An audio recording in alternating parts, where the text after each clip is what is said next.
Welcome to this language technology landscape conference organized under the Connect University umbrella and prepared with the support of Nimdzi Insights. I am Philippe Gelin, and today with Laszlo Varga, we will show how the language technology and its market is developing, not to say exploding. I hope you will discover a lot of interesting information, but first of all, I would like to pass the floor to Laszlo Varga, my co-chair, who will provide a few housekeeping information. Laszlo, the floor is yours. Thank you, Philip. Welcome, everybody. It's a beautiful sunny day here in Brno, Czech Republic, and we welcome everybody joining live online. And of course, as we will be sharing, we're going to record this entire conference, which will be shared on the European Commission's online channels later. A few housekeeping items to bear in mind. Number one, we would like to keep these sessions interactive. Even though we have turned off chat, which means participants cannot directly interact with the panelists or with each other. However, we did leave the Q&A option in WebEx open. Please drop your questions into the Q&A panel, and they will be answered in the last 5 to 10 minutes in every session.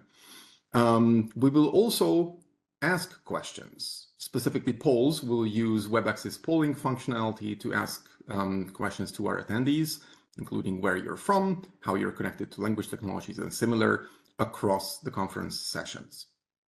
And we will also show the results of these polls live on the screen, and we will be discussing any insights coming from those. Next, as I already said, we will be recording the conference and will be published. And we will also ask the participants for a post-event feedback survey, which through this QR code, you can also just take a photo with your mobile phone and answer the survey after each of the sessions or after the event altogether. And we will also email the attendees the link to the feedback survey, which is hosted in EU Survey Tool and will be anonymous and does not require registrations. Anonymity is actually important in data protection for the European Commission and for this entire conference. And even you have agreed to the privacy statement when you registered for the conference. The Q&A sessions and the polls, they are completely anonymous. The respondents' names and identities are not revealed even to the organizers, which means please do bring your questions and your opinions. We're more than interested to hear in how to improve both the conference and the study itself. Philip, I will hand it over to you to speak a little bit about what we're going to do today. Thank you, Laszlo. Now, let me go quickly through the agenda of the conference. If you are interested to catch the executive summary of the conference, the two next keynote presentations from Renate, our Deputy Director General, and Renato, the Chairman of Nimdzi, will provide you the latest political and economical trends impact in the domain. At 10:30, Laszlo will go through the key insight collected from the first years of the market study.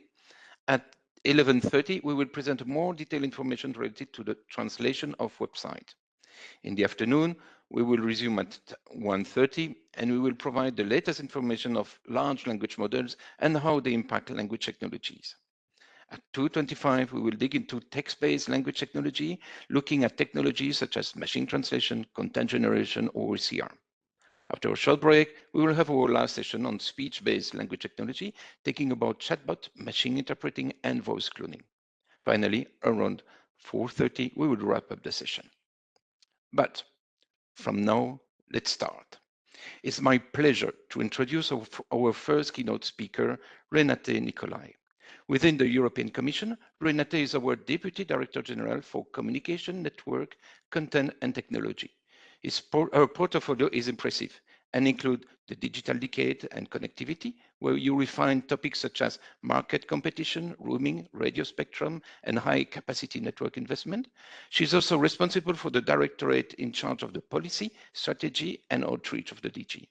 And if I say platform policy and enforcement, she will directly think DSA and DMA. Within DG Connect, Renate is also covering the media policy with topics such as copyright or the European Media Program. Finally, but not least, the Data Directorate is also under her umbrella and covers topics such as data policy, innovation, interaction technology, digital for culture and education, accessibility, better internet for kids, and multilingualism. I told you it was impressive. Renate, the floor is yours. Thank you so much, Philippe, and thank you also, Laszlo, and good day to Bruno in lovely Czech Republic, and thanks to two of you for having prepared this event to indeed share the latest developments in the field of language technologies. I will only kind of briefly introduce because the key of the matters will follow later, but I'm so pleased that this event happens because indeed we are living in this really dramatic digital transformation, and language technologies are part of it, and they are also a huge opportunity because they can help us to remove barriers also in the single market. And just to give you a couple of kind of facts that you will probably discuss further during the day, in the European Union, still 40% of the population, they do not speak a second language. In the European Union, more than 300 million Europeans, they will always select their, native language when they go on the internet. And in the European Union, to support trade across kind of, language barriers, every year 40 billion euros are spent for that. So, what we are discussing here today, language technologies can have a huge impact to reduce the barriers, the costs, to kind of facilitate that, exchange within the European Union, whether it's in trade or whether it's in culture or you name it, and in that sense also fulfill the promises of the single market. And of course, in order to do that, we really need to make sure that all European languages are available and equally treated, because that's who we are. That's our cultural diversity that we also want to maintain in this digital transition. And that's why we really, put a strong focus, from DG Connect, the digital transition, the digital decade program, but also the cultural diversity to bring this about. So one key focus has been on facilitating language technologies uptake by SMEs, the smaller business, and they are representing 90% of our economy. They are the backbone of the European economy. And when they want to kind of trade across borders, they don't have huge compliance kind of, structures. So they need easy to use possibilities to reach new customers. And here, what we have done in the past already, automated translation, has helped to reduce drastically the cost and increase the reach that they can have. So we have supported, a system whereby SMEs can have free access to a range of language tools and services, including also what we have developed in our own in-house machine translation tool. And this kind of, direct support for SMEs also includes a comprehensive set of tools for automatic website translation, which is of course also important for them when they want to be present on the internet. Our goal is, as I said, to enable SMEs wherever they are, whatever they do, to benefit from the potential of the single market, and hence kind of fostering more integration and competitiveness across Europe. When you're talking about digital transition and also language technologies, data is key. Data is the fuel of the digital economy. Data will be key to open space for artificial intelligence applications. And, data is also important that it's produced for Europe's benefits, for Europe's citizens and business benefits. So that's why we have also in the last couple of years developed a data strategy for the better use of data in the European market, to have a real data union. It's still a bit unfinished, but I think we have made very, very good progress with issues such as opening space for data sharing models under the Data Act and the Data Governance Act, but also by creating European data spaces. These, secure marketplaces, they are combining infrastructure governance, and they are also essential for facilitating in certain kind of sectoral areas exchange of data. And they, of course, can also ensure that this data, can be shared across sectors, across countries, across regions, while respecting fully the privacy rules and the accountability rules. There is also a language data space in that context that I'm sure you will be discussing later, that fosters the creation, the sharing, and the reuse of multilingual and multimodal data sets, supporting the development of culturally aware digital solutions in Europe. We have a first prototype of that language data space almost ready, and it will be unveiled in a few months. By the end of the year, it's supposed to go live. So that's an important kind of, prospect. But we've moved beyond that, because under the Digital Europe program and the digital decade policy kind of compass that we have, where we also want to really kind of, move forward on digital skills and AI uptake by SMEs. We have a new kind of system that is called the European Digital Infrastructure Consortia, the EDICS. It's a legal instrument to facilitate the combination of multi-country projects in key technological areas. So combining investments of member states and the European level to move in the same direction. And here we also have an EDIC on language technologies. It's called the ALT EDIC. It's one of the first EDICs that has been adopted. It's been announced in January this year as part of the Commission's innovation package on AI, because data is so important and language data is so important for AI. This initiative is, of course, really important if you think about also maybe a capacity to have our own kind of, big language models in the EU. It's co-financed by 16 countries. 5 additional member states in the EU are observers, so not financing, but looking at what's going on, supported by the European Commission. And the idea is to build a robust European ecosystem and enhance our capacity in language technology.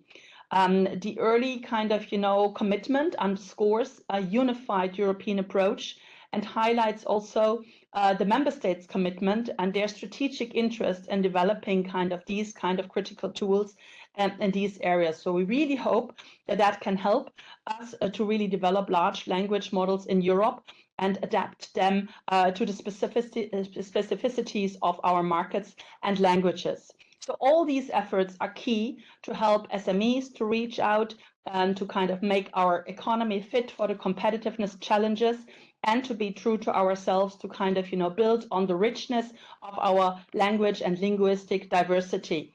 It's also essential, for the future agenda in the next Commission, which will surely be about the future competitiveness.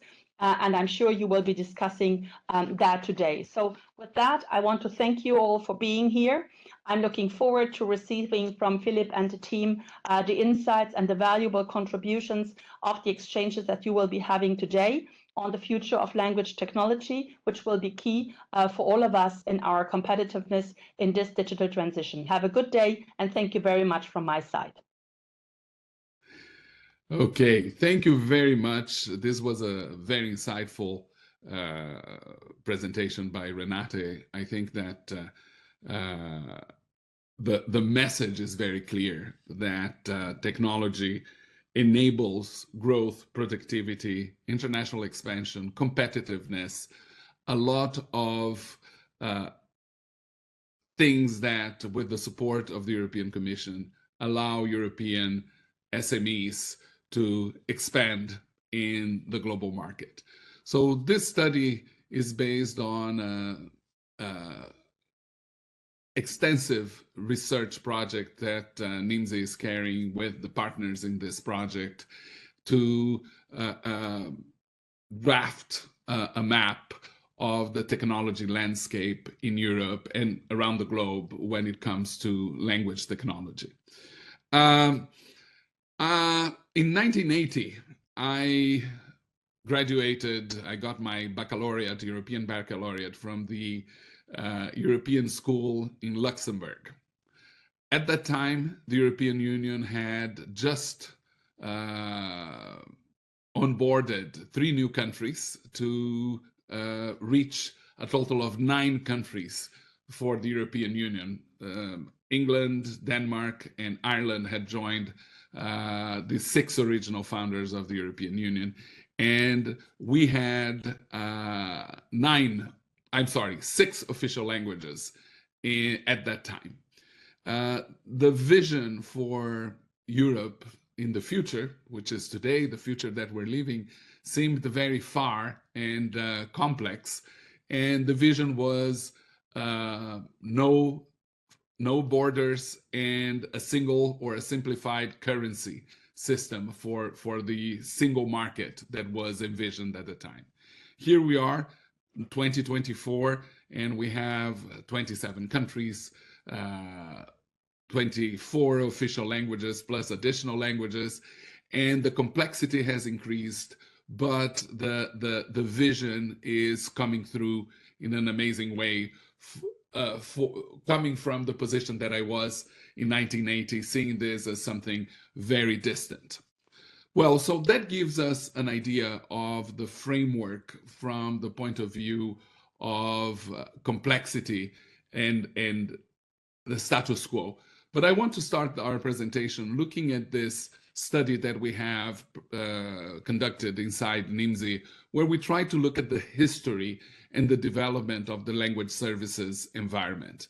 So this might seem as a complex picture, but in a short presentation, on the left axis, on the x-axis, you have the size of the language industry market in the world. And it goes from around under $10 billion in 1980 all the way to close to $100 billion in 2034, which is 10 years from now.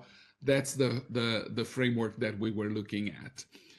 Along this line, you have several milestones, and they are the infrastructure milestones marked with green dots, 1G, 2G, 3G. And this, the infrastructure, the technology infrastructure is very important because it allows the development of new technologies. And under the curve, you will see what we call technology adoption S-curves. And this is an idea of how long it took over the years for different technologies to take hold, language technologies specific to the language industry, to take hold in this market space. So you see that in the early 80s, personal computers took almost a decade to take hold in our space. In the other milestones, and they're just illustrative for those of you who are old enough to remember some of the milestones like iPhones and Blackberries and in terms of devices, or when Google came out as a search. And I think the two important points for us to keep in mind here is that in 1997, Trados came out, and it was the beginning of the adoption of translation memories. It took, again, almost 10 years for the industry to transform that into a staple in the type of technology that we used. And then later on, and we mark here the appearance of Google Translate in 2006, and the adoption of neuro-machine translation by Google in 2016. And they illustrate the steep adoption of machine translation. It started slowly, and then around 2016 to 2020, it took a big jump in adoption across the market.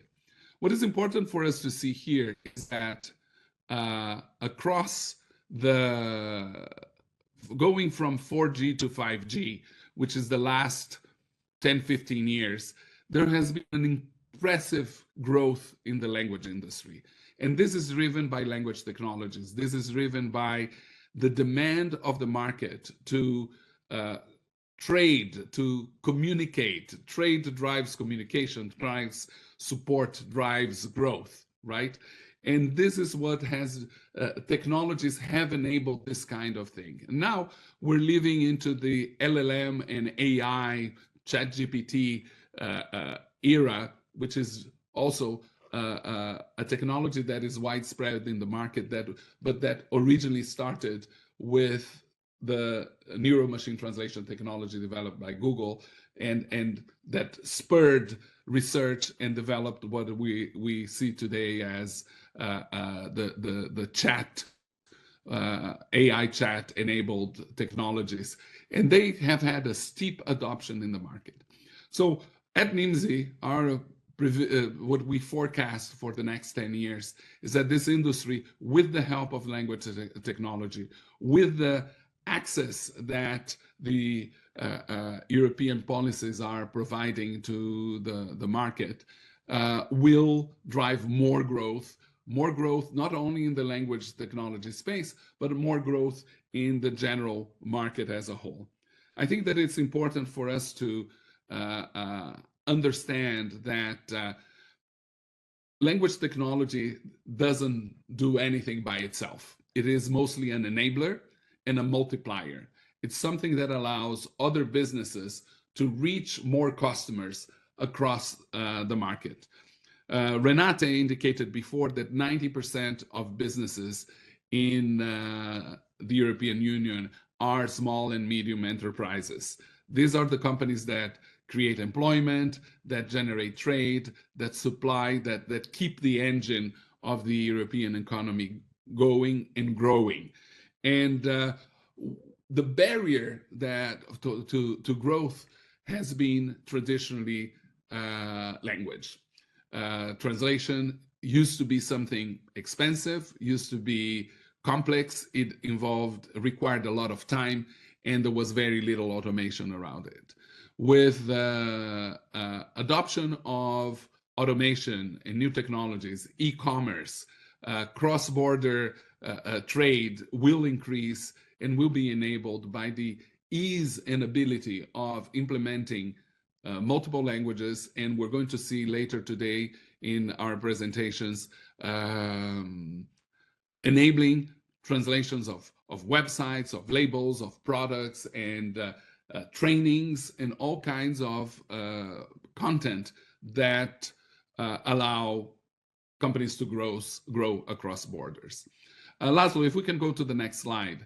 I think that an important factor that we have invested a lot of time is trying to identify the impact of this change into the economy of the European Union as a whole. The European Union has trillions of euros of trade happening during the year, every year. And how much of that can be impacted and improved by the use of language technologies has been a difficult challenge for us to measure.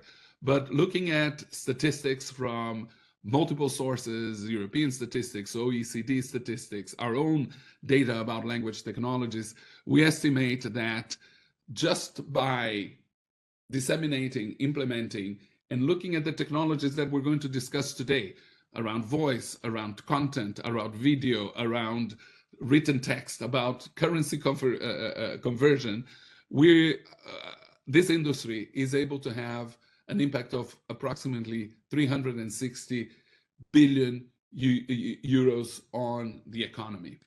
And this, I think, is something that is significant. It is impactful. It generates jobs. It generates trade. It generates growth, which is what we all want for our economy and for the success of our union. And with that, I thank you very much for inviting us, and I'm eager to see the results of the multiple studies of this group of work that has developed over the past year, and what we plan for the future going forward. Laszlo, thank you. Thank you very much, Renato and Renate. Since this is primarily a market study related research conference, I think we could even close it because most of the points have already been shared. But we have an entire day where all the details of language technologies are coming up. First, we're going to start with an executive summary and key takeaways from the market research conducted by Nimdzi Insights for the European Commission. And our market study is not the only one that is running. Right after the session for an hour, I will be more or less speaking with guest participants. After that 1 hour, I will hand over the word to Andrejs Vasiljevs from Tilde and the consortium who was researching the multilingualism of European websites. And we're looking forward to the insights from that research and study. And then we're going to break for lunch, and at 1:30 we will return. In the meantime, the first poll results are in, and I think all the participants should be able to see the poll results if they click on the polling tab in WebEx. And if I'm reading this correctly, then somewhat unsurprisingly, but the vast majority of the participants are from the EU, with a few from the rest of Europe, and well, it's very early for the Americas altogether. Hopefully the online version that will be shared with the recordings will also be watched by our fellow American language technology aficionados. And there are plenty of public organization participants, as well as individuals, small, medium enterprises, and large enterprise participants as well today on the conference. At this point of time, if I'm reading it correctly, 171 participants are active. All right, with that said, we're going to jump into the next section, which is the key summary from the study that Nimdzi has been conducting with its partners. And generally, we just call it the landscape of language technology. Let's jump right into it. The introduction is that this is, as I mentioned, a market study that Nimdzi is conducting, but this is the interim findings. The project itself is a 2-year project. We're well into the 2nd year by now. And the 1st year primarily focused on mapping the landscape of language technology providers and insights generally from market and the market trends for language technologies in their categories of subcategories. And of course, we put special focus on the European market, but generally the purpose of the study is to enable the dissemination and adoption of language technologies globally and in Europe to raise awareness and the potential that these language technologies hold. And as I mentioned, the Tilde consortium will take over in the next session, as well as in the late afternoon session of speech technologies. I will be accompanied by my fellow colleagues from the Brno University and ELDA, who will be, because they are conducting research in the speech-to-text, automatic speech recognition technologies. They will also be participating in that session with the insights, including from the ASR data market. Jumping fast forward, I would like to share some executive summary highlights. And there are quite a few of them, but the number one is that language technologies are both ubiquitous, they're available in a wide variety, and they're hugely beneficial. And not only for enterprises, even though one of the prime focuses of the study, as well as Renate mentioned, the purpose of language technologies in Europe is very heavily connected to elevating small and medium enterprises and their businesses and their impact on the European economy, but also for, of course, they have beneficial impact on individuals, communities, societies, and even in local, regional, and global economies in 3 specific ways. Number one is that they enable multilingual communication and thereby international trade as well, which we'll discuss in detail too. Number two, they can enhance productivity. And while multilingual communication, you would expect that these are primarily multilingual language technologies, productivity is very often enhanced by monolingual language technologies. And this is where large language models, generative AI all fits into the picture. And so through information retrieval, question answering, or software code drafting or creation, content creation and drafting, customer support, these are all areas or functions where language technologies, such as large language models, can have a profound impact on productivity.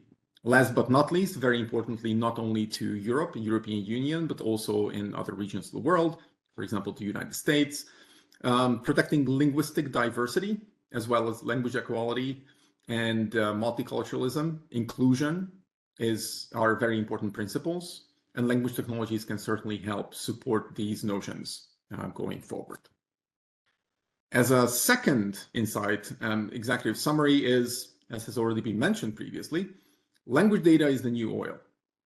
And the modern machine learning techniques, which are widely deployed in language technologies, and in fact, in many technologies that are being used innovatively across the globe, they do require vast amounts of data. And even for the big AI labs, collecting and curating this data is actually not an easy task.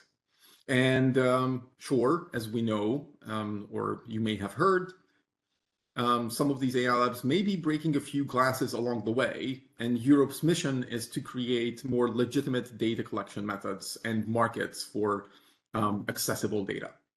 And so data sovereignty and governance is taken to the highest level, and the language data space that Renate mentioned and other EU and member level initiatives are very important to supplying data that is critical to building not just AI foundation models, but also applications that could power further software, web applications, and user experiences. But of course, the generic language data that may be available, they typically would provide generic results, even if the architecture of the language technology in question is top-notch. It's kind of the garbage in, garbage out thinking. And the key learning for the executive summary is, of course, if you put additional effort into the data, yields superior results, and therefore the impact of language technologies can only be greater. The third key item in the executive summary is, again, about sovereignty and the different approaches that especially geopolitical regions take in terms of the importance and the approach to the data that is used in creating technologies and language technologies particularly. The EU, as has been mentioned, in the single data market that is being created and is the vision of the European Union, the protection of sovereignty is critical, and leading by safe, regulated AI and data governance is the path that the European Union has chosen.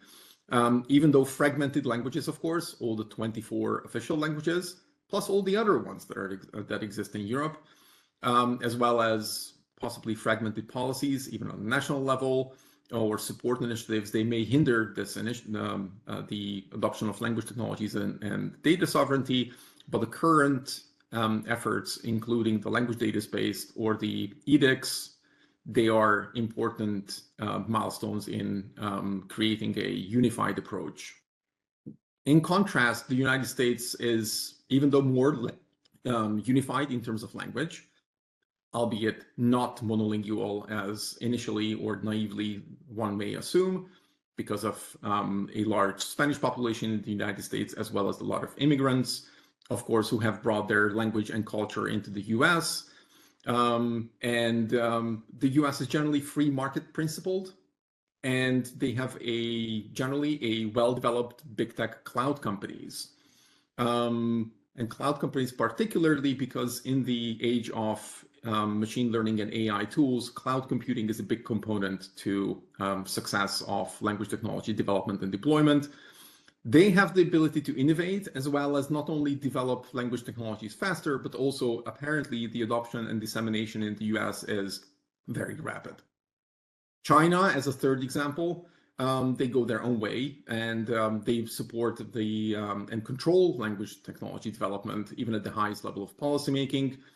And to bring other examples, in Japan, for example, for instance, I believe that there is a consensus that data as the new oil should be accessible and available to everybody. So there are no limitations in many ways as to what kind of data can be used to create machine learning algorithms and AI, Gen AI tools, including language technologies.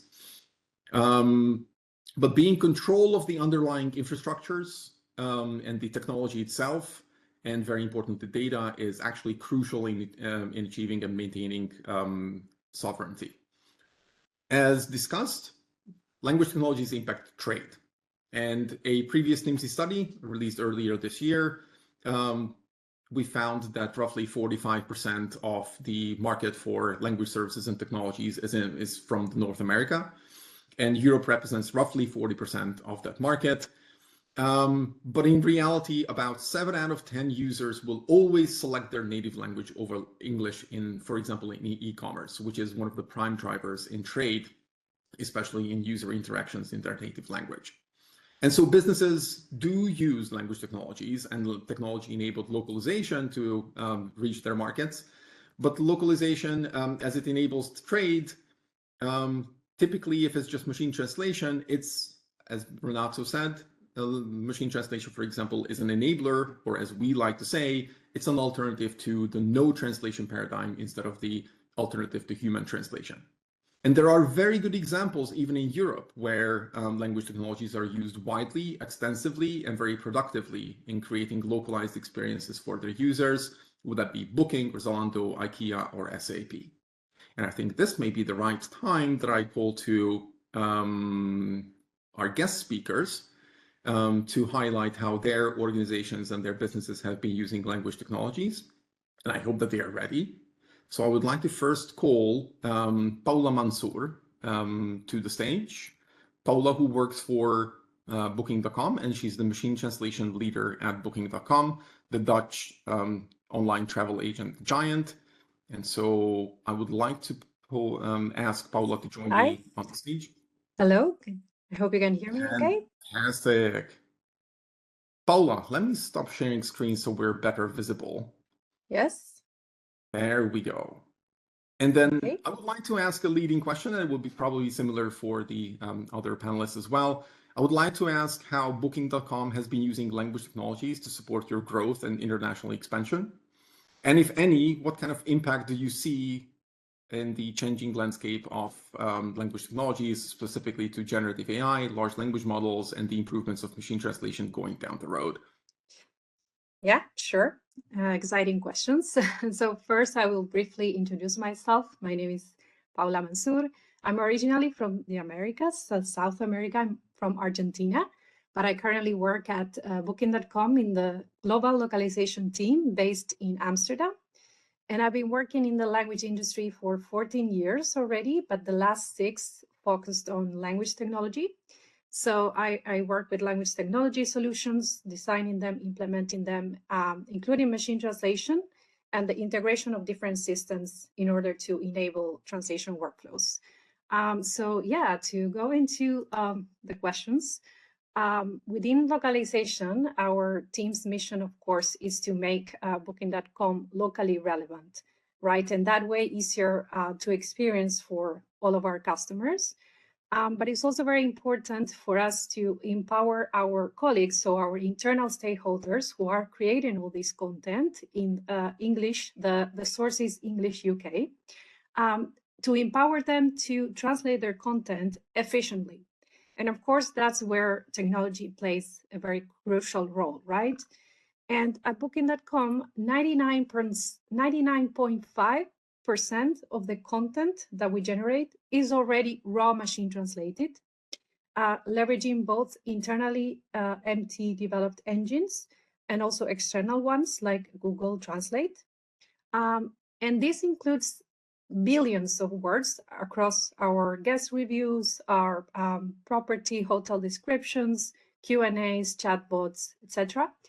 And that's remaining 0.5 that it's still millions of words, but that 0.5 goes to human translation or post-editing, machine translation and post-editing, and still accounts for, like I said, millions of words. So this really highlights the scale really in which we operate. And related to the investment in AI technology, there has been a very recent strategic focus on efficiency and customer experience with our AI trip planner, which is currently available in American English. But in localization, we see opportunities to explore solutions related to automated language quality assurance, for example, because given the scale that we operate, those millions of words or billions of words, it's impractical to perform 100% human LQA on all of the content. So we need, like, let's say, smart technology solutions together with data science so that we can be sure what percentage of LQA we need to do so that is representative enough for us to know the quality of the translation for that language and that content type. And I think I can wrap up saying, talking a little bit about the future and how I see the changes. That was part of the question. Regarding specifically generative AI and the future impact on localization and the localization industry, at this moment, we don't see that generating the content directly in the target language is a full replacement of neural machine translation. And this is because of the costs, right? And the latency, which is still not as good as neural machine translation. So what we see as the future of generative AI in localization, it will likely focus more in understanding the user's needs and intents and creating tailored content. So adapting to the user in order to improve, for example, in our case, the traveler's journey. So if it is for a family vacation, generative AI can make some changes to highlight the swimming pool or the gaming areas. But of course, this is the perspective that we have now within the global localization team. And of course, it might evolve like technology. So feel free to ask me again in 2 years. So that's all for me now in terms of the questions. So yeah. Paula, thank you so much for this insight. I think my key takeaway is language technologies essentially take care of 99.5% of your content needs. And it's primarily, of course, because Booking.com is first and foremost a business to consumer business. Thank you so much for your insights. Appreciate them. Sure. And next I would like to call for our guest panelist from SAP, and Kerstin Bier, the Chief Product Manager from SAP, would share her insights. And of course, SAP, in contrast to Booking.com, it's primarily a business-to-business organization. We're looking forward to hearing the insights from a different perspective. Kerstin, may I invite you to join me on the podium? Hi, am I visible and audible? You are audible. Let's see if you can be also visible. Have. Perfect. There we go. Okay, Kerstin, it just thank you took so a much while. for joining. Okay, yeah. Hi, everybody. Thanks for inviting me over, Laszlo. Very, very happy to be here on this panel. So my name is Kerstin Bier. I'm, as Laszlo said, product manager for SAP's AI-powered translation solution. And yes, talking a little bit about SAP. Yes, it's a bit different from Booking.com, but almost, I could say, almost same, but different. We also have a large percentage of fully automated translation. But let me take a step back. We as SAP have been using language technology for decades now. We went through all of the different stages. We started off with our own proprietary language technology. SAP has its own systems and its own development language. And we've been using technology for a long time. We started with translation memory systems on-premise. We are now focusing on cloud systems and cloud development. And when it comes to machine translation, we also did the full journey, starting in the early days of rules-based machine translation with very limited scope, over to statistical machine translations. Then we were very early adopters of neural machine translation in late 2016, 2017, and then switching to transformer models in 2020, all with our own trained machine translation. So because of the long history of using translation technology, we have vast amounts of linguistic data, language data, high quality language data, focusing on SAP terminology and SAP domains that we have. So we have our own systems that we trained. Originally, the idea was to speed up the human translation process. And of course, save costs, but with the introduction of the transformer models, so the technology that's also the basis for the large language models, actually, we saw a huge jump in quality. And with that, we have seen an increase of the fully automated translation scenario, meaning translation on the fly without human post-editing, same as Booking.com. It's been increasing tremendously over the last 4 years, both on internal SAP side. So we produce a lot of content in different languages that would otherwise stay untranslated. So we translate more, and I think we are also over 98% of automated translation, and only 2% of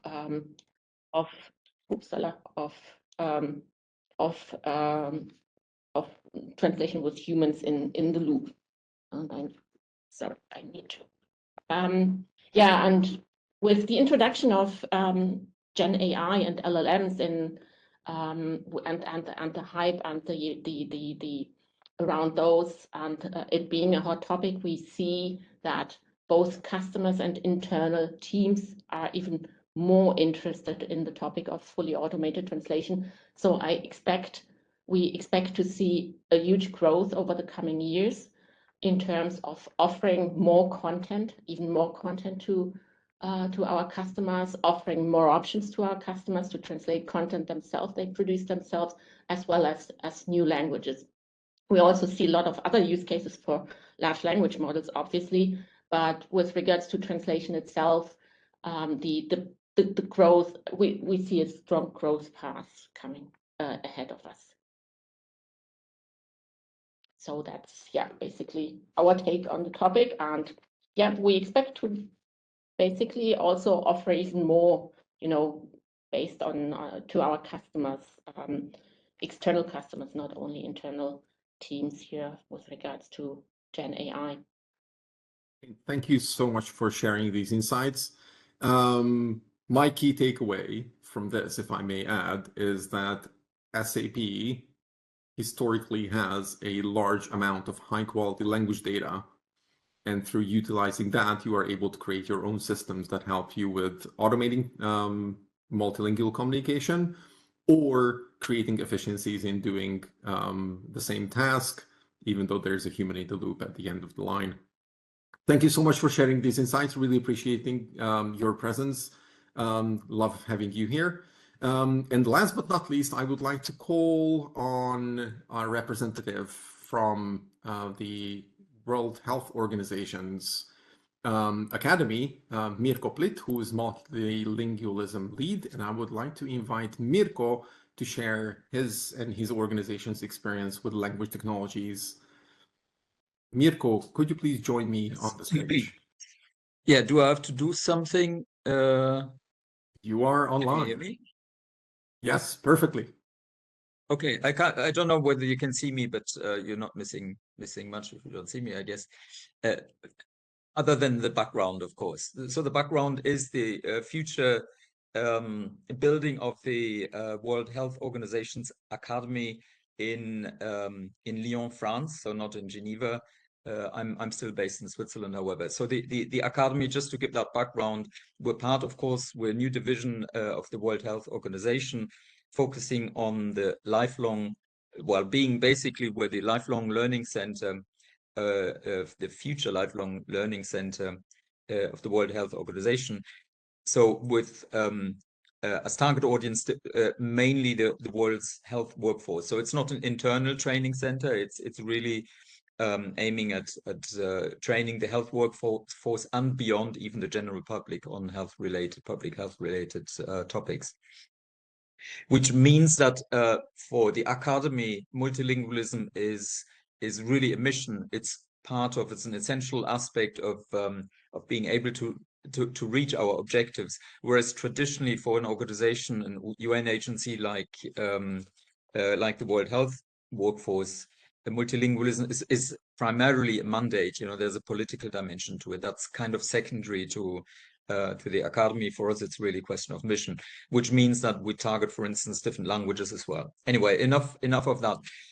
So the World Health Organization and also the academy, we're not necessarily the first ones, the innovators. That's not really part of what an organization like this is about in terms of, say, language technology or maybe other technologies. But we've, of course, been using technologies that are known and popular in our industry, from term extraction or alignment. We've been doing post-editing as well, with a varying practice across languages, because, as you know, the quality, as is still the case now with the new generation of language technologies, is not the same across languages. We've also been using speech recognition, for instance, to generate transcripts or that sort of thing. So within the courses that we developed, and also optical character recognition, say, of videos that contain visible text, something like that up there, so that we can translate things. This is kind of the more traditional stack of technology, where we've seen gradual improvements in recent years as well, but that don't radically change the practice. There are things that have changed, however, so new practice that we've been able to develop with the improved technology, along, for instance, speech generation. So we're very active now in using speech generation or synthetic voices and so on for the online learning that we're developing. So my team, my function, has been doing that even for English, because, as is sometimes pointed out, of course, in our localization and, translation industry, there is more language technology understanding than in other parts of the industry often. So we have this advantage of being familiar with speech generation technology to generate speech as well in English. Something else that is new that we've not done before, and which is maybe more along the lines of what was presented now for SAP and Booking.com, is that we're using draft translations, so to machine translation, so translations that will be post-edited at some point, but where in order to meet, say, a timelines of a workshop or so, we actually will make do in a controlled way with raw machine translation, so that we gain time, basically. That's something we would not have done previously, because of the lack, say, of confidence or just of quality of the machine translation that systems were able to produce. Something else where we're using increasingly language technology now, where it makes a big difference, is accessibility. So for learners with or users in general, people with disabilities, to support them better with subtitles, transcripts, and other means. And finally, we've also started using generative AI to get hints on how we can better localize our content. So not only in terms of translating it, but actually adapting our courses to local contexts, practical or cultural contexts. So that's a little bit the current state of affairs. If I may talk briefly about the future as well. So, of course, there are areas where everyone expects technology to keep improving, like around speech generation, so that we integrate emotions, voices, and of course improve the language coverage, because it's quite uneven now. Similar for post-editing, or maybe live post-editing, where again we have a varying practice depending on the languages, where we would expect that other languages, including what used to be called the long tail of languages, will hopefully eventually, come to a similar level to the more, say the language spoken in the wealthier countries. So that's kind of concrete road forward, but more generally, I would hope that technology will finally enable us to better support or to create multilingual communities where people can really communicate naturally across languages. I don't think we're there yet, quite. I mean, just look at this event, which is of course in English. Another area, or more generally, where I expect the future to move us forward, is to actually address the complexity of where language is used, so that language technology becomes actually more integrated part of any tool that we use. And I'm not talking necessarily only about machine translation, but so that when we create, for instance, e-learning, that from the outset, the e-learning is created in such a way that it can be delivered in different languages, and not, as still is the case with even state-of-the-art e-learning development tools, you know, you export it into some translation format, say Xlib translated, you know, do your manual work and so on. So the translation step itself is fairly automated, but everything that comes around it is as complex as ever. And there, I really think there's a lot of potential with new technology to make language technology kind of an invisible, essential part of everything we do. And I think that's where I'll stop now. Thank you. Mirko, thank you so much for sharing these insights. My immediate key takeaway is what you kind of just mentioned last. Language technologies are used and useful and usable, but using them is actually quite complex. And there is a good reason why further development and investment into language technologies is really important, so they are made widely and easily accessible for large and small organizations alike, and individuals as well for their experiences. Mirko, thank you so much for being with us today. Appreciate your participation. And with that, we will return to our original schedule after the interventions, and we will move on to discussing the executive summary. Although I'm being reminded that I need to call the attention of all the participants that there's a new poll that is about to start, and please start the poll then. I'm asking the technical team. And the new poll or polls, they are connected to this specific session in some sense, and we're looking forward to your responses. They will also take only a few seconds to click, and respond. Thank you so much, everybody, for the participation. And the poll is up. Fantastic. All right. So moving on with the original agenda, I would like to highlight at the very bottom of the slide, the key insight from here is that language technologies are available. They are used in localization, especially at large enterprises or through language service providers by any organization that are available. And actually, language technologies as a cost, they're insignificant compared to the doors that they open for new customers, or as Mirko just mentioned, for new communities and for accessibility and inclusion as well. So language technologies are useful and usable. Hopefully, language technologies will be kept developed in the direction where they're more easily accessible to any and every organization, especially in Europe, of course. Moving on, we mentioned already language technologies impact in trade, and Renato already stole this slide from me to say, yes, there is we estimate a roughly 360 billion impact of language technologies or a potential impact on intra-EU trade. And this estimate comes from various previously conducted studies, which both include especially small and medium enterprises who are currently already conduct international trade, but both the savings as well as the ability to expand to new markets with their products and services on a wider scale, as well as all those potential small and medium enterprises who are currently not doing international trade or intra-EU trade, but are interested in doing it. They also would see benefits from language technologies deployed in their international communications. And that altogether sums up to roughly 360 billion euros via, again, reducing or removing the language barrier in international trade. And in the second year of the study, we are further refining this estimate, as well as trying to find estimates for the greater international trade outside of Europe as well. Next, we have already been discussing the impact of language technologies on multilingual communication and trade, but very importantly, they also have an impact on productivity, and specifically through monolingual technologies, large language models, which are fairly new to the scene, at least to the public eye. As Kerstin already noted, that the transformer models, which were introduced by Google specifically for machine translation, since 2017, they have basically proliferated language modeling as such.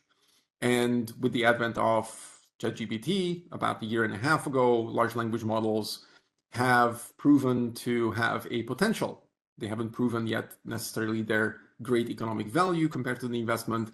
But for example, McKinsey estimates that large language models or generative AI on a broader scale may have a roughly 5 to 7 trillion economic impact globally. Counting from that, the impact on the EU itself could be in the vicinity of 700 billion euros, or up to 1.4 trillion if certain conditions apply in the future. However, also as noted by, I think, practically by all our previous guest speakers, the underlying assumption, just like for machine translation or for speech-to-text or text-to-speech tools, is that large language models need to be able to support all the languages at the same level to be able to produce this kind of economic impact, which unfortunately at this point of time is not the case. Many of the large language models, which we'll detail in the first afternoon session after lunch, they are very heavily English biased, and thereby they suit mainly English use cases and English businesses. Nevertheless, even if we can imagine a 5 to 10% productivity gain, would that be in program coding or any other knowledge-based work, that is a very significant competitive advantage that can be realized by businesses or nations or international organizations alike. And therefore, the focus on language equality and data and creating accessible language data markets so that the data can be used in creating or customizing language technologies solutions is actually crucial in the greater economic landscape. Last but not least, when we talk about the greater economic landscape, it does look like language technologies, by and large, they are dominated by big technology and cloud computing companies, especially from the United States, which means that the market is generally centralized and in some sense dominated. But there's also a very long tail of specialized language solution providers across the globe. And these language technology and solution providers, they provide for in locale, in vertical, in domain, or even in function or in use case needs of their customers. And very importantly, many of these third-party language technology and solution providers, they often use the initial innovation of some of the US-based big tech companies. The good example of this is Google's creation or invention of the transformer architecture, which since then has been used in practically all the machine translation tools and every single large language model that we keep hearing about in the news. However, of course, when US companies create these tools, there is typically, or very often as we hear, there's a problem with the data that is being used for the training or for usage. And certainly we see that there's a huge potential that a better controlled sovereign data and governance will help Europe and the European economy and ecosystem to take back some level of control over the growth and development of language technologies and their own growth. Excuse me. Next, and this is the last executive summary slide. It's very important to say that even though US big tech seems to dominate much of language technologies, almost across all its categories, but innovation itself can come practically from anywhere. And this is primarily thanks to a democratization of language technologies and technologies in general. So the next big thing in language technologies, would that be speech-based, text-based, or generative AI, can come from academia, can come from big tech. It can also come from small startups. The challenge that we see on the market right now is that even though the previous research and development results, also from AI labs or similar, have been used and published and then reused in various implementations of language technologies, now and in a new paradigm, language technologies are becoming a competitive advantage. They give a competitive edge to whoever develops them and is a first mover. Thereby, we see less disclosure from the top R&D actors in the field, and this is especially true for large language models. Previously, we could see that there were more open model releases, as well as specific academic or scientific papers around creation of these models.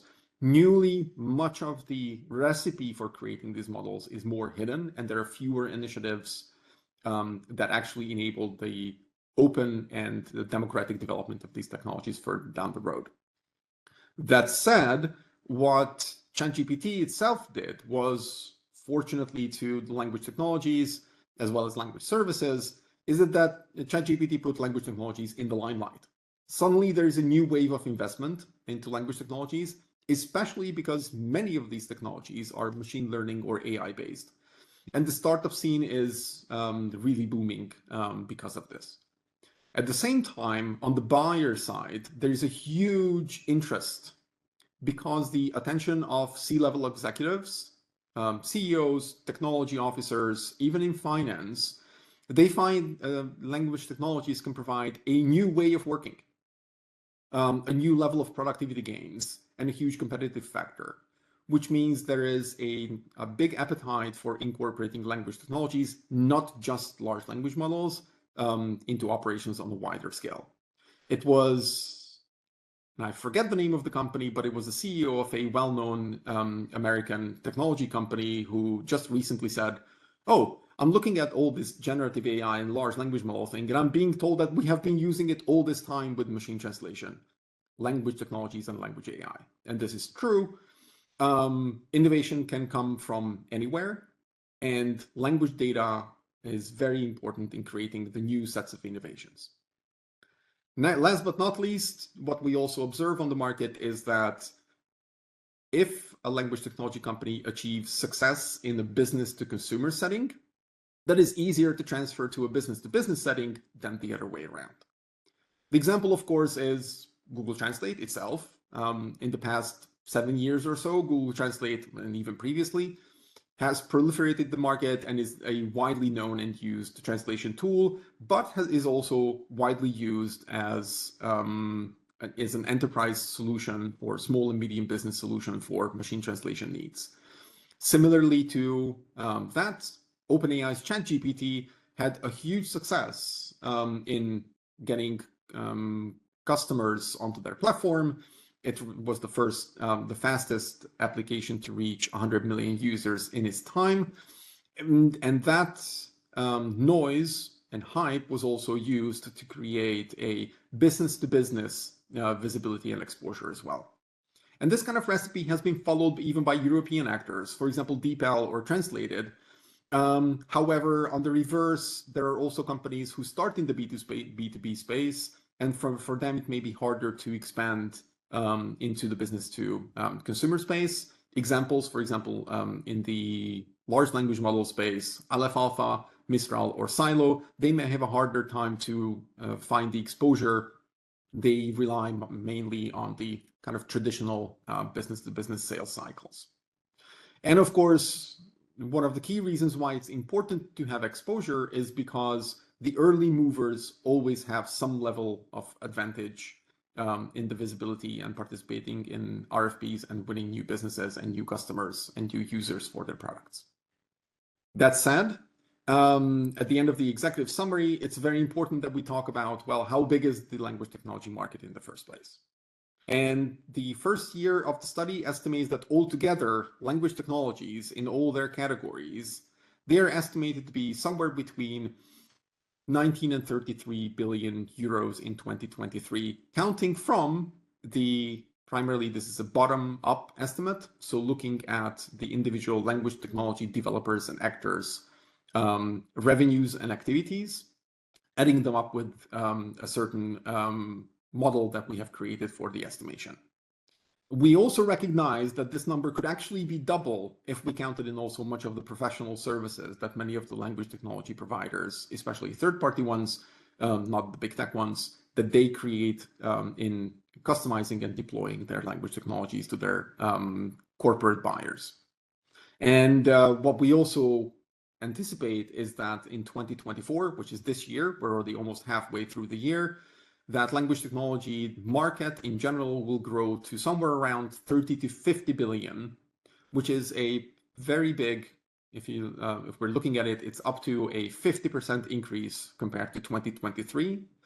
And that, for the primary reason, is the proliferation of large language models, not just because large language models will have a greater market as the technology matures and is being adopted, but because, again, it calls attention to all the rest of the language technologies as well, which will drive further demand for those language technologies too.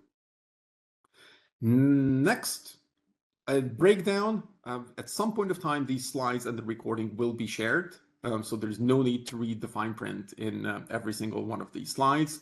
But this is to indicate the individual language technology categories, all the way from generative AI, large language models, through to machine translation, machine interpreting, text-to-speech, all the way down to Braille and sign language technologies.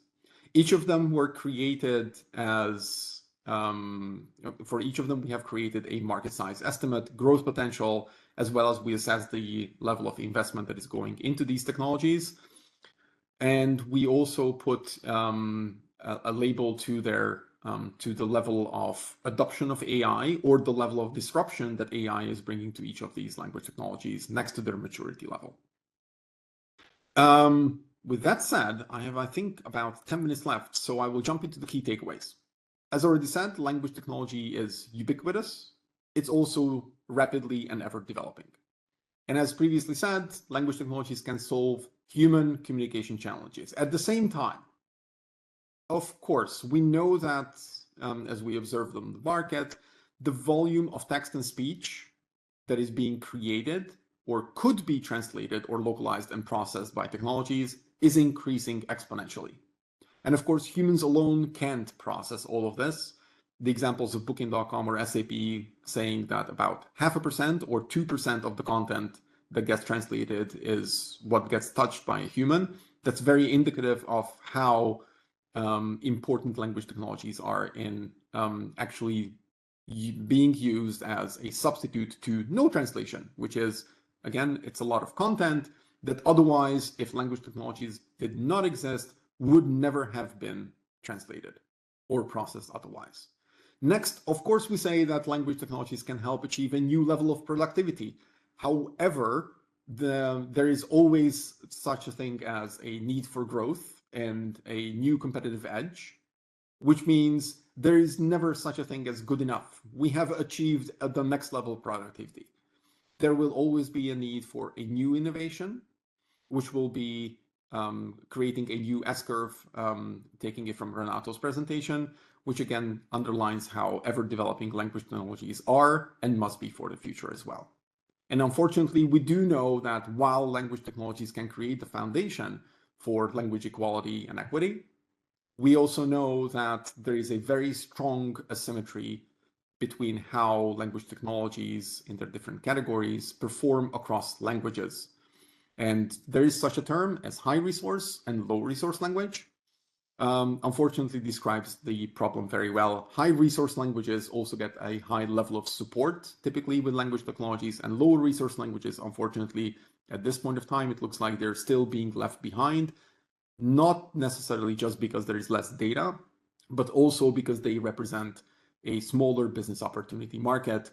And there is a strong need to create language technologies that support languages and cultures across the globe at the same level. But at the same time, we also know that basic language technologies are essentially available for free. Anybody could go onto the web and find a language technology that is free of charge for machine translation, for generating artificial or synthetic voices, or to do transcription. And we actually expect that many more language technologies will follow suit. And just a quick note here, GPT-4o was released about a month ago by now. And GPT-4o is a multimodal system by OpenAI, which means it can also generate voice. It can actually use video as an input or voice as an input. And it looks like all of that is basically available for free, especially in the countries and locales where it's released. So we do expect that further democratization of technologies will be coming, and they will be made at an even, put it this way, a lower commoditized price, if possible.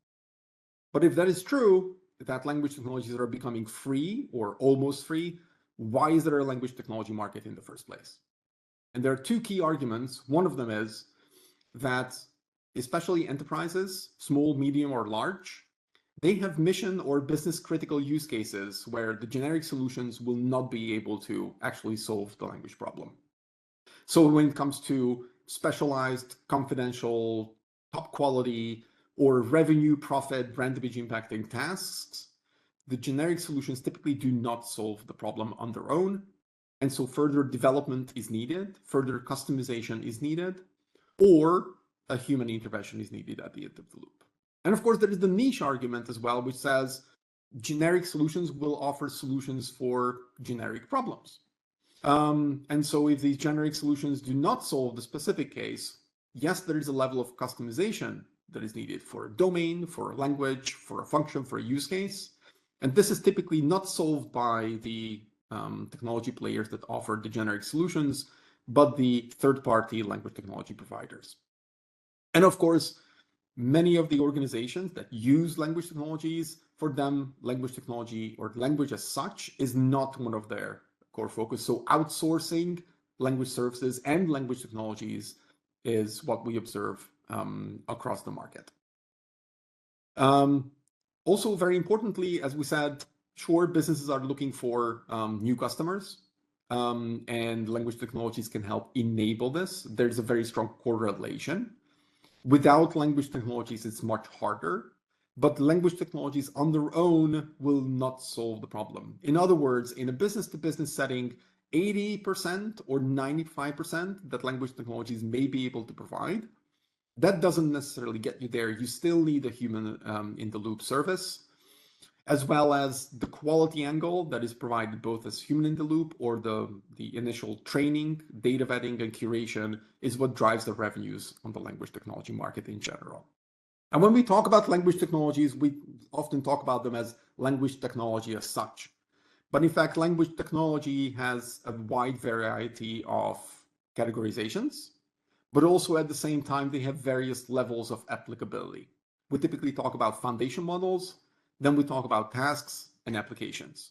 A typical example would be a foundation model would be a specific sequence-to-sequence machine translation engine, which can perform as a language task translation, and an application of that could be DeepL, actually using a machine translation or developing a machine translation engine for translation tasks and selling it as an application or a product. Very similarly, a large language model can perform text generation, and the application that does this could be ChatGPT. Each of these could be considered language technologies as such. And of course, language technologies in their categorizations, they may sound academic at some point of time. And let's just recognize how compound many of the language technologies really are. If we talk, for example, about speech-to-speech translation, it's actually comprised of multiple modular language technologies that perform specific tasks. But just having these components and plugging them together does not necessarily result in speech-to-speech translation. There's a lot of orchestration between both on data and architecture and algorithmic level as well. What we like to call the iPhone effect, though, still applies, which is just to use efficiently language technology, you don't really need to know how it really works under the hood, as long as you are in control of your data and can use it to the widest effect. At the same time, we were asked the question if all language technologies are AI, or what is the relationship between AI and language technologies? Well, certainly AI is eating the world of technology and software in general. And even though much of language technologies is not AI as such, there are plenty of algorithmic traditional language technologies as well. We do see that, and this comes from a study that we did not conduct, but we're happy to reference it, that says, if you go to archive.org and you query language model or large language model, it specifically shows an exponential curve. And we do see that large language models, as they come along as the new wave of AI, generative AI, their impact possibly annuls all previous technology trends and predictions. And of course, there is a lot of confusion as to what AI and Gen AI and large language models and all these things are when we talk about AI. And We found it important previously. We created this view, a Venn diagram, to categorize the different terms that are being used in this respect. But let's just quickly realize that these terms, AI, Gen AI, or large language models, they are very often used interchangeably. Even through our research, we had to double and triple check every external source to make sure there's a clarity on what the categories that are being talked about really mean. And even though LLMs are a form of AI, of course, and they are a form of language models, they are a form of large language model, or generative models as well, some of them, but there are also large language models that are not generative, right? There are also actually different generative AI that are not language technologies at all. Think about, for example, diffusion models that create images. It's important to be clear what we're talking about. I try at every single presentation or online presence or a conference to be very clear about what we mean by AI, Gen AI, or large language models. And let's bear this in mind for the future as well. And I know that I'm coming up on my time, so I will be a little bit faster here. Very importantly, AI, while receiving language technology, it can do one of three things, maybe all three of them. Number one, it can replace an existing technology that is already being used for a purpose. It can augment existing technologies for greater results or create completely new value. In the case of automated translation, for example, large language models can do the translation work that traditional neural machine translation engines can, or can augment neural machine translation engines, for example, by automated post-editing, making the process more efficient. Or create completely new value, for example, optimizing the source or cleaning up translation memories.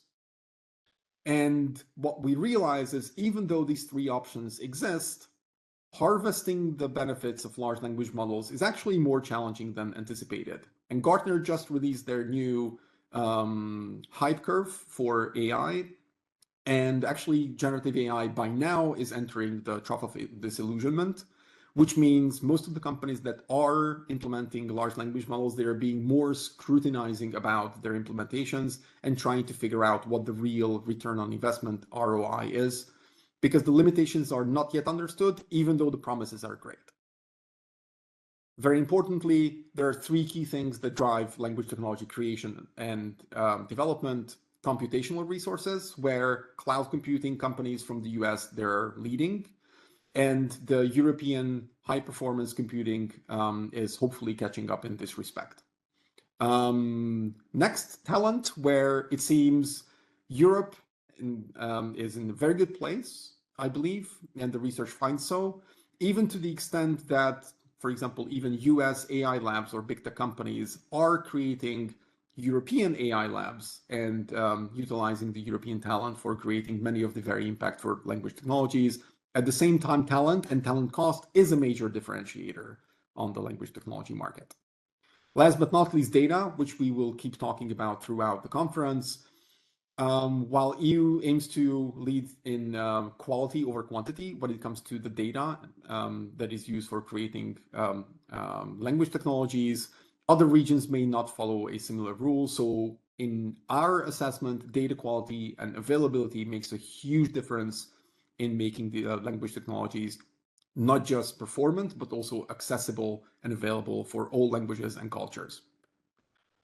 Next, big tech has a big role. Probably this is not a big surprise. And European big technology companies are far and few in between. But typically what happens is that big technology companies, they drive the language technologies to low-cost expectations. They commoditize much of the language technologies, but they also create an ecosystem of startups, while at the same time they're aiming at creating a platformization or a technology lock-in, which we observe across the market. And why they are really in the language technology field at all, if they're just big technology companies, is a good question to ask. And our answers from the study are, well, number one, because they can. They have the funding, the data. They're very result-orientated. Number two, because they follow a platform lock-in strategy, which means language technologies, as long as they are used by enterprises, they need to be available on the cloud platforms of big tech companies so that they do not need to go to third parties to get those benefits. Third, very importantly, many of the large language technology developers, big tech companies, they are the biggest buyers of localization per word per hour. And there's a lot that needs to be streamlined there. The examples of Booking.com or SAP clearly show that language technologies are important and critical to reaching millions of audience that need to be accessed. And the last, of course, big tech have a protective attitude towards their core businesses.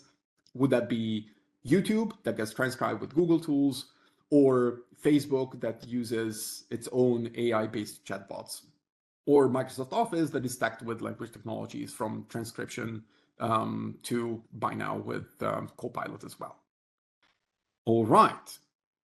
The last thing that I want to mention is that there is a democratization of technologies that we see on the market. And this is especially true for language technologies, which kind of means that even though there are very specific ways language technology actors typically make money on the market, actually tech-savvy enterprises can implement their own language technologies.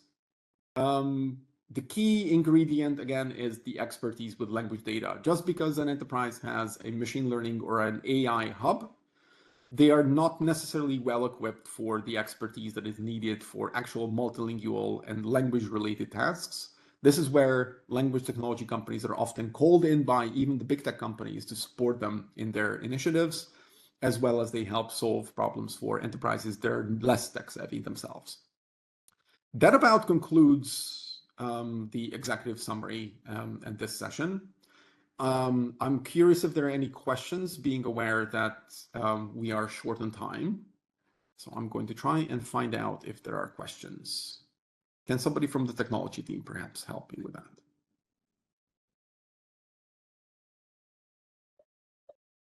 But, yeah, so if you just click on the Q&A. Yes.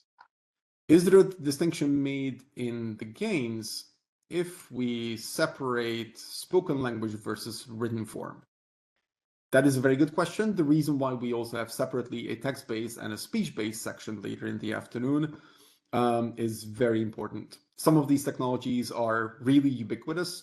For example, machine translation is considered a very high quality tool, the state of the art, as well as text-to-speech, at least as long as it goes to synthetic voices, is actually very mature. There are other technologies that are less mature, or they're much varied across languages in their performance, if that answers the questions, I hope. And then would be interested to see some targeted data from Asia, India as well. Thank you for asking that question. We hope to extend some of the research for the rest of the world as well. Of course, as this is a European Commission project or initiative, the research and the report and the conference itself does put a specific emphasis on Europe itself. All right. And we have one more question. How do you show the value of each quality control step in order to receive budget approvals? Wow. That is a really good question that I think we will need to answer outside the conference. And if you do have further questions, feel free to reach out to either to myself, we can connect on LinkedIn, or reach out to the project team at the email shown on the screen right now. And we have one more question. Given the many problems we see with large language models, do you see evolution in technology beyond LLM and transformer, which are not that useful for Africa? Lovely question. We will address some of the large language model specific questions in the first afternoon session starting at 1:30. And now I would like to ask everybody to, if you would like to provide feedback at the QR code, which will, of course, probably together with the slides and the recording where they to be found, we will ask the participants separately in email. And now it is my pleasure to hand over to Andrejs Vasiljevs, who will focus his session on the multilingualism supported by language technologies in Europe. Andrejs, can we call you onto the stage, please?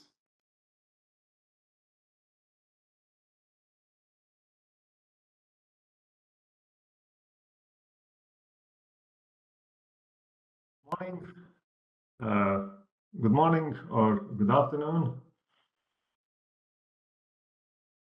Just a moment to check. Hello, Andrejs. We see and hear you perfectly. Let's go. Okay, very good. So, I'm happy to present you the key findings of the study that we conducted for the European Commission. And this study is focused on understanding how multilingual is European web space, how well language diversity in Europe is represented online, and how this representation is supported by technologies, especially by automated translation technologies. And it's commonly known that making website multilingual extends its global reach, helps company to find new clients, new customers, attracts wider audience, contributes to better consumer experience. And also for public sector, it's essential to address multilingual audience, to provide services in different languages to reach linguistic diversity of population, and also to provide transnational services. And for understanding how good is Europe on this, we conducted this study, and the study was done in the framework of European web space multilinguality project carried out by consortium led by language technology company Tilde, international data research company IDC, marketing and public relationship company Ogilvy, and European language data agency ELDA. And the objective of the study is to, with the help of this study, understanding multilinguality and also providing practical tools, open source tools to facilitate website multilinguality, to help SMEs, NGOs, public administrations, academia to make their websites multilingual with the help of machine translation, automated translation solutions. And for what we conducted this study, and also developed a set of solutions to fill identified gaps. This study is still ongoing till the end of the year, but we are happy to share the current results, what we have achieved so far. And so, what was the scope of the study? Is we analyzed current situation on the European online space, going through multiple websites using automated tools. We explored what languages are presented on these websites, and also what solutions are used to make these websites multilingual. Is it a human translation or automated solutions, or combination of those plugins, or built-in features of content management systems? And geographical scope that we have to cover is Europe, European Union countries, 27 member states, but we also included in these studies candidate countries: Albania, North Macedonia, Serbia, also Switzerland, and United Kingdom was studied. And all in all, we have to cover about 1 million public sector websites and almost 10 times more private sector websites for this analysis. And to deal with this, we created a set of representative balanced lists that shows or represents this situation and linguistic diversity in Europe, and these lists represented public sector and large enterprises, SMEs, and different slices for in-depth analysis. For going through these hundreds and hundreds of selected representative domains, we use a multilinguality assessment tool. And this tool was developed by our company, Tilde, for the European Commission. It's an open source tool. You also are welcome to use it for your studies or research. And it helps us to go through these websites to identify what languages are used in these websites, what percentage of content in which is in which languages, and calculate different scores to compare multilinguality of different sectors and subsectors. This was of great help in this study. And now let's go to the actual results of what we discovered. And unfortunately, we can see that across European Union, almost half of websites are provided only in one language. These are monolingual websites. 37% of websites are provided in 2 languages, and when less than 1 in 10 websites is in 3 or more languages. And actually, there are minuscule, very small percentage of websites of what cover all European languages. The European Commission is showing example with their websites and online presence, but there are very few other such examples that are truly reaching all European linguistic communities.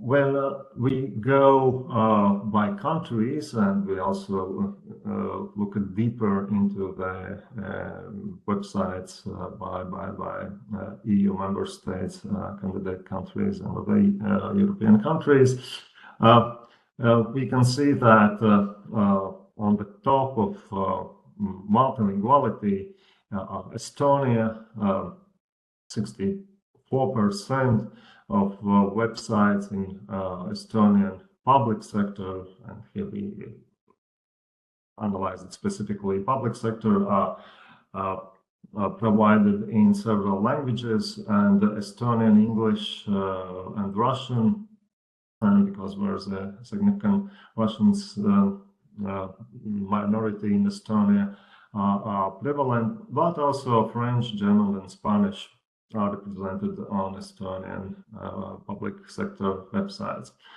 Finland was second in multilinguality, official languages, Finnish, Swedish, as well as English, and Russian are widely represented on Finnish websites. And Belgium was third on this list of like more multilingual websites with French, English, German, and Dutch languages represented. And on the very bottom of this list is United Kingdom. Almost all websites are monolingual. Just about 4% of sites have information in more than in other language except English.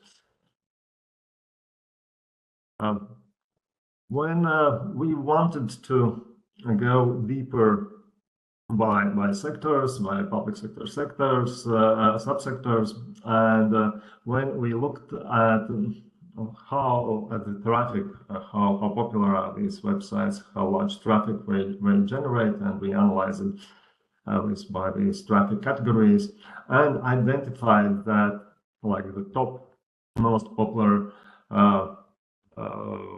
subsectors in public sector are healthcare, when the next is government websites, central, regional, local governments, and the third one is education sector.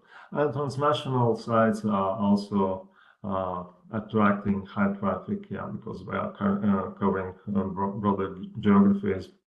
So we selected these 3 subsectors, healthcare, government, education, and looked on multilinguality here, and you can imagine how important would be to get health-related information if you are in other country and you need some find some health-related services. But unfortunately, about 60% of European healthcare websites are only in one language. 1/3 is bilingual, covering language communities in particular countries, and only less than 1 in 10 websites are provided in 3 or more languages. So healthcare sector would greatly benefit by adding features and tools to make the websites multilingual. For central governments, it's a bit better. Only 22%, comparing with low number if we compare to healthcare, is provided only in one language. About half of central government websites are in 2 languages, and when one in 10 trilingual, and still, yeah, we can see that central governments also are not showing an example and addressing more diverse linguistic communities. For education sector, 46%, about half of education websites are in one language only, monolingual, and less than 1 in 10 websites have content in 3 or more languages. So also a lot of room for improvement and addressing other language speakers for education needs.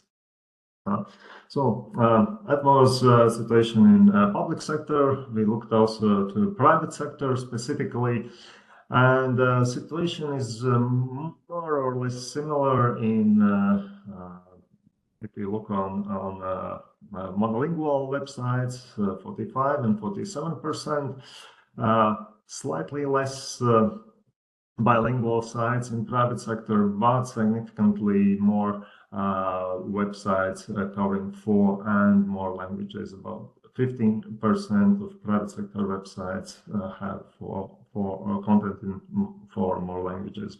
So obviously, the need to reach wider customer, client, user audience is driving to add additional languages. And here again, Estonia is on the top. 55% of private sector websites are in more than 1 language, and here language diversity is wider: English, French, Spanish, Swedish, Finnish, Russian, Italian, Dutch, Czech, Portuguese, quite wide geography.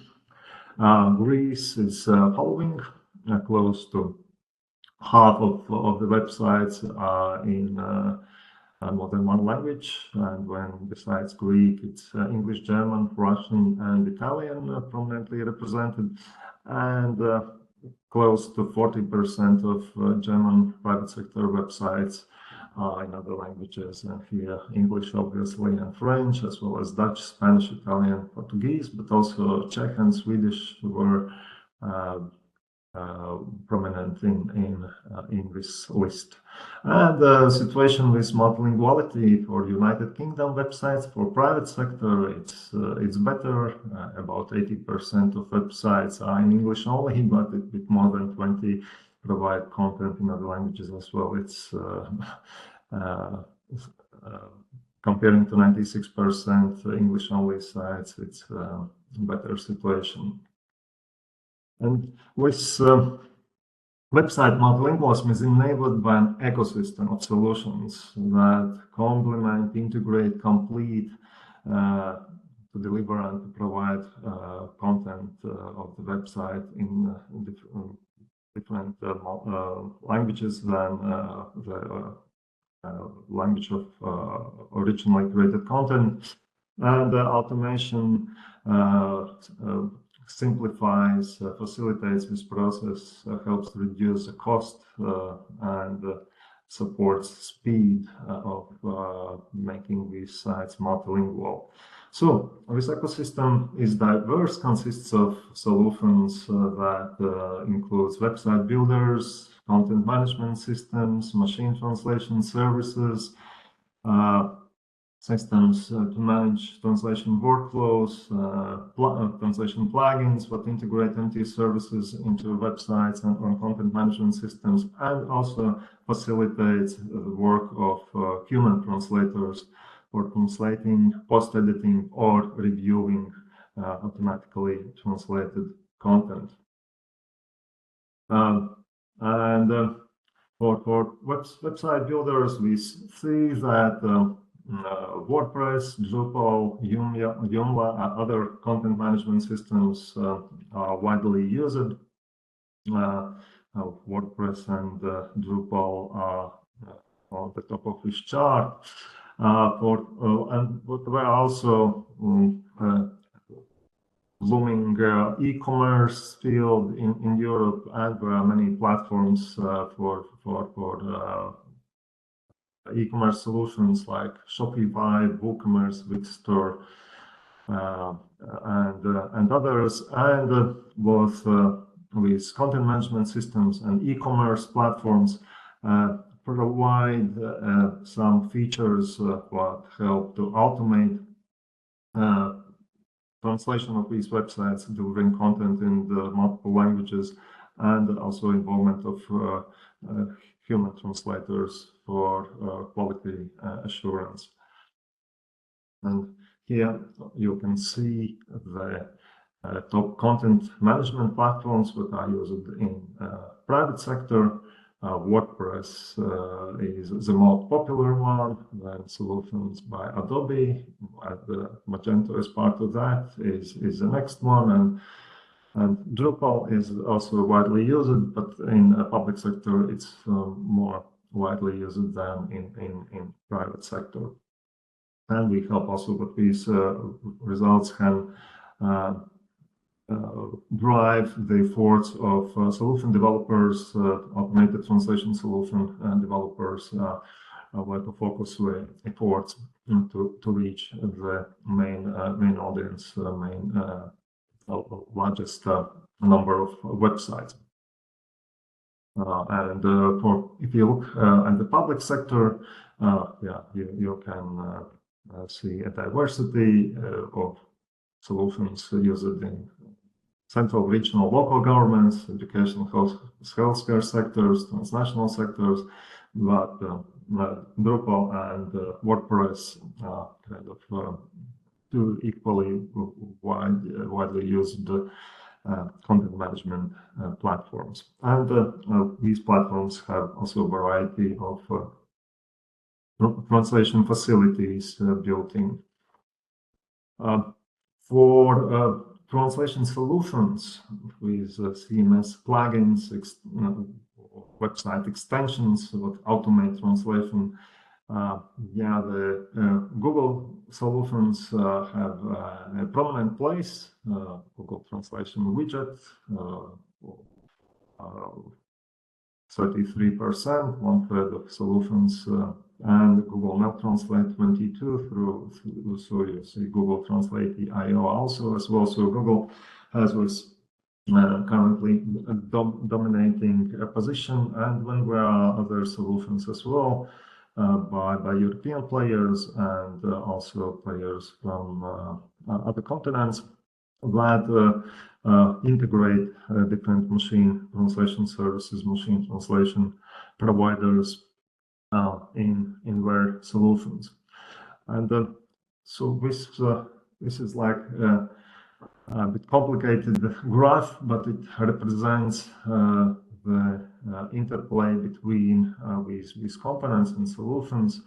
So machine translation solutions are providing translation facilities what with the help of plugins, usually developed by third parties, integrates and provide usability features, facilities for editing, reviewing, automating translation process, and integrates in different content management systems. And for some platforms have better facilities to integrate this translation process, so plugins are more powerful. For some other systems, you need more functionality in plugins comparing to CMS platforms to provide a rich set of automation in translation workflow.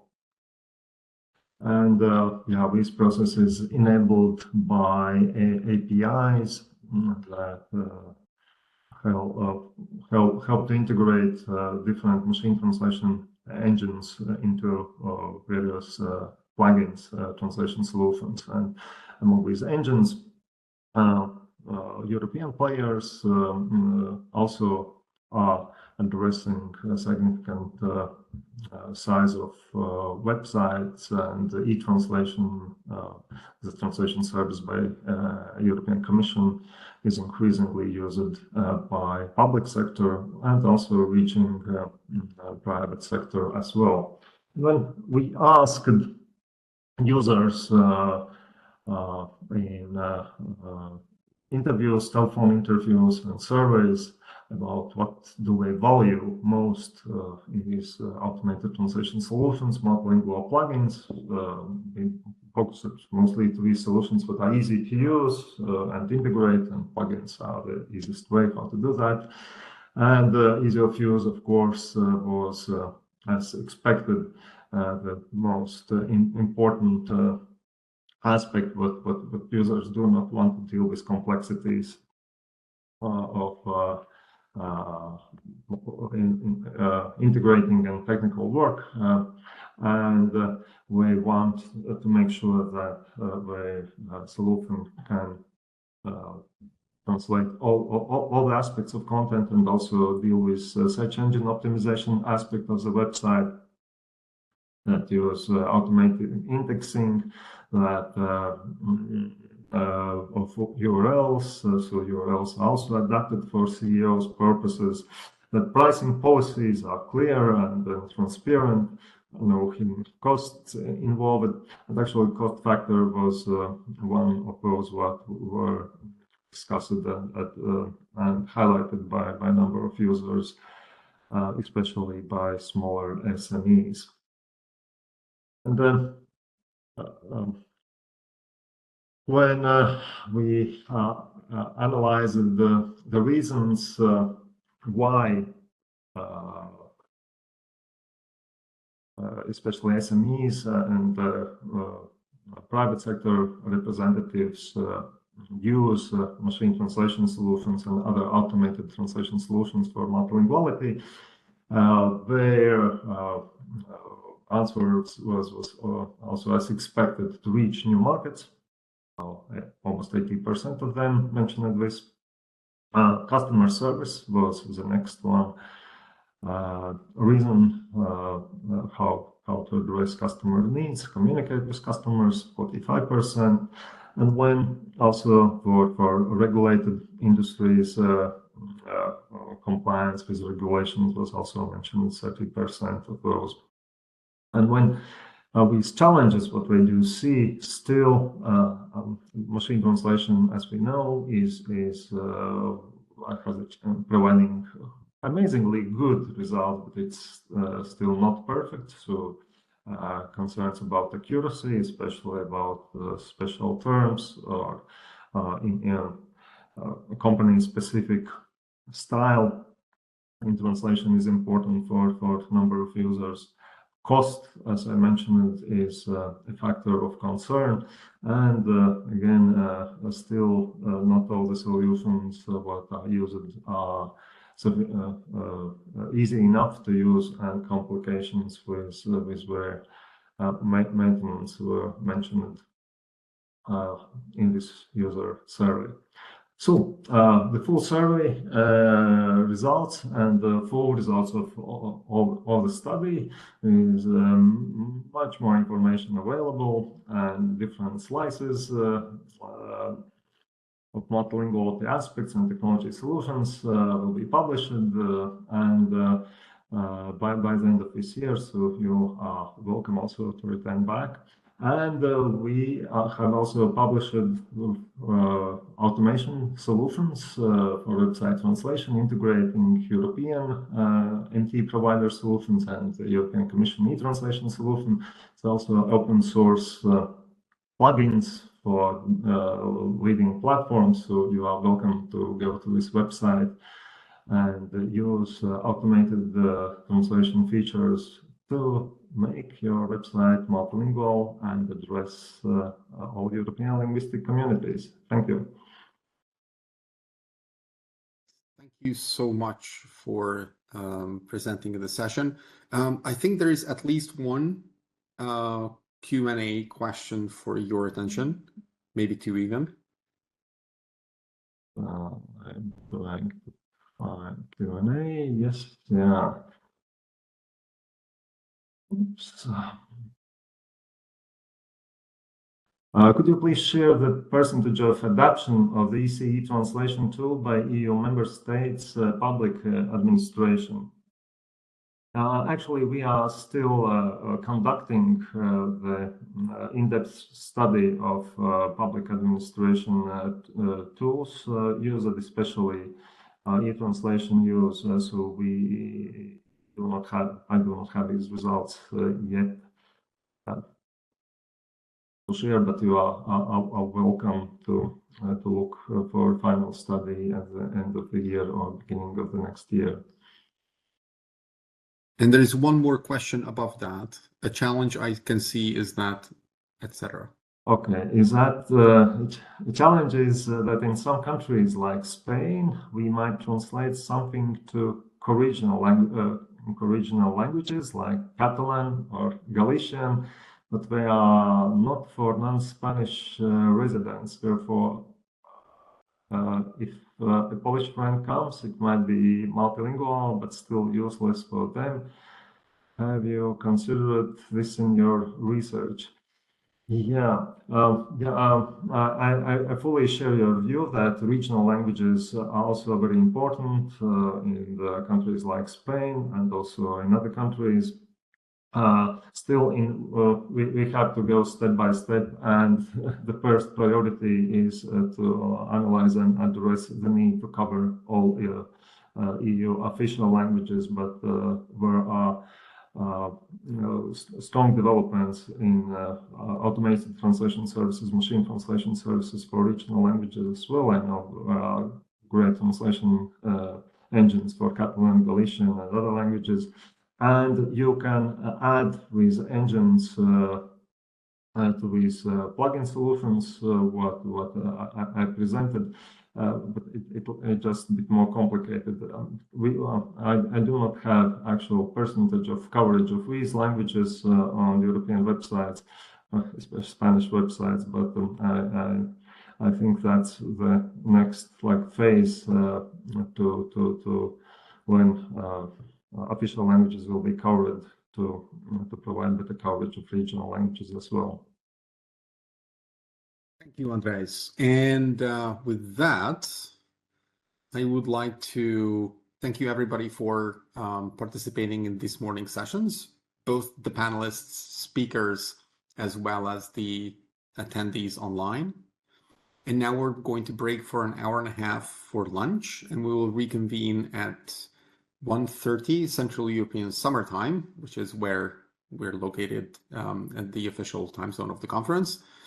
And looking forward to having you back while we will discuss large language models, then text-based language technologies, and we'll finish up with speech-based technologies after a short break. And then after a closing session, the conference will end at 5 o'clock. Thank you so much, everybody, and see you back in an hour and a half. Hello and welcome back, everyone. We are after the lunch break of the Language Technology Landscape Conference, and we are going to continue with our afternoon sessions. Specifically, the next one will be about large language models, where I will be joined by my colleague Nadia Jakubkova. But before we jump right into it, I want to do, just like as in the morning session, a little housekeeping. Number one, for all participants, you are encouraged to ask your questions during the session in the Q&A panel in the WebEx toolbox. And we will try to answer all of the questions at the very end of the session, but please ask them during the session, because if you ask them during the Q&A, there may not be more time to answer them. We can try to do that later offline. Also, we are going to ask questions from you in the form of in-session polls. And as a reminder, this conference is recorded and the recordings will be shared on the European Conference's online channels. Last but not least, every session has this QR code with which we ask you to provide feedback on the content and the presentation in general. And also we will disseminate the survey link separately to all attendees after the conference. Today's sessions started with a welcome and a keynote from Renate, Nikolay, and Renato Beninatto. We continued with an executive summary and key insights from the market study on language technologies. And then we went on to discuss the multilingualism of European websites. And we are right after lunch break, and we're going to continue with large language models, followed by text-based language technologies such as machine translation, translation management systems, and more. And then a coffee break right before we have the closing session with speech-based language technologies. And then we'll close off the conference between myself and Philippe. Now, jumping right into the presentation. As I said, I'm joined by Nadia Jakubkova, and I hope she's also here by now with us. Hi. Hello, Nadia. And then very quickly to note, this session and the following sessions as well, they may not necessarily reflect the opinions of the European Union. They are insights from the market study that Nimdzi conducted on behalf of the European Commission. And so let's look into large language models. A quick introduction. Number one, it's only about a year and a half since ChatGPT, OpenAI's natural language interface enabled large language model came into the market. But actually, it's about 7 years by now since the transformer architecture was born, courtesy of Google, which also has fueled machine translation and other technologies ever since. But it was only about a year and a half ago when large language models and language technologies in kind of in general became the center of attention across the globe. And the new hype is really about the natural language interface that ChatGPT created to large language models, as well as their multimodality. The reason why we have these three little pictograms on this slide is because, let's face it, large language models as such, they're still in baby shoes. At the same time, they can already kind of do magic, at least it certainly feels so, and they can make you feel superhuman in your everyday work. At the same time, while we see impact of large language models, would that be in applications like chatbots or productivity tools, software coding, and more, there's actually still a lot of uncertainty about the return on investment on large language models. At the same time, as we discussed in the morning, large language models are estimated to have anywhere between 700 million to 1.4 trillion euro economic impact in the European Union. And they're very importantly democratizing the access to multilingual and productive applications in general. That said, there are some core issues, and Nadia, perhaps you would like to speak to these quickly. Sure, thank you. So in our research, we identified several challenges and issues both on the buyer and the developer side. Generally, here we see 8 of them or 7 of them, but generally they can be grouped into 3 categories, which is cost, quality, and safeguards. I assume that everyone attending this conference knows that training LLMs is expensive, but I would like to emphasize the cost of running LLMs here. oftentimes what we see is that the cost of generating content using LLMs is not factored into business analysis or business plans. So, for instance, we've seen cases where some providers failed to cap their services, which led to buyers exceeding token limits, and that incurred unexpected charges for the developers. And the same issue is on the buyer side when the cost per generation isn't taken into consideration when they are either acquiring a solution or building their own custom solution.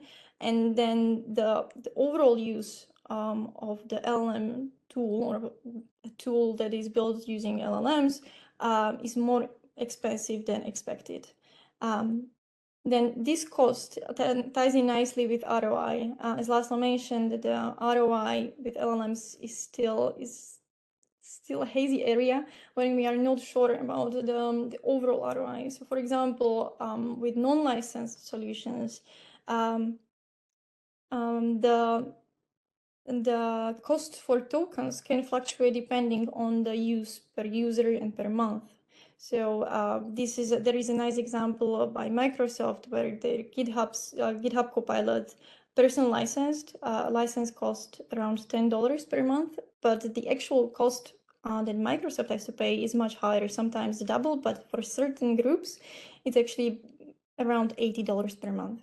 But for licensed solutions like productivity assistants, buyers pay per month, but the advantage is supposed to be more productive. The benefit is this productivity gain per user, but it is very difficult to estimate how much a Copilot or any other productivity tool can actually save. With productivity assistants, we have to rely on self-reported data or data reported by employees, but they are inherently biased. So at this point, we are not sure. Another issue is the quality of the output. This ties into training data, which is the core component of LLMs, and the quality of this data impacts the quality of the output. So one issue is bias and discrimination. If the training data is biased, then the model is likely to generate biased outputs. And then there is the quality is also tied to language, which is linked to the amount of quality data available in different languages. So languages that are more pervasive online will typically have more training data available, and that leads to better quality outputs. So, for example, there is a significant difference between the data, between the amount of training data in English as compared to Slovak. And as a result, the quality of the model's output in Slovak is much worse than in English. As we say here, not all languages are equal. And the last issue is the issue of safeguards, which is privacy, security, and confidentiality.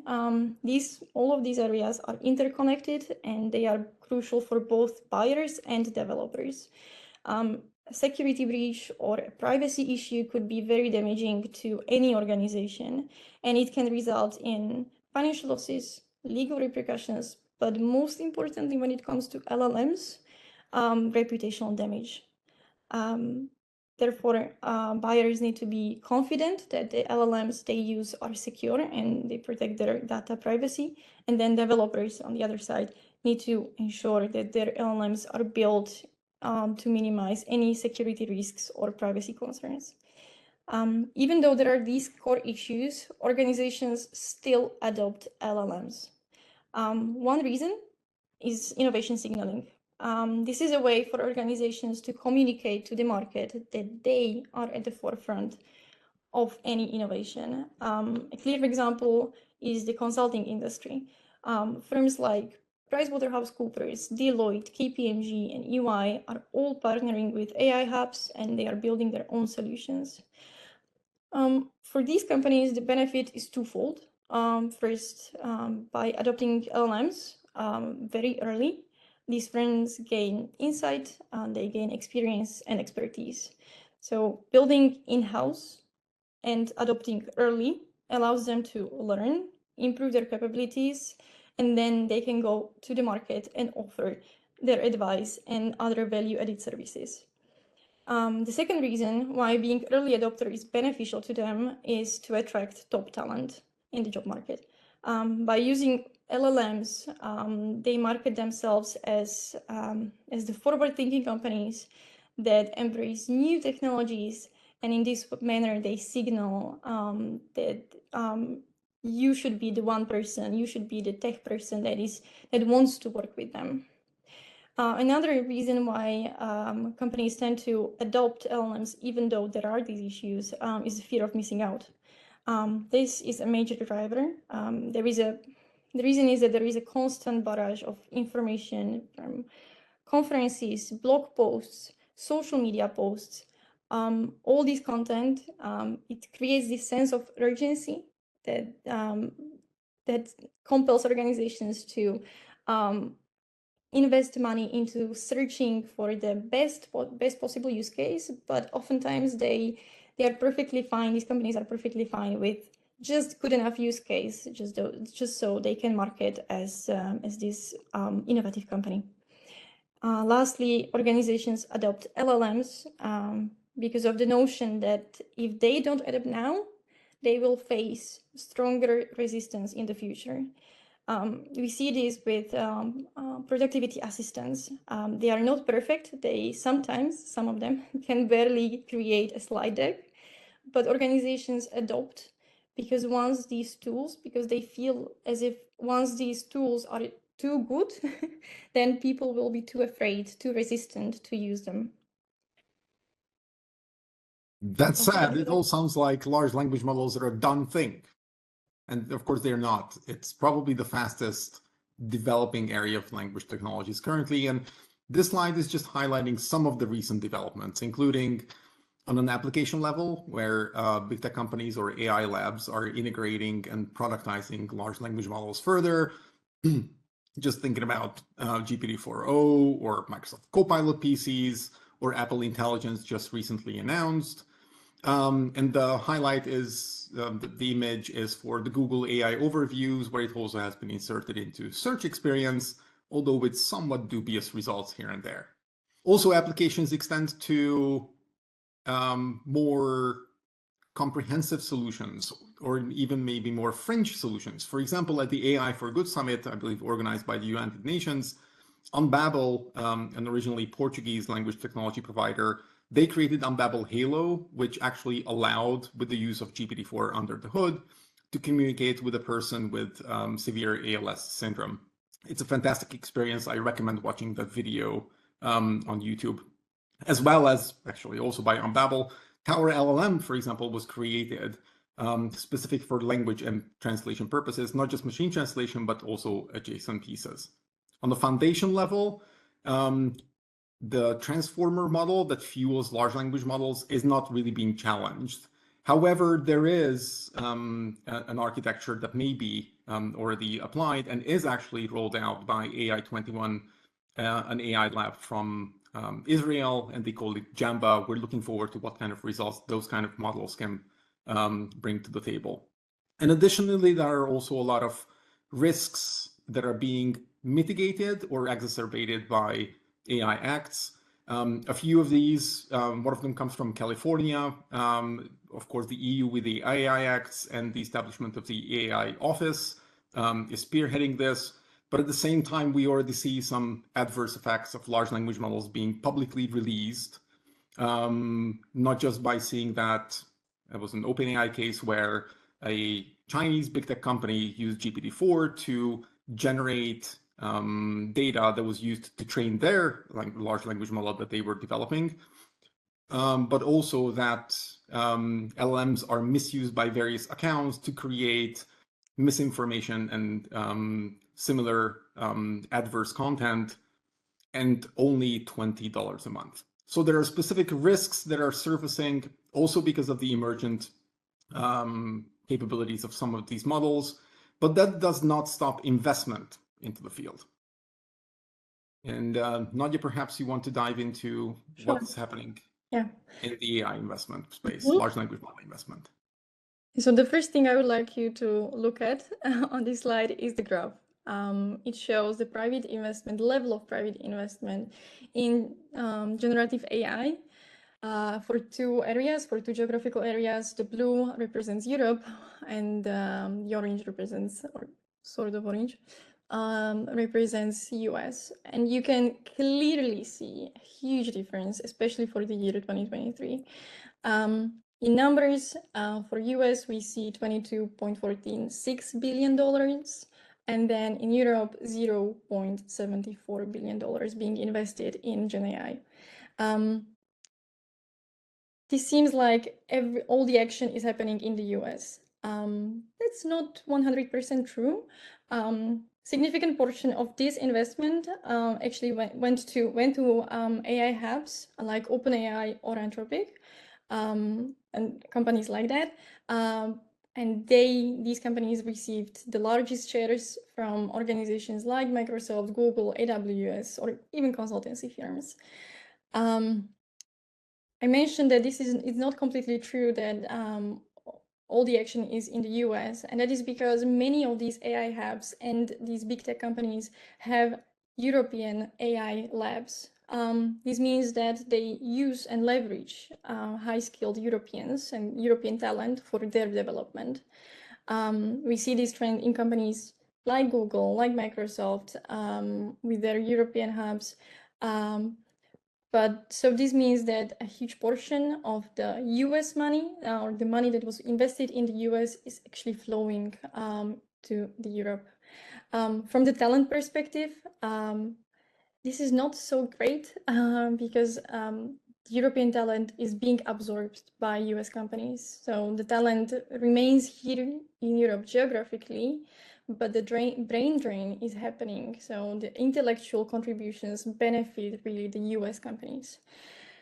And the issue is that European talent is not used or is not used for European companies, for Europe's benefit. Another point to consider in regards to investment growth is that also a nice portion of this money, this investment doesn't directly go to large language model development. Instead, it is directed towards cloud computing infrastructure, which is needed for LLM training. Companies that offer cloud computing infrastructure like Microsoft, Google, AWS, there is a nice ecosystem because these companies, they invest heavily in AI hubs just so they can gain access to the latest and the best LLM models. And then these big tech companies offer these LLM models on their platforms. The overall arching goal of this nice ecosystem is customer lock-in. It allows enterprises, so the point is for enterprises to transfer their organization data to the big tech data centers, purchase computing infrastructure. On this infrastructure, the organizations can build their own generative AI applications. And why they want to build them on their platforms? Because these big tech companies have access to the latest models. So this is all done within the same platform. So and also on top of all of this, the organizations, the enterprises, get productivity assistance that are specifically tailored to their company data. So essentially, what is happening with the investment is that, especially from the big tech side, we see that they want to offer this whole package, that you work with a single provider and you get the cloud computing, you get the generative AI, you also get productivity assistance. This is all nice scheme to actually get as many as possible, as many enterprises as possible under one roof. Thank you, Nadia. And very importantly, on the bottom of the slide is a key insight, which says one of the prime reasons why large language models are being developed, for example, by US big tech companies, but also in China, is not necessarily to solve intralingual issues or multilingual issues, but to bring productivity gains to enterprise customers, because time saving is actually one of the prime movers of investment and customer benefit. But investment is actually not, strictly speaking, a United States phenomenon. Just recently came the news that Mistral AI, one of the European flagship AI labs, just secured about $600 million, about 550 million euros worth of additional investment. So there are promises for Europe as well. About quality and language coverage, probably not that many people speak Hungarian at the conference today. This screenshot was taken in August 2023, I think, when Claude was released, and it was only released as English only. Claude being Anthropic, a US AI Labs large language model and chatbot. And I asked Claude in Hungarian, do you speak Hungarian? And Claude kindly replied, no, sorry, I don't. I only speak English, all this in Hungarian.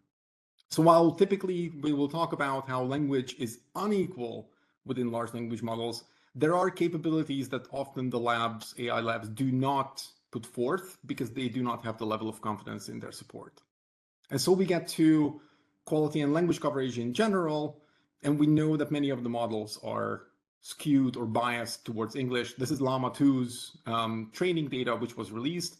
Unfortunately, many of the new large language models, they do not release similar depth of information about their training data. But it's very well visible that English and unknown, which is the vast majority if it is actually computer code, dominates the training data for many, not just for Meta's Llama models, but also for many other language models. And of course, even if a language is supposed to be covered and supported, it doesn't mean that it's covered at the same extent, to the same quality as, let's say, English. So custom evaluation is needed for implementation. At the same time, the multilingual nature of large language models is kind of baked into it. And I would like to call Manuel Herranz from Pangeanic to the podium to share with us his thoughts about how large language models can help the multilingualism and multiculturalism in the future. And Manuel is the Chief Executive Officer of Pangeanic, who they are a language technology provider from Spain.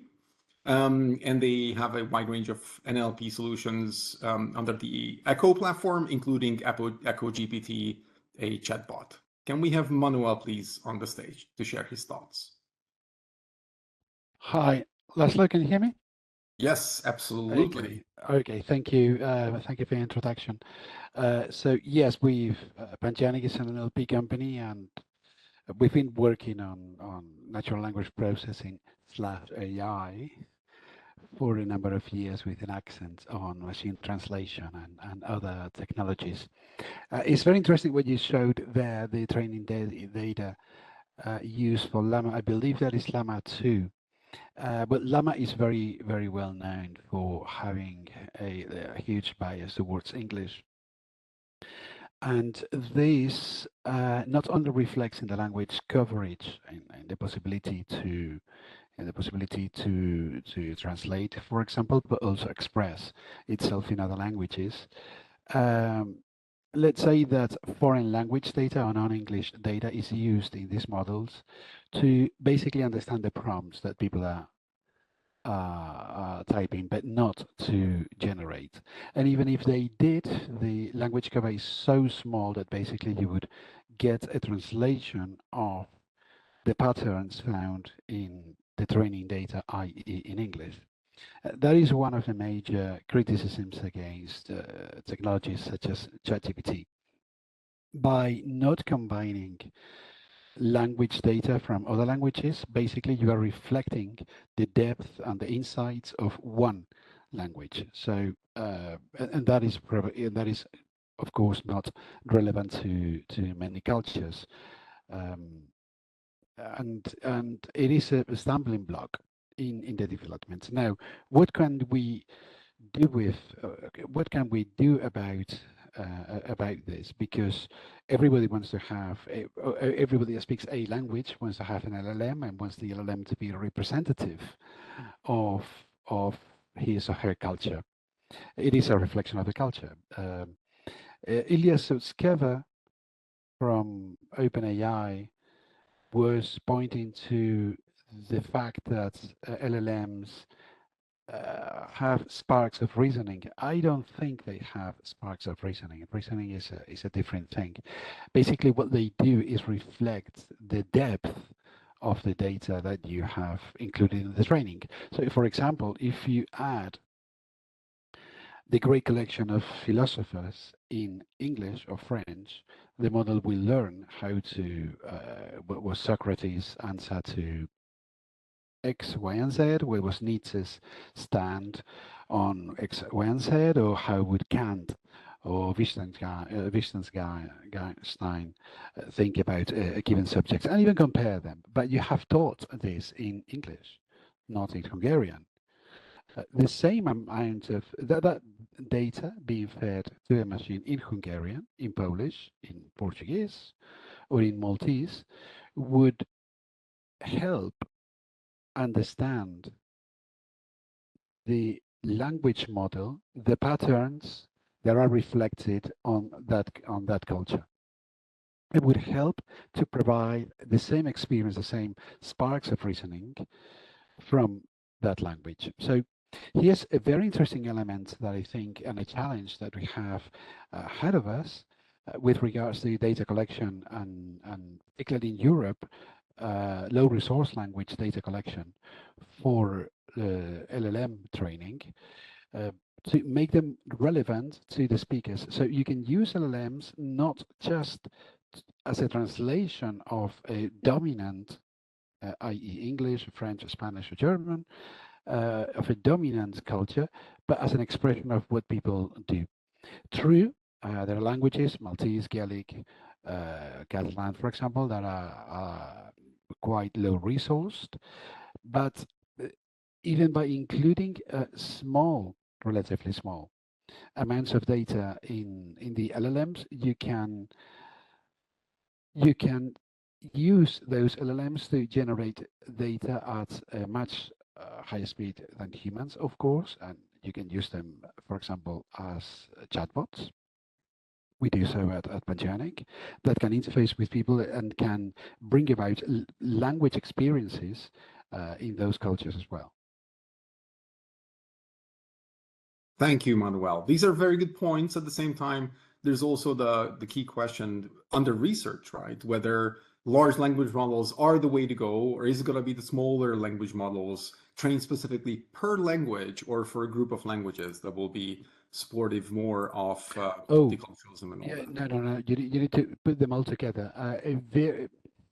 Nowadays, a very specific language, a single language LLM, this is my personal opinion, doesn't make much sense. Let's take the case, for example, of Catalan, in which development we were involved with the Barcelona Computing Center. Even though there was a Catalan LLM, let's call it, there was still Spanish and there was English in it, so that it could leverage knowledge and give an understanding in other languages. So adding other larger or smaller languages wouldn't have been very hard when it comes to training.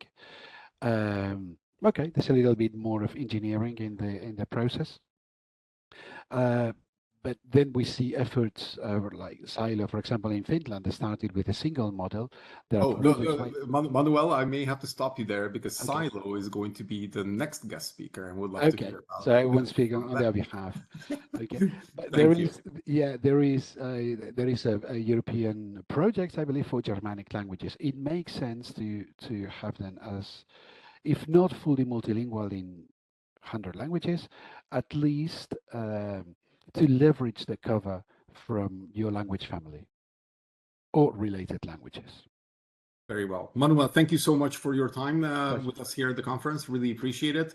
We're going to jump into the next section, which is going to be about market sizing and market demand. And again, starting with a meme, but the meme actually talks a lot about the hype, which is to say, we don't know a lot of things.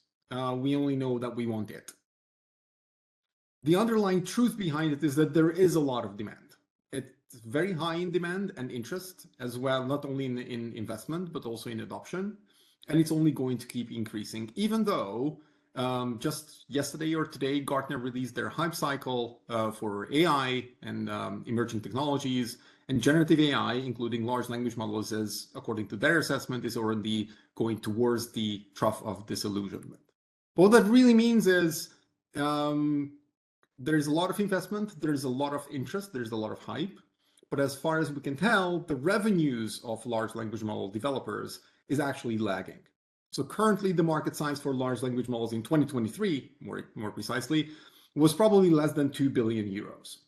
We do expect, and there is a general expectation, that this is going to grow massively in 2024, since the original quirks of the models are better understood or mitigated. And we expect that it can grow up to 10 billion euros in 2024. And because the technology is so new, it's an emerging market and it keeps finding new use cases, new buyers, and all that. However, of course, one of the key things is who is driving all this growth. By now, there are Hugging Face, one of the leading AI hubs and model hubs, reported that there are, I think, up to 700,000, not 700 to 1,000, but 700,000 large language models on Hugging Face. The reality, of course, is that few of them actually make it into public discourse and actual operational implementation, but it seems like the innovative spirit is not fading at this point of time. However, when we get to main actors, this is what we see. And again, with a meme, but it encapsulates a term that I learned throughout this study, which is AI whitewashing, to say there are a great many companies who say that they are all AI companies. And what may happen under the hood is they use a different foundation model to implement a new application or a new use case. Still, the meme also encapsulates the fact that there may be a lot of investment, but very little immediate return on the investment. Long-term thinking is absolutely necessary.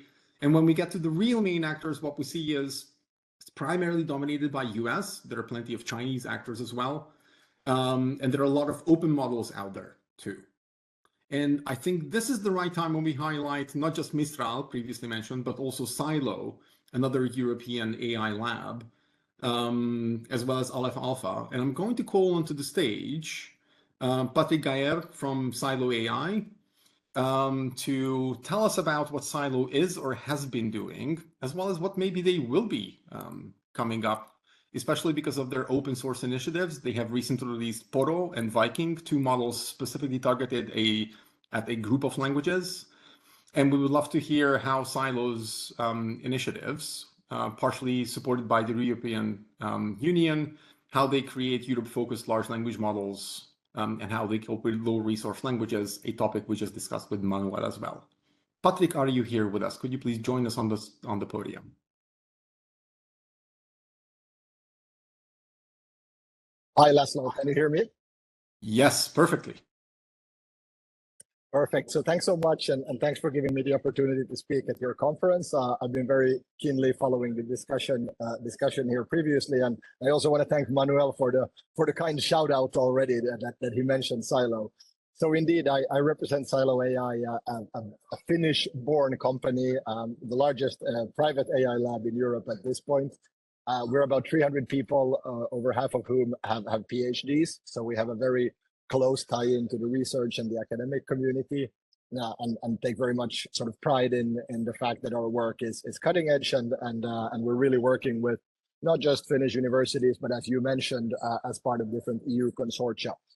So to sort of go into a little bit to the topic you asked me about, our initiative to train LLMs natively on low resource languages. So exactly what Manuel said, using the scarce, absolutely, but the existing data for low resource languages. It's really all about strengthening, both Europe's digital sovereignty, but also, of course, democratizing access to large language models to then build different types of product solutions and other things on top of. And the only way that sort of you can build these end products that the consumer or companies in some cases use, applicable in regions and in countries where we speak low resource languages, such as in Finland, where I'm from myself, is of course if these models are trained on that language, so that they truly do reflect sort of the culture and the values of that country. So as you alluded to, we've trained a couple of models together with Turku NLP, so a research group at the University of Turku in Finland. We released Poro a couple of months ago, I believe it was in the end of February, which is a large 70 billion parameter model in Finnish, English, and programming languages. And then we just released the 7 billion parameter version of Viking a few weeks ago, which is then the same languages as before, but also adding the rest of the Nordic languages into the model. And soon we'll be releasing sort of the larger parameter models of Viking as well, as soon as we get them sort of through the training and the post-training process. Looking forward to that. It's very exciting, and we're seeing very promising results as well. So you know, especially on benchmarks and evaluations relating to of course understanding these languages and being able to use them, for example, for translation use cases. But frankly speaking, you know, our customers do use these models in a broad range of different use cases. So you talked earlier about sort of the time-saving nature of LLM applications today, which has been a large part of the focus, sort of, let's say, productivity-driven use cases. But actually, kind of our hypothesis is, and what we, to an increasing degree, see on the market as well, is that sort of the true value of LLMs, which is really true as with any AI technology, the true value is really realized when you integrate that technology as part of a product, a service, a operation of some kind. Sort of as a standalone thing, it doesn't really generate necessarily that much value. And yes, it can make you maybe write emails a little bit quicker or something, but not sort of, it won't have transformational effects that justify the level of investment that you talked about. That's I remember Peter Sarlin in one of your CEO in one of his podcasts where he was interviewed, he was also saying, yes, he foresees that the models also developed by Silo AI, they are ideally used by software and application developers across the globe, but of course, especially in Europe. And so I guess this is also why Silo is working with some major technology companies across Europe. And Silo just signed or came to a strategic partnership with Aleph Alpha. How does that fit into the strategic goals of large language models that Silo is pushing forth? Yes, absolutely. We just announced that last week, and I'm very excited about the collaboration. Of course, Aleph Alpha and ourselves, you know, we are two of the sort of major AI and LLM players in Europe, and very excited to work with them. We actually also have a fairly complementary setup. So you know, our focus and our value base is very similar, but the actual sort of output of what the companies have focused on is slightly different. So you know, Aleph Alpha brings a very strong enterprise grade sort of AI tech stack to the table, while we then have had more of a focus on open source LLMs for European languages. And of course, we also have a fairly large and diverse team of experts that have worked not just with LLMs, but with a bunch of other AI technologies, you know, anything from computer vision to other things. So of course, we're already working with large European companies, both of us. And soon we'll be extending that joint offering exclusively first to existing clients, but hopefully in the future also to new clients. And to answer your question directly, I think what sort of binds us together is the common value base and the common idea and commitment to sort of sovereign AI capabilities, where their sort of deep research and technology expertise combined with our end-to-end capabilities and open source models really sort of make this a perfect match. But this is on a sort of collaborative basis. So we're also very keenly following the market and trying to see what we can do together. But it's very exciting. And of course, you know, alluding to some of the earlier slides that was shown, it's a very competitive space at this moment and very, very fast moving. So companies also have to be very nimble and be able to react quickly. Patrik, thank you so much for these insights. I have a few immediate takeaways. One of them is competition is great, even though it doesn't look like it at first, maybe. But for enterprise implementations, many of these AI labs directly compete for opportunities, and especially for future opportunities, number one. And number two, as you mentioned, half of your staff are PhDs and probably are working on actual machine learning AI, large language model related developments, which means kind of going back to the AI whitewashing, and also some of the expert interviews that we conducted for the study said, yeah, it's easy to call yourself an AI company, but unless you have a sizable R&D team that is actually capable of driving forward the innovative front, it's really unfair to call yourself an AI company. The third thing that I would like to highlight, as you mentioned, is that large language models, and in general AI as well, they're not directly creating standalone value. Rather, they are more features or basis for value creation through adoption and integration into even existing tools and ecosystems. I hope I'm capturing that correctly. Exactly. That's a perfect summary. Patrik, thank you so much. We're very much looking forward to what's coming out of Silo's kitchens. Certainly everybody, also in the language industry, plenty of people are testing different large language models for translation tasks, for summarization and all of those. And if European Union's 24 languages are going to be supported by European large language models, I think that will be a significant enabler of European companies in the competitive landscape of technology-enabled value creation. So do we. Thank you very much, Laszlo, for having me. Patrik, appreciate your time. Thank you for taking part in this conference. All right, we'll get back to the original schedule, that is to continue with large language models and the main actors. And as I was describing it before, it looks like much of this is being dominated by US, but it seems that there is, as Nadia mentioned, there is a very strong talent component to a potential uprise of European AI, and the examples of Mistral, Aleph Alpha, and Silo, it exemplifies that there is a future for European large language model initiatives as well. Next, it's important to highlight that large language models, it looks like from many perspectives and many communications, especially from the large actors, that these are a done technology. It is definitely not so, and Nadia mentioned plenty of the issues previously with large language models, and some of those are being addressed on some level.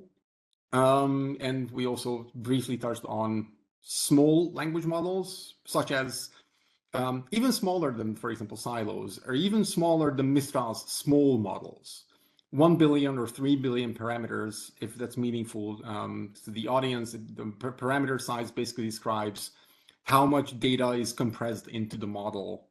And it's kind of also an indication of its capabilities, but that is being challenged by some of the smaller models, including Google's Gemma or Microsoft's Phi, but even Mistral's small model can belong here with 7 billion parameters, which are more suitable for fine-tuning for specific tasks, for running faster and more efficiently, and even can be incorporated into devices. Handheld devices or standalone laptops or desktop computers, and purpose-built applications can be built on those, compared to the very large general capable models that require cloud computing to be run, and thereby have a component of some level of consideration about privacy. Where does the data reside and what happens? And this is one of the reasons why many of the foundation models, which has also heard it from Silo, they do release their models in various sizes and iterations, including for very small ones sometimes to really big ones. And it's still being figured out what kind of ecosystem will be the most suitable. Is it going to be one or more multiple grand models that will be capable of fulfilling all those use cases and promises, or rather it's a collection of smaller models, use case specifically developed and inserted into technologies and interfaces that will bring the greatest benefit of large language models to the market. Kind of a similar consideration as the mixture of experts model, which says maybe the way this is going to happen under research is that there is one language model that is coordinating a multiple smaller specialized ones, either specialized in domain or in task, or maybe even in language. And again, that's bringing a lot of what is called runtime efficiencies, both for speed as well as for cost savings. To address hallucinations, there are still various attempts, of course. One of them is, well, let's just make the models bigger. Maybe they will learn more. This is one of the mantras especially from the largest AI labs. But alternative options for grounding large language models into factuality includes retrievable augmented generation, which may also have its limitations. But that may also include calling on with the knowledge graphs and semantic AI tools, as well as function calling, so that language models can call external functions when it seems like they cannot solve the problem themselves. They will call, say, a calculator or a similar tool to help with the problem solving. There are various prompting techniques that are still being developed. And actually, prompting is one of those areas which is very, very fuzzy in terms of what kind of additional value it can still bring more. How much is it going to be the prompting mechanism, the input, that will increase the performance of large language models? Or is it going to be the architecture, the training, the data that is used for training that will move into a brighter future? As well as, again, fine-tuning and quality-focused data is something that Silo and similar companies, AI companies, are pursuing, saying that the core architecture may be something that is moving forward even into the far future, and then rather the focus is how to use less, more focused, higher quality data, and how to use fine-tuning techniques so that large language models will be more capable and adaptable in certain circumstances. Multimodality, as also shown by GPT-4V or GPT-4o, as well as we here, Llama 3 will be coming out, Claude 3, Opus, they're all kind of natively multimodal models.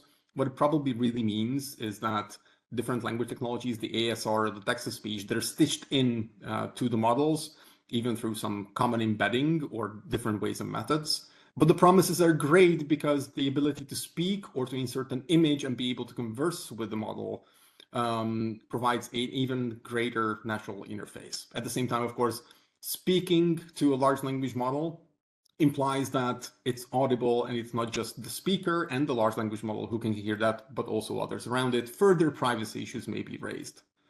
And of course, the custom task and domain-specific training and fine-tuning is somewhere where especially the third-party providers will be excelling at.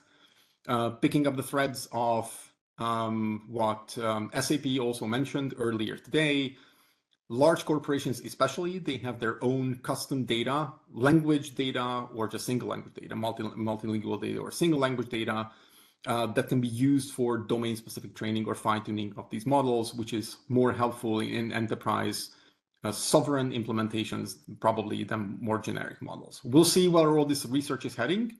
We will be happy to report back on it next year in the spring at next year's conference. That said, I think we're more or less on time and we can take some questions. And I'm sure that we're talking about large language models. I'm sure that there are questions. So let's look at those quickly. Oh, there are way too many. All right. Let's take a few. Will we make the presentation available afterwards? Good question, not related to large language models, but yes, we intend to, together with the recordings, should be published after the conference. Next, what is the cost of training on synthetic data? The cost of training on synthetic data. I think there is a quality cost. If I remember correctly, even Sam Altman said at some point of time at an interview, even at the AI for Good Summit, he said, synthetic data is very appealing because it can be created in vast amounts very quickly, not free of charge, that's true, but no data is. But kind of training models on their own outputs or another model's outputs may not be the best idea and ultimately may result in what is called model collapse very often. So the cost of training on synthetic data is primarily model performance, but also if we consider then training models on their own outputs or other models' outputs kind of just helps embed and ossify the existing bias or the existing bias of the data into the models instead of the ability of complementing it always with new ones. I hope that answers the question. Somebody says security and confidentiality will be the issues that AI needs to solve most at present. Taking the word sovereignty as an example, if this applied to enterprises, each enterprise may have its own, wow, he's jumping around a lot, own text AI or language AI module in the future to comply with the word usage culture of each enterprise. I think that's a very good comment. to say, and this is what AI labs are also looking at primarily as a value creation and money-making model, which is to say create enterprise or use case specific models where the data is essentially governed by the enterprises themselves, while the models and the implementation, the customization, the deployment, and the maintenance is in the charge of the third-party language technology companies. Next, my fear is that we will have too much bot-generated information out there. Already estimation regarding social media accounts is high. You combine this with, oops, it jumped away. The question jumped away somewhere. But if I understand the question, at least the beginning of it, yes, and this was also shown by, here we go, too much garbage to sift through. Yes, it was actually even shown not even just large language models, but even machine translation. It was Amazon who earlier this year conducted the study that said a lot of the content that is available on the web right now has been machine translated and never reviewed by humans, which means the quality of that content is at least doubtful.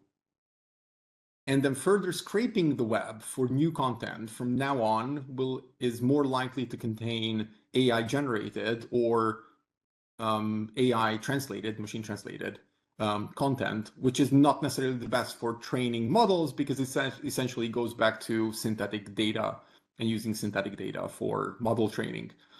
It's one of the challenges that we see also on the market. Very different from diffusion models and image generation, where you can, and even in some cases by a US directive, in some cases you have to create a watermark into the image that will be clearly identifiable in the future that this image was AI generated. This in the current state of affairs is not possible with text. And even the detection of AI created text is not a solved challenge, if it ever will be solved. There are various attempts and even tools, even marketed tools to do this with various efficiencies, but none of them come close enough to be able to say 100% correctness, which is kind of what we expect from classification kind of technologies to say, yes, it's AI generated, no, it's human generated, which one can be used or not used. And another aspect of synthetic data and using it is not just that it ossifies the existing content and the existing language and the existing culture and bias. Another problem with that is languages and cultures, they evolve, develop, and therefore actually considering next year or 5 years from now or 10 years from now where different languages and cultures will be, and keeping that up to date in these models is a challenge that is also not solved. All right.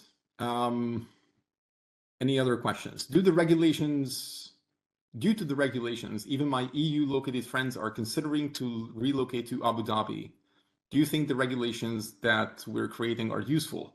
There are too many troubles to innovate in anything new, asks someone. I do have a personal opinion on this, but I'm not sure if that's the right thing to share. Not because it's not positive, it's just important to say nevertheless that when the EU created GDPR, it was viewed, and by many it is still viewed, as an administrative burden. However, at the same time, it had various positive effects and impacts, including the overarching fact that it created a baseline for how generally the world views data privacy issues. There's an expectation that the AI regulation that is advocated by the European Union and will come to effect in 1 or 2 years exactly for different purposes, actually will create a similar foundation for regulations across the globe. And in my personal belief, I think I can only add that hiding from upcoming regulations that will not solve the challenges of the future. In other ways, just because some glasses can be broken now, it is possible to step on those shards of glass even in a year or two's time and receive the same kind of challenges and penalties. I think it's unavoidable that more regulation incoming. There is a lot of discussion and arguments about where and how what level of technology development and application regulation needs to be applicable, both in the US and in Europe and other parts of the world.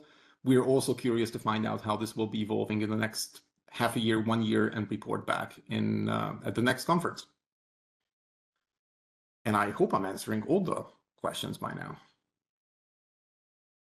I think so. All right. So thank you very much for participating in this session. And of course, on the screen, you will see the feedback survey QR code. Looking forward to your feedback about this session and the other session as well. For now, I think we're still on time, and we'll jump into the next session, which should be about the text-based language technologies, for which I have another lovely assistant to support me in. And let me pull this slide up here. And I would like to call Jourik Ciesielski. I hope you are here, Jourik. I'm here, Laszlo. Fantastic. Excellent. Here we go. So, quick note, after this session, we will have a coffee break, but bear with us for a very important part of this conference, which is about what we call text-based language technologies, kind of arbitrarily, because it includes a lot more. And here we go. For those who are just joining the conference, I would like to highlight again that the Q&A option is open in WebEx, and we're looking forward to your questions, and we'll try to answer all of them towards the end of the session. There is, if I remember correctly, there is one poll that we intended to ask in this session as well from all the participants. It should be popping up on your screen. This session, just like all the others, is being recorded and will be published on the European Commission's channel. And we will be asking after the event and after even this session for feedback from you, the participants. And we will also distribute probably the slide decks as well as the recordings and the survey separately after the conference to all those who have registered and are attending. We started with welcome and keynotes. We moved on to executive summary from the interim findings of the 2-year research for the market of language technologies. We discussed the multilingualism of European websites, and we just finished after lunch break the large language model session. So now it's time for text-based language technologies. And so myself and Jourik, we are researchers in different roles at Nimdzi Insights and consultants and analysts and all that. And I will give a quick introduction to what we're going to talk about in this session. Compared to large language models, which were kind of, even though new, but they may feel like you are in a new world and you can do magical stuff and make you superhuman. The typewriter here kind of says text-based language technologies, they're kind of old school by now.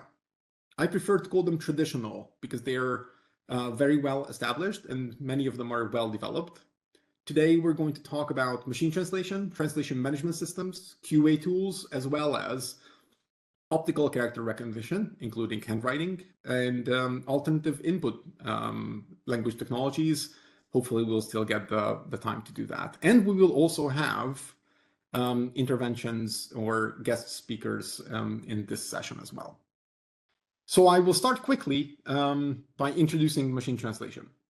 It seems like machine translation is everywhere. I'm sure that everybody on this conference watching live or watching later online will have used machine translation in their life already. I personally use it almost every single day. At the same time, the market for machine translation is actually rather unimpressive, if you will. If you consider that the language services market is roughly $70 billion, about 65 billion euros, then a 2 to 3 billion technology market for machine translation looks almost significant. Why is this?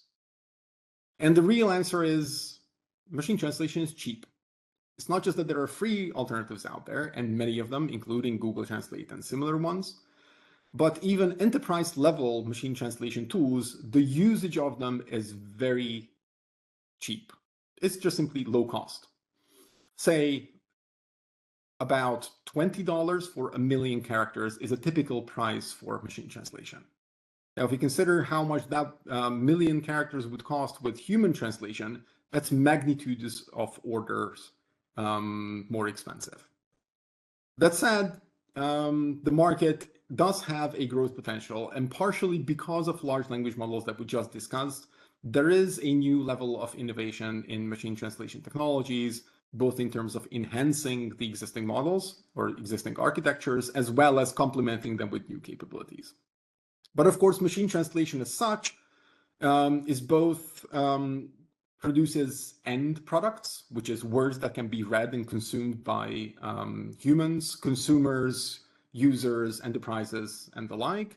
But also they are part of composite language technologies and services as well.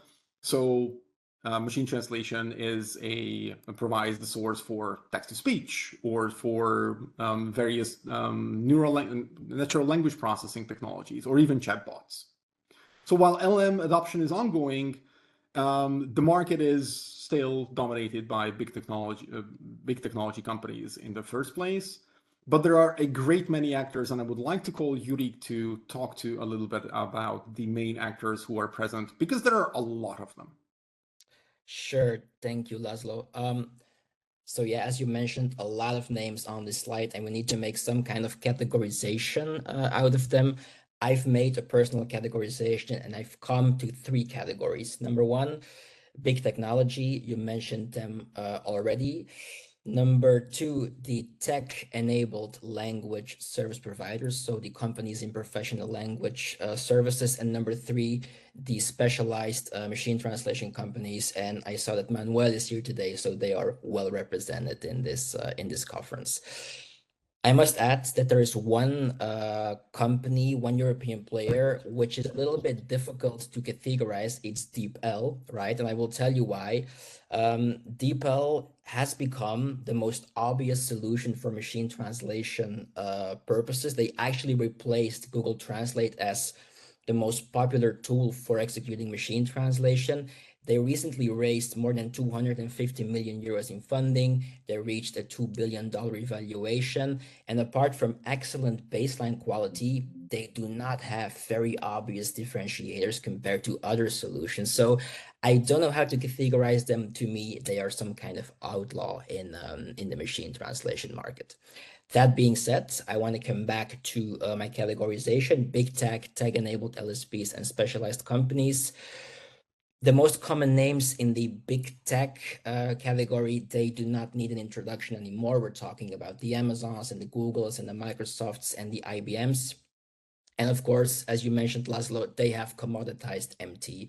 So if you think about instant translation features in social media platforms, news channels, internet browsers, content management systems, they are usually claimed by big technology. They are everywhere. They really commoditized machine translation. On the other hand, the level of adoption of big technology players in professional language services is also relatively high because of a number of obvious reasons. And the first one, again, you mentioned it, it's very cheap to adopt machine translation from a big tech player. The baseline quality is pretty good, and they're very easy to integrate in other language technologies, such as translation management systems, for example. Some weaknesses: security is often a blocker for many companies because those solutions usually run in public clouds, and you can also ask yourself questions around customer service and customer support, for example.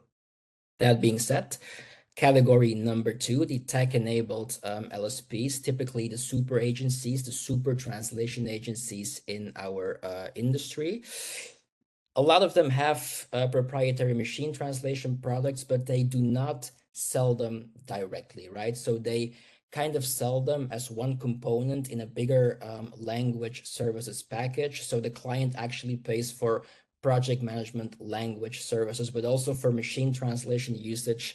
And then the LSP, the tech-enabled LSP, promises to deliver premium quality and top-notch turnaround times in translation projects. There are a couple of exceptions to this rule. RWS, for example, they have their own machine translation product, Language Weaver, which is sold as a standalone product, and also Translated, based in Italy, have Modern MT, which is sold as a standalone product. And then we have category number 3, and the nice thing about them, the specialized machine translation companies, is that we have many European players there, or players with European grassroots. Think about Pangianic, based in Valencia in Spain. Think about Globalese, think about Systram. Systram reaches, for example, $20 million in annual revenue, which is relatively high for a company in language technology, in professional language services. But the big thing, or the interesting thing about these companies, is that they are every once in a while forced to reinvent themselves because of the constant evolution of the technology, right? So the state of the art right now is neural machine translation technology. I think we all agree that neural machine translation technology has reached some kind of quality limit. It's not going to be or become better than it is today, and it will eventually be replaced by the new upcoming technology, the large language models, and specialized companies who sell machine translation products as their core products. Of course, they need to adapt to this. And I must say that some companies, or basically every company in this category, does an excellent job. When I think about Globalese, when I think about Pangianic, they are swiftly adopting generative AI and large language models in their product portfolios. Systram, for example, they have a different approach. They decided to sell, so to be acquired by a bigger AI or ML company, but in the end, they all adapt to the new reality, to the new state-of-the-art technology. And I think that's about it regarding the main actors in the machine translation market. Thank you, Jourik. I think you touched on something important, which is to say, companies, machine translation technology providers, have essentially been working with transformer models, language AI for the past number of years. So it should come as no surprise that they are some of the first ones who adapt the new large language models somehow into their workflows. Yes. With that said, we need to speak a little bit about quality. One of our research questions is, what is the level of quality of language technologies currently available? And the truth is, just like Jourik mentioned, even the free solutions, they provide a fairly good baseline, but clearly not for all languages, let alone not all language combinations. The image presented here is from Omniscient, one of the key machine translation providers, previously known as Asia Online. And what you see here is that it's a grid of source and target languages. And it's kind of sparse. And there are two reasons for this, two main reasons. One of them is, of course, the availability and accessibility of data for training machine translation models. The other one is the commercial opportunity. So clearly, for translating between lower resource languages, there's very little business opportunity for any language technology provider. And the expectation is the business opportunity will not increase anytime very fast. One of the solutions to this problem is kind of using the emergent capabilities of large language models so that if they're trained on a group of languages, even if a low resource language may have a low percentage share in the training data, they may produce translation capabilities that a custom trained machine translation engine that will never be created because there's no business opportunity would simply not deliver. Then again, machine translation is a widely used tool in translation as a productivity tool for sure, essentially creating some efficiency so that the translation can happen faster instead of translating from scratch. Also, there are some cost implications, but human post-editing is still widely applied for better results.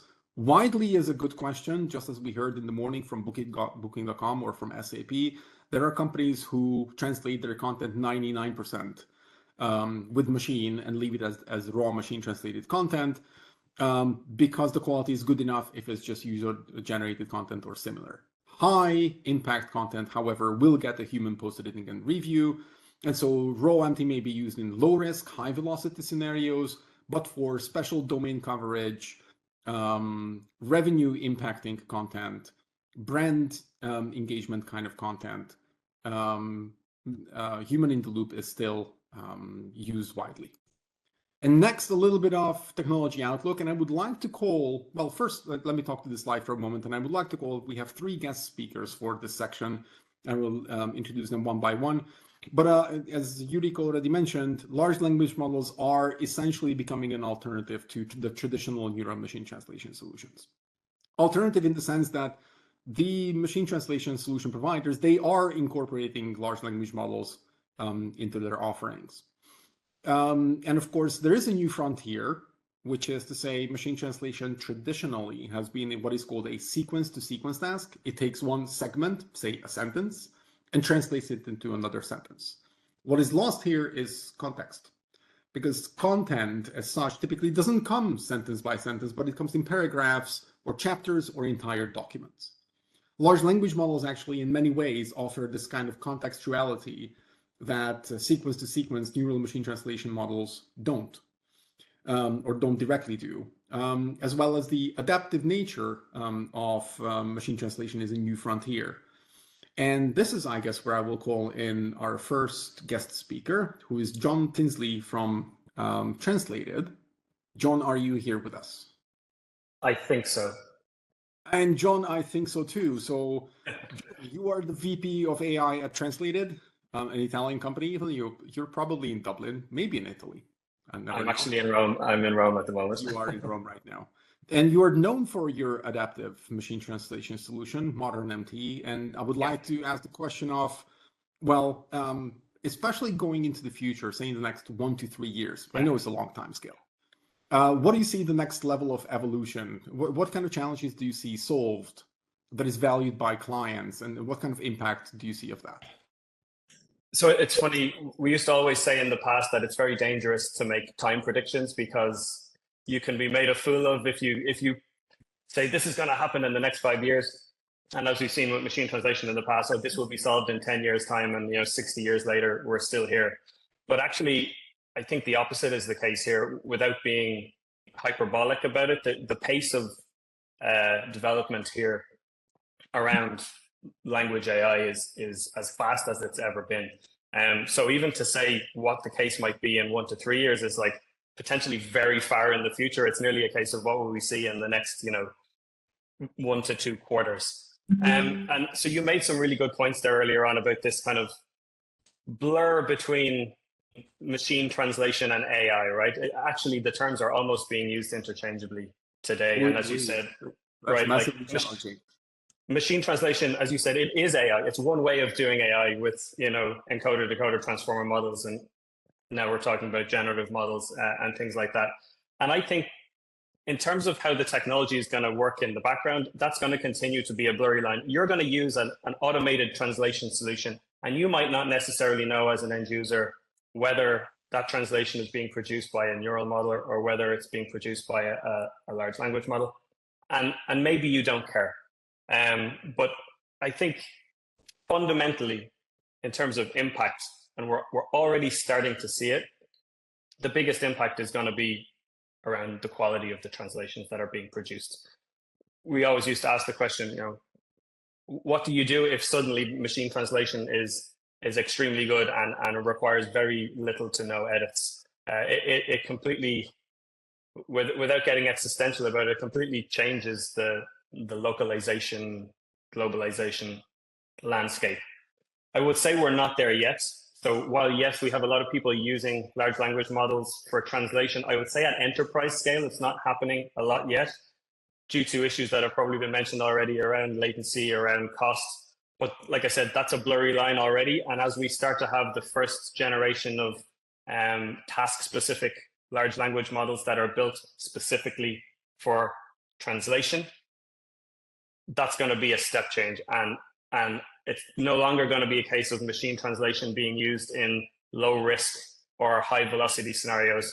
it's going to be a question of, well, we're going to use machine translation for this content type because the translations as are being produced by the model are good enough. There's no more revision to happen to them. And I think that's a big change. And it's obviously going to have I don't want to open this Pandora's box. It's going to have a big impact on the role of the professional translator in the industry. And obviously, when we talk about impact, that is a big change.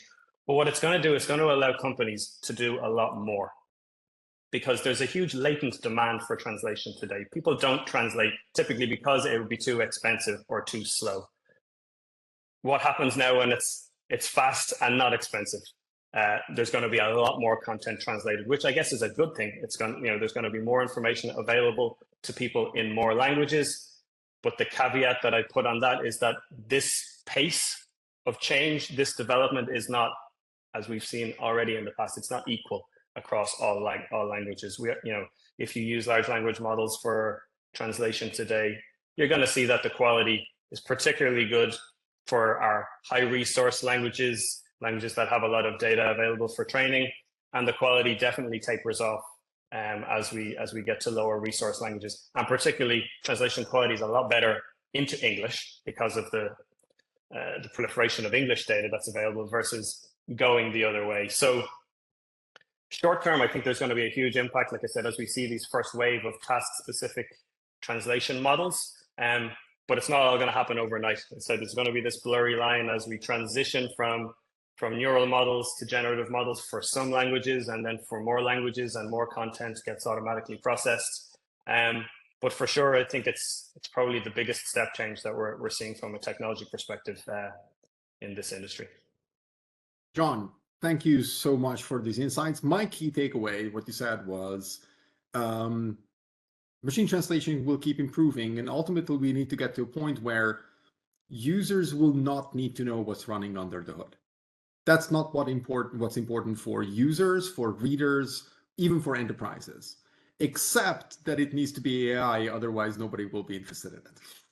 Exactly. It's the great rebranding, the AI whitewashing, as I saw written on a previous slide. It's just, well, let's just call the thing that we're doing AI, because it is, and it changes the game. But just to add one final thing, you said the user, the consumer of the translation might not know what technology it was produced by. They might not even know that it was produced by technology at all. And I think that's fair enough. That's fair enough. John, thank you so much for your thoughts and your insights. Really appreciate your time. And I would like to call our next guest speaker, because translated, they develop machine translation. So does Phrase. But also Phrase integrates different machine translation solutions into their translation management system. And I will invite Alon Lavie, the VP of AI, another VP of AI, from Phrase. Alon, are you with us? I am, and I've been following. Fantastic. Alon, lovely to have you here. I essentially have the same question, but you have probably a little bit different perspective. And I mean, you have a long history with machine translation yourself, not dissimilar to John in many ways. But you at Phrase, you deploy machine translation to a long list of customers in your platform, but various machine translation engines, not just your own, right? That's correct. I'm curious to know how you currently see the machine translation technology evolution. We kind of feel, as Jourik also mentioned, there may be a plateau in the quality increase of machine translation engines, but kind of large language models give it this new boost. How do you and how does Phrase feel about this? Yeah, thank you for the question. And first of all, I just want to point out, I don't think I disagree with anything that my distinguished colleague, John Tinsley, said, in his remarks and about what's predictable and what's not predictable and about where things are going. So for us at Phrase, we're most known as being a translation management system, kind of a traditional language technologies in the cloud. But what we really evolved is to being a translation, localization, and translation in the cloud platform that manages complex workflows with integrations, increasing integrations into all of these AI components and capabilities, which is turning out to be, essential for really scaling enterprises' ability to do, large scale translation in this day and age, and where we can bring in technologies like LLMs for very specific capabilities around that workflow. Now, one concrete area where we've been paying a lot of attention is on what we call translation quality technologies, which is basically automated components that measure the quality of translation generated by machine translation, or also, after humans do post-editing, etc. An advantage of our platform is indeed that we can integrate, like for the machine translation step, with many different solutions, and in fact we do. And we've also embarked on developing some of our own with neural MT technology and now also with LLMs. But what really the automation of translation quality measurement, often known as quality estimation, but there's more in-depth levels of quality analysis that are now on the table and being implemented through LLMs, is it allows you to change your workflow into more flexible workflows that are segmented not so much by what you were saying earlier, right? Before, like raw MT for this use cases, but not for those use cases. That's a binary decision, but rather dynamically in a workflow, assess the quality of every piece of content that's being translated automatically by machine translation, and then decide, excuse me, then decide basically based on that on-the-fly assessment of quality where it should go. Should it go to another AI component to correct machine translation? Is it good enough to go as it is? Should it then be diverted to humans? And if it's diverted to humans, what do you want them actually to do, and what is perfectly fine and doesn't require any human touch? So that's kind of a really groundbreaking change in the way that enterprises can do translation. And there's a third step there that you had on your slide. I don't want you to necessarily navigate away from that, but you had like automated post-editing or automated correction. So you have basically these fundamental three pieces in a workflow of MT, and then quality assessment, and then automatic correction. And you can do right now, very much more flexible things in terms of balancing those three capabilities. And I think the interesting thing is that LLMs are fundamentally capable now and increasingly dependent on to do particularly the second and third pieces of that. So the question arises, like looking into the future, is like, so why is that? Why do we need these three separate capabilities? If LLMs can do each one of them really well, and I think we're emerging into a world in which they can, then why can't they do all of it just in together? So I think that's really interesting, that one of the limitations in the capabilities of LLMs right now is that they are very good at doing very specific tasks. And it's not clear to what extent, even though they are general purpose models and they can be specialized to these individual tasks, how those tasks come together, I think, is going to evolve. And one of the particular areas that I think will be really consequential in the next couple of years is LLMs developing much stronger capabilities on what's called chain of thought reasoning, or basically sequential breakdown of complex tasks, such as translation, so that they can themselves actually separate those tasks into individual steps and do each one of those steps, execute each one of those steps well. And so my prediction, if there is one, is that we will see these types of sequential workflows ultimately kind of congealing together into more sophisticated capabilities of LLMs, where they themselves can actually replace the sequential breakdown inside even a platform like Phrase, and do translation that with much more agency, where it can actually do the translation, understand the quality of the translations that it's generating, avoid hallucinations, and also correct mistakes that they are making along the way. And that will empower actually a real breakthrough, I think, in the way enterprises do translation. Alon, I put the slide back just for indication for our viewers. And I think that's an interesting point that you're touching on, which is the question of if there's say a monolithic system, a big large language model can do all these tasks, even in a sequential way, or a reflective way, or chain of thought, or any similar way. The alternative is essentially what is on the screen as well, to say, well, yeah, but you can use a kind of a more algorithmic approach And one of the challenges with large language models, and typically with experiments that come from them, is the kind of statements that our application with large language models agrees with human evaluation 92% of the time.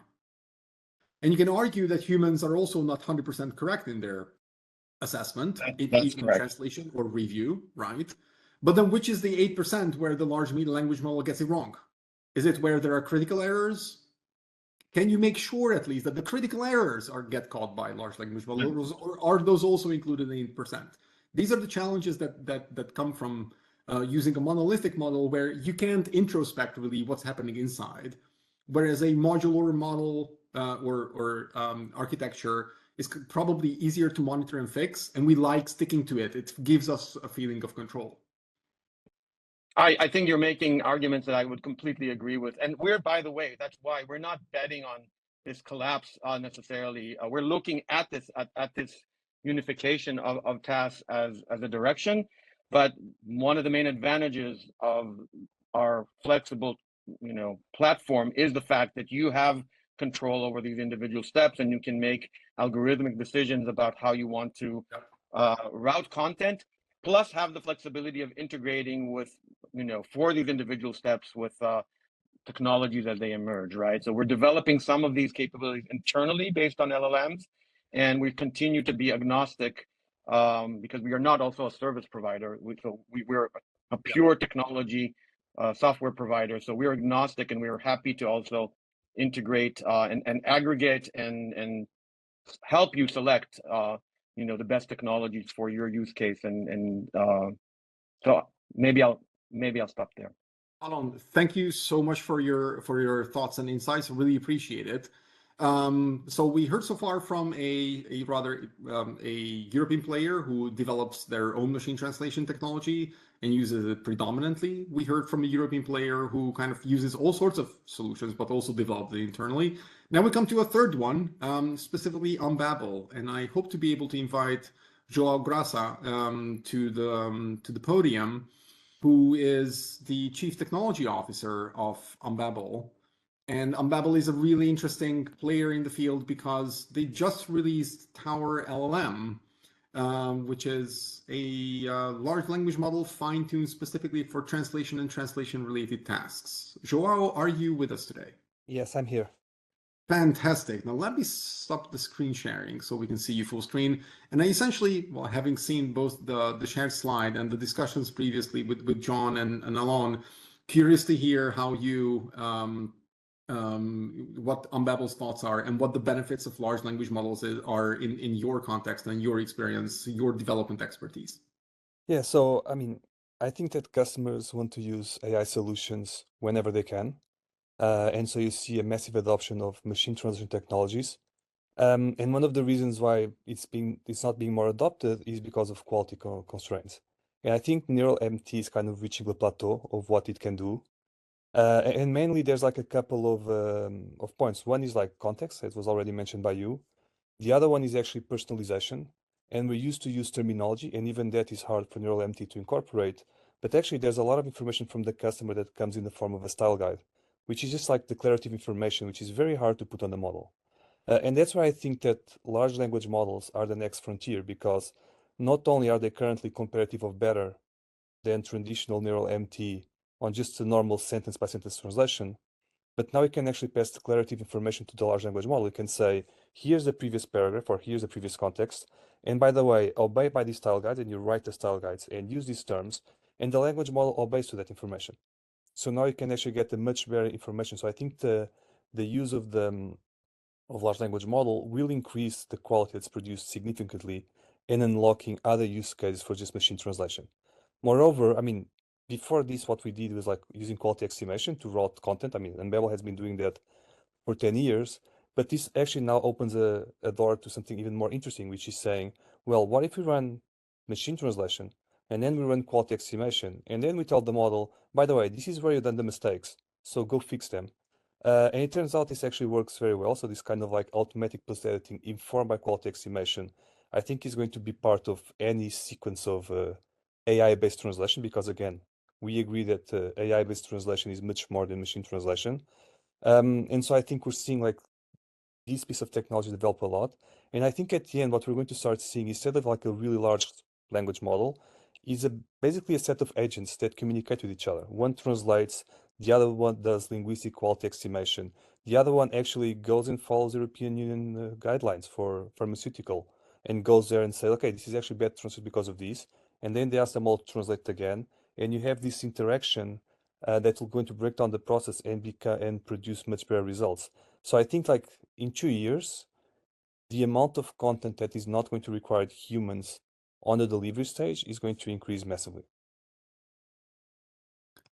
Thank you for sharing that. I guess how to understand that is Tower LLM is essentially the first attempt, I think, in the industry to create a language or translation task specific large language model that can kind of do all these steps, maybe separately. And also, if I understand correctly, Tower LLM is trained on a set or a group of languages. So there's some cross-lingual learning, unlike kind of the typical language pair trained machine translation engines. So there is a level of multilinguality in it, but still, of course, low resource languages, low business opportunity is still prevailing. What are your plans with Tower LLM and for future language expansion? I mean, so we're releasing Tower LLM for all our customers, and we're going to sell it directly. We have 15 languages. I think the constraint is actually like increase the model size to have more languages. What we observe is that actually adding languages can improve the performance across the board, and also adding tasks can improve each one of the individual tasks independently. So training the model to do translation, quality estimation, grammar error correction actually becomes a better model than just doing translation by itself. We're going to release 7 or 8 more languages in the next coming months, and the goal is to cover all of them. That's fantastic. Joao, thank you so much, because that kind of wraps it up for machine translation to say large language models and generative AI have a place in machine translation. There are still uncertainties as to when exactly it will kind of take over, but we also heard it from Jourik. There's almost no doubt that with the plateau of the traditional sequence engines coming in quality improvement, large language models are offering the new step improvement instead of just gradual improvement through training the existing models. John, Alon, and Joao, thank you so much for your insights. Really appreciate that. And I will go back to sharing screens so that we can continue with the session, including with all the other language technologies that we haven't got to touch yet, including translation management systems. Well, it may at first sound like, but Laszlo, translation management systems, that's not a language technology, is it? Well, it kind of is for multiple reasons. One of them is because, well, it is used for managing translation work. And number two, because typically machine translation, QA tools, and similar language technologies are integrated into translation management systems and are used by companies and enterprises to do the translation work. As we currently understand, the translation management system is probably under €500 million in market size, and we estimate a low, maybe a moderate growth potential. But the growth potential is not for the translation management systems themselves, but rather the additional capabilities that they can offer through integrations, as also companies like Translated or Phrase or even Unbabel right now keep offering. It is a very well-established market, although there are always kind of new niches that pop up. And the buyers of translation management systems are either buyers of language services, essentially any larger enterprise, or language service providers, those that sell translations, review services, or similar language services to their clients. And while TMSs are widely adopted, they are actually completing in a fairly saturated market as well. Moving on, we have, of course, identified the main actors. And Jourik, are you still with us? Because then I would like you to take over and talk about the main actors in the translation management system space. I'm still here, no worries. Fantastic. Right. Now, before I start talking about categories and names here, I quickly want to say something about the growth potential and the investment interest. Basically confirm something that you've been saying, and this is a very important difference with machine translation technology. Whereas machine translation providers are very dependent on the constant evolution of the underlying technology, this does not apply at all to translation management systems because the core of their product, translation memory, term basis, even the linguist environment, the workbenches, source next to target segment per segment, hasn't changed in 15, 20 years, right? So instead of repurposing themselves, what the translation management system providers do is they extend their products, right? They add all kinds of features and functionalities to it, QA, project management, APIs, connections, you name it. As a result, the generic TMS look at the more specialized TMS as very interesting M&A targets, right? So they can actually buy a specialized TMS and become more comprehensive themselves. And the bigger TMS grows, the more interesting they become for venture capitalists. So M&A, mergers, acquisitions, and venture capital is a very important factor in the translation management systems market. That being said, again, we have quite some names to discuss on this slide. Again, I want to bring in some categorization here, and this time the categorization is number one, the super agencies, the LSPs who have technology as well. Number two, the generic TMS providers. Number three, the specialized TMS providers. And number four, not sure if it's a category, but I would also want to say something about new entrants to the market, because the fact that it's a well-established market, but we still see the rise of new entrants means something. Let's start with the first category, the super agencies. We have two in our industry, RWS and TransPerfect.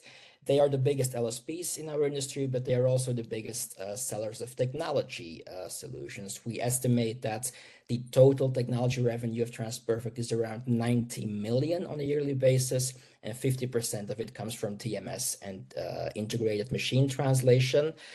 The total technology revenue of RWS is estimated to be a lot higher compared to TransPerfect, but the TMS part is comparable. So direct competition between TransPerfect and RWS there. The second category, the generalists. There we have the most appealing names, I think. There we have Phrase, we have XTM, we have MemoQ, we have Smartling. Phrase is they are the market leader in the pure technology space, probably hitting 40 million in sales by the end of the year. MemoQ is a special one because they are a solid top 10 player, but they are still in the hands of the founders of the company. Smartling is also an interesting one because they gradually moved from pure technology sales to technology plus language services, reaching $35 million in sales, but probably a smaller part of it is coming from technology sales. The third category, a very interesting one, the specialized TMS providers. So TMS that are particularly good at one specific localization discipline, which is typically software strings localization. A lot of names there, Phrase, Strings, Crowdin, Localize. This market segment is growing considerably. Crowdin will probably hit 8 million in sales by the end of the year. Localize is already in the 20 million euros in sales, so that's a big number. And other examples of specialized TMS providers are Weglot, for example, streamlined website localization for the marketeer and the website owner. And Tarjama is also worth mentioning here because they specifically cater to the needs of the Middle East and the Arabic market. As I mentioned, one more category, the new entrants. I might want to mention BureauWorks here. They are moving from language services into pure technology sales, so the other way around compared to Smartling. They have entered the market quite heavily, already reaching 3 million in sales, and it's very likely that they will continue to grow. You seem to be muted, Laszlo. And Laszlo did seem to be muted until now. Thank you. There's one mention that I would, one thing that I would like to mention outside of that very comprehensive summary, Jourik, thank you, is that something that translation management systems currently don't really do very well is accepting kind of all the other modalities than text.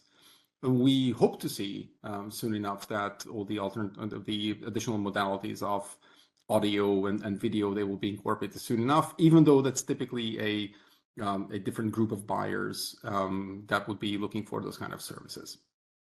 All right. Having talked about translation management systems, here's another component that very often is integrated in there, which is QA and review tools. And even though it's a small market, it's an important one because almost everybody who does translation work, in other words, very often uses machine translation as well, or a translation management system, at least a computer-aided translation or CAT tool. They would be familiar with QA and review tools, the likes of ContentCool or Kaleidoscope, Yamagata, Xbench, or Verifica from Palex. And the demand primarily comes, of course, from translators, but this is also being disrupted by large language models and AI tools, including machine translation quality estimation, which we're discussing also with our previous guest speakers. It's a way of estimating if the machine translated content is good enough or needs an additional human review, as well as can potentially identify the errors that need to be corrected.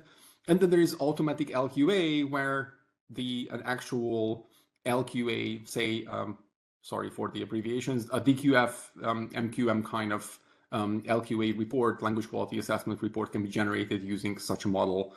And we're looking forward to how these solutions are being created by technology players as well as by technology-enabled service providers.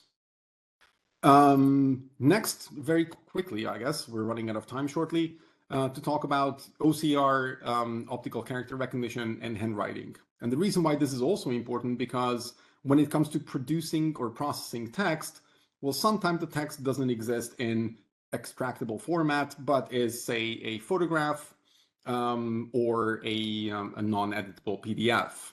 And while the market size is kind of around or maybe below the $1 billion size, both for optical character recognition and handwriting recognition, actually it is also being disrupted compared to the traditional tools that are being used, which again are machine learning and thereby also AI ever since, but they are being disrupted by the multimodal or vision language models recently.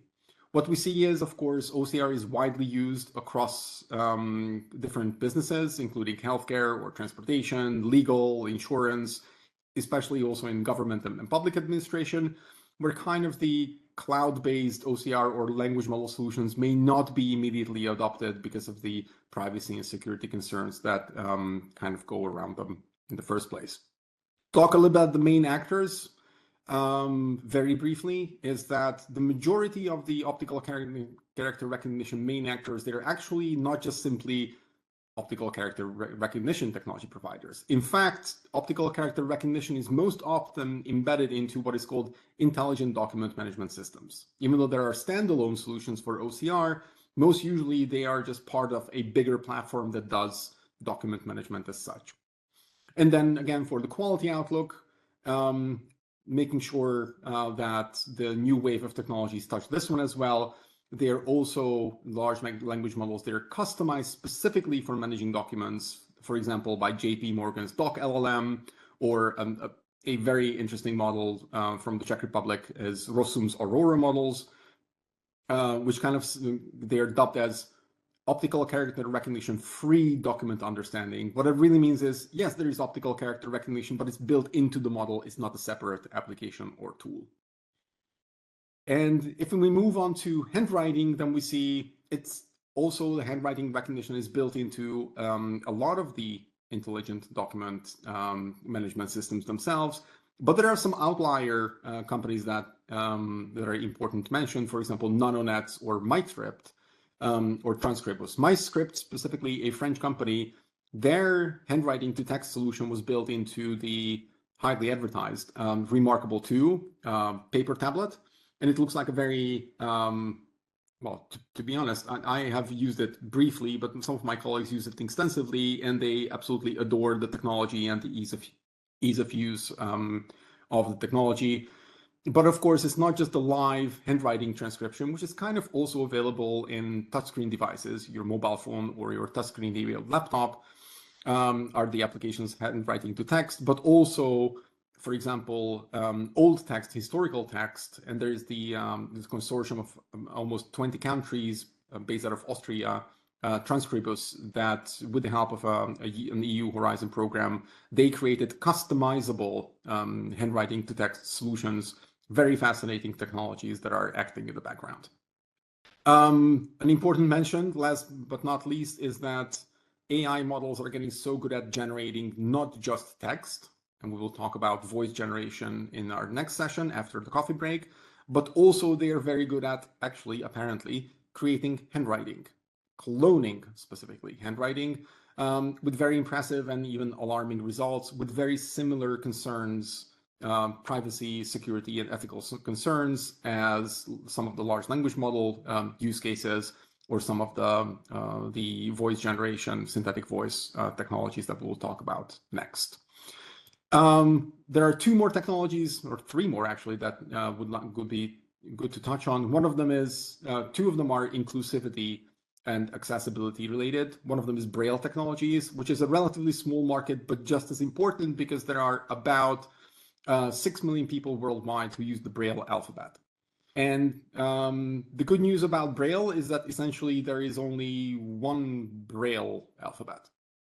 So the language technologies themselves, they have only that far to develop, and they can have a very narrow focus. So they can be, the development and applications can be very specific to the narrow band.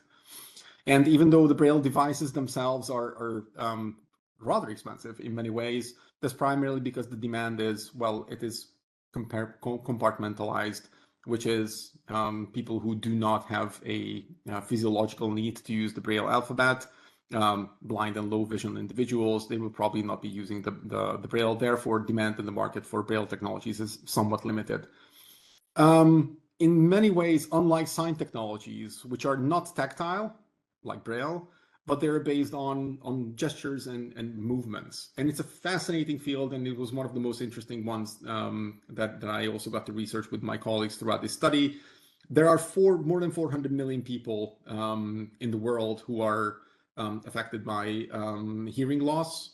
And so including them into the natural way of life of healthy people is really important. And though the market size for it seems to be low, the prime reason for it is that sign language technologies are very, very technologically complex. The challenge is that the movements and the gestures are more a vision, computer vision kind of technology. And the reality is that there is not one sign language technology, but there are many, many. Even in, so there's American Sign Language or British Sign Language, but there's also German. And there are actually more than 30 sign languages in the EU itself, and 300 variants across the world. And unfortunately, very few of these are included into sign language technologies. And there are some good examples, including with AI avatars or with mocap avatars, motion capture avatars, applications that can translate from or into sign language. Very interesting ones. I must say, I find these very fascinating, either from New Zealand or from the UK, or from Germany, as also listed here, and looking forward to how this market is evolving with the emerging technologies that can support sign language communication for those in need of it. Last but not least, I think it's important to mention some language technologies which are not really specific to producing or processing languages, but rather for educating them. And it has been, I think, said before that an older study found that about 1 million, at least 1 million subject matter, small, medium enterprises in Europe have found that they lost opportunities because of lack of language skills, which to a certain degree can definitely be branched or bridged by machine translation. But educating languages or learning languages is not just the ability to understand somebody else, but also to communicate yourself, your culture, your beliefs, your opinions, your ethics and morals. It's incredibly important for public discourse and for diversity altogether. The market is probably roughly around 2 billion euros for language education technologies, but many of these applications are actually growing in popularity continuously over the past few years, as well as the new capabilities of generative models they add to the general experience that is provided by language education technologies. So kind of the AI avatar or a natural interfacing language tutor would be a well-prompted or custom-created large language model that would be able to feedback on how the learning happens and create an individual learning opportunity for the learners are incredibly powerful for motivating individuals to learn more languages. And yes, there are even European players on the market. Probably the biggest European one is Babbel. And very interestingly, there are also companies from Slovenia, Kulango, or from Romania, Mondly, also from Europe. UK is strong, and of course, Duolingo, the biggest player on the market currently, as the research indicates. And we're looking forward to the development in language education technologies as well. It's very fascinating interaction of individuals with language tools through language for language. And with that said, I think that we're more or less up on time, and the poll has also already closed, which is fantastic. We're going to jump into a quick Q&A session, and I'm sure that there are questions coming in. Let's see what questions there are that can be answered. Can you name of the couple of, this is 2:30. Given the dearth of coverage for languages beyond English, what are you seeing in the support for the development of high quality models for lower resource languages and dialects? I guess that was related to large language models. That was the previous question then. But to quickly answer that question, high quality models for lower resource languages, I have to say that the business opportunity generally for them is low, but across the globe we see country or culture specific initiatives, would that be from Indonesia or India, for all their languages. There are diverse languages and cultures within India. And I think that the initiatives of Silo and even academia creating custom language models or custom trained smaller language models for specific languages is very welcome and definitely needs to be fostered more, as a personal opinion. And then, can you name a couple of new TMS entrants you mentioned? Actually, there are not that many new entrants. The vast majority of TMS players have been on the market for 5-10 years. It's rather the question of how fast they can rise in the ranks to gain visibility, and the likes of Localize, Crowdin, even Weglot or BureauWorks are some of those providers who have recently gained visibility on the market. I hope that answers the question.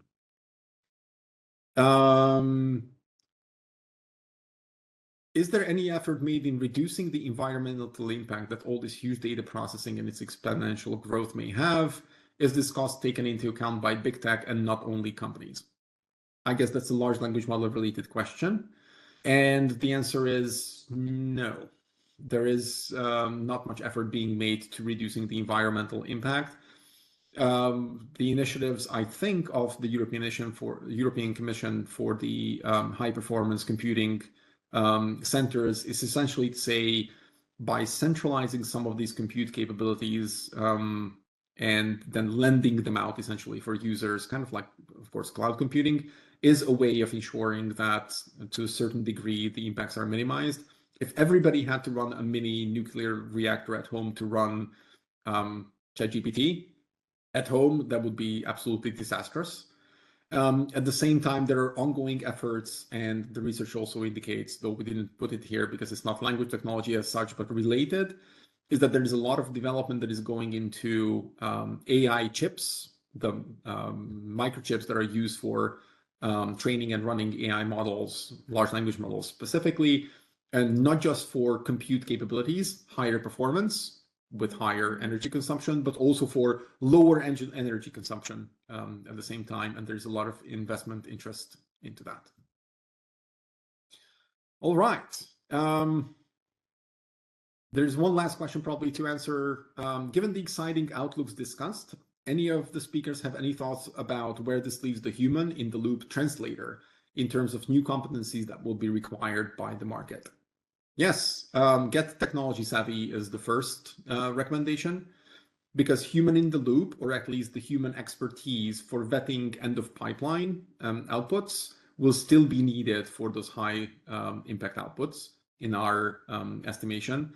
And the language services industry, which is based on translators, post editors, reviewers, language talent in general, will keep growing because, as was also mentioned by some of the speakers, the content will only keep exploding, which only means there will be more companies accessing international markets needing multilingual and multicultural communication. Some of that will be high impact, which will require human in the loop for the foreseeable future. But getting familiar with these language technologies, including their benefits and limitations, is critically important for the ability to adopt and adapt them for the future. All right. Thank you so much. And I think we're slightly over time, which means we will go to a coffee break now, and we will reconvene. Officially, we are supposed to reconvene per original schedule at 15:35, but because we have a 10-minute delay, we're also going to delay the restart to 13:45. So we're taking a 20-minute break now, and then we will return for the speech-based language technologies and the closing session. Hello and welcome back, everybody. We are after the coffee break, and we are resuming the conference with our last focus session, which will be about speech-based language technologies. And I'm going to share my screen so that I can, first of all, do the same housekeeping as for the previous sessions for anybody who's just joining. Number one, the questions and answers panel is open. Please, to all attendees, insert your questions during the session so that at the end we can answer them. Actually, in this session, I believe we have no polls prepared, but we are recording this session just like the entire conference, and the recording will be published on the European Commission's channels. And you are more than welcome and invited to participate in the feedback survey. You can scan the QR code with your mobile phone to access the survey and respond. And we will be sharing the survey as well as additional information on how to access the slides or the recordings after the conference to all the participants with to their registered email addresses.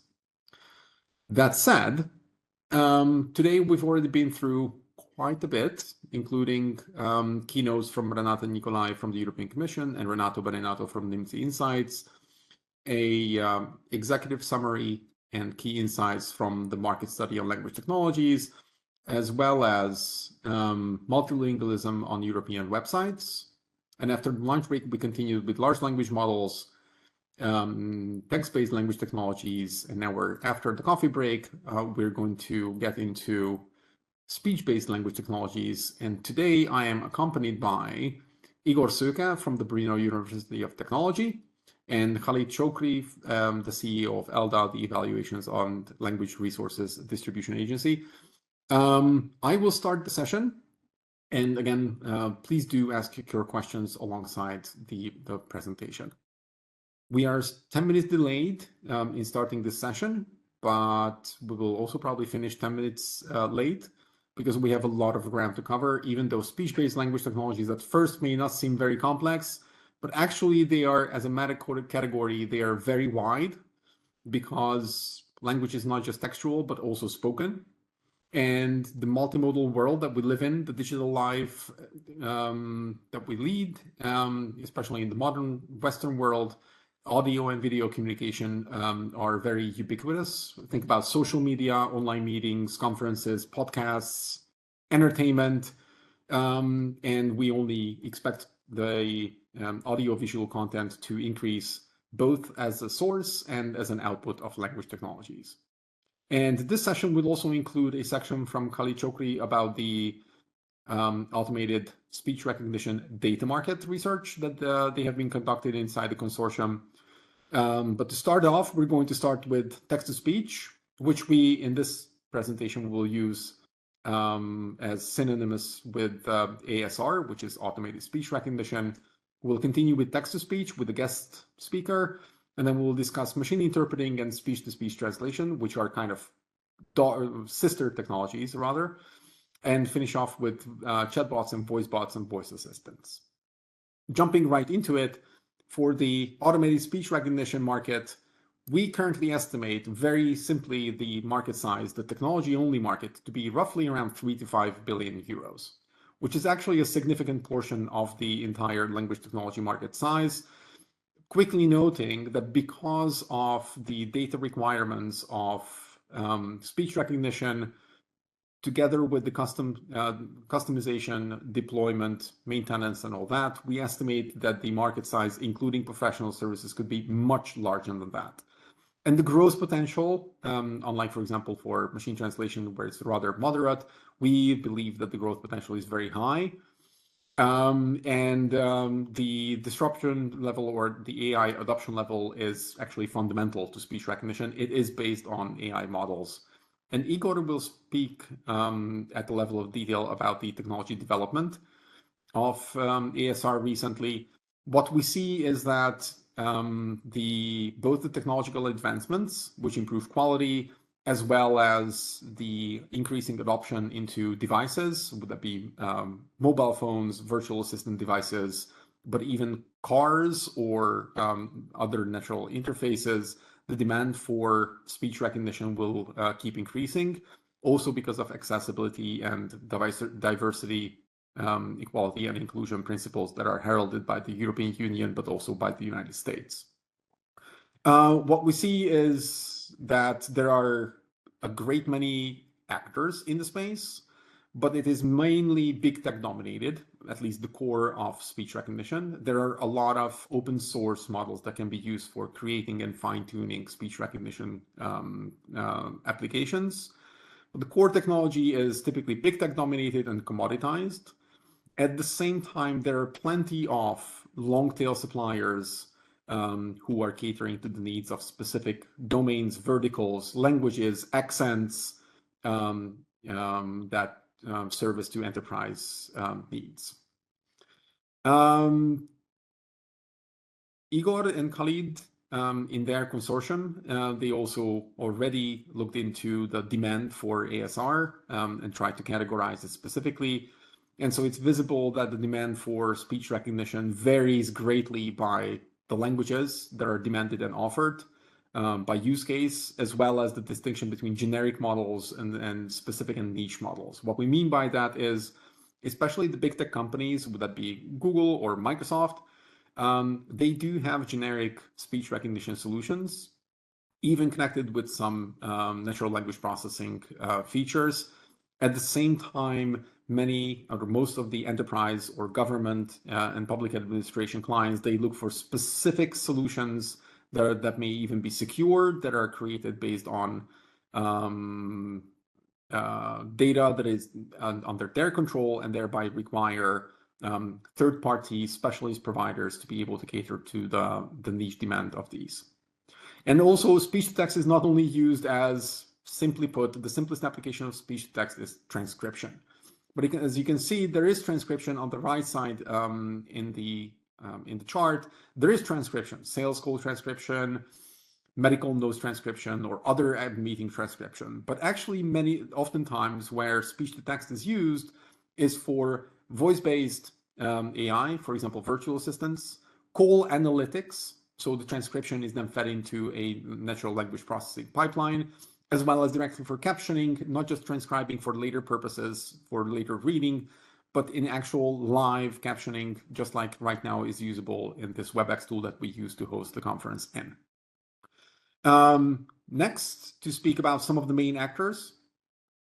As I previously mentioned, ASRs, not unlike many other language technologies, are dominated by big technology companies, including Google, Microsoft, or Amazon, or NVIDIA even.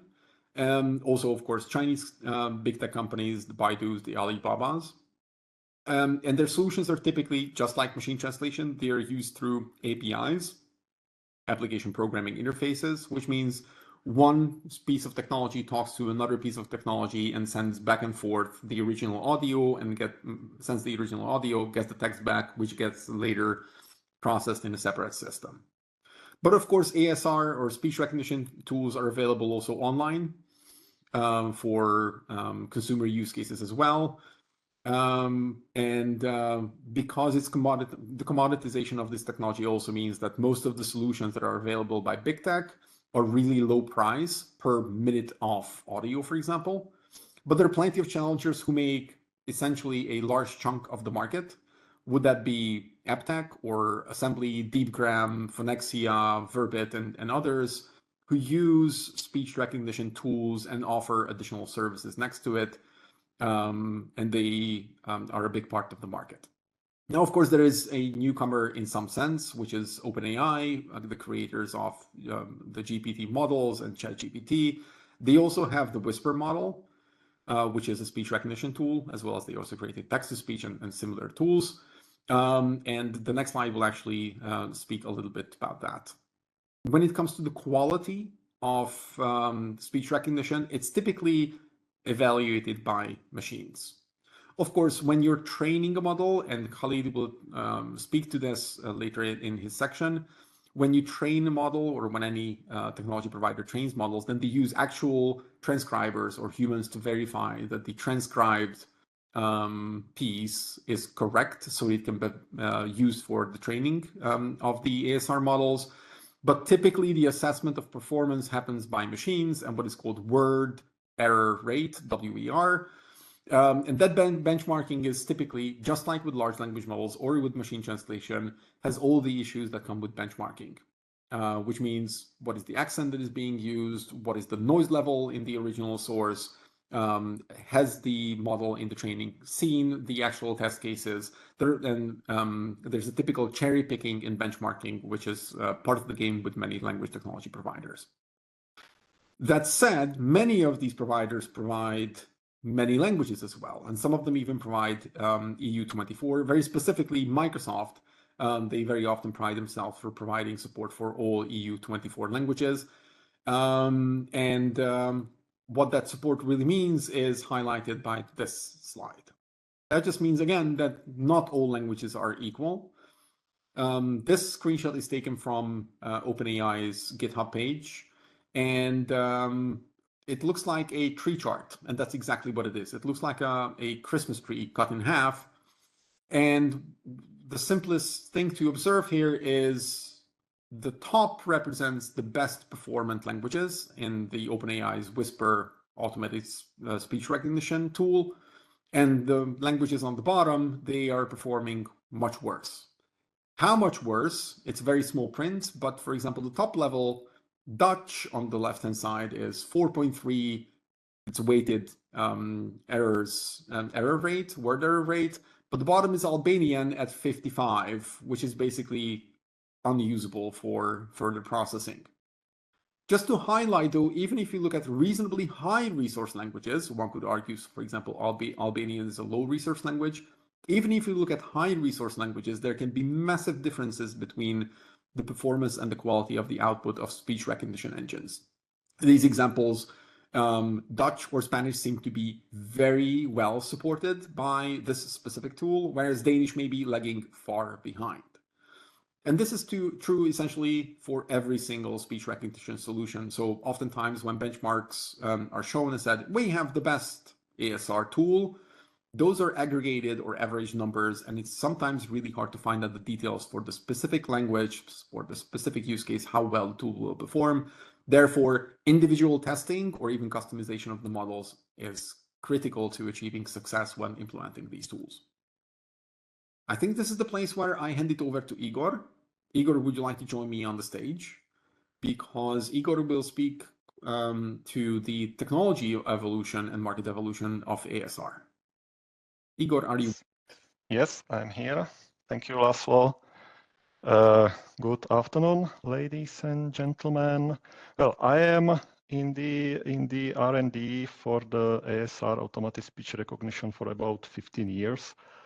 And it's quite interesting how this is evolving, because not so far back, a few years back, still the ASR was considered as a standalone isolated technology. You had a tool which does the transcription, and actually nowadays there is very huge change in the market, because as you can see, all of these LLMs are starting to be intertwined with the technology, and the ASR is not so much considered as isolated. It is starting to be really part of this AI. So some of people are asking me, okay, Igor, you are maybe out of business, you can go retired because, well, ASR can be considered as a solved problem. Well, we have SAS services you can buy, you can get quite good transcription, get automatic subtitles on YouTube. Well, I don't think that I am still out of business because, well, imagine that you are an SME, you are a company and you got a customer, and this customer asks you, well, we have here some ATC speech, yeah, air traffic communication speech, and we want you to develop some software for, let's say, searching for this archive from the tower. So you get few voice samples like this.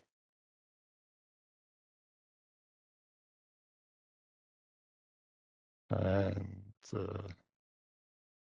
okay, I don't hear anything.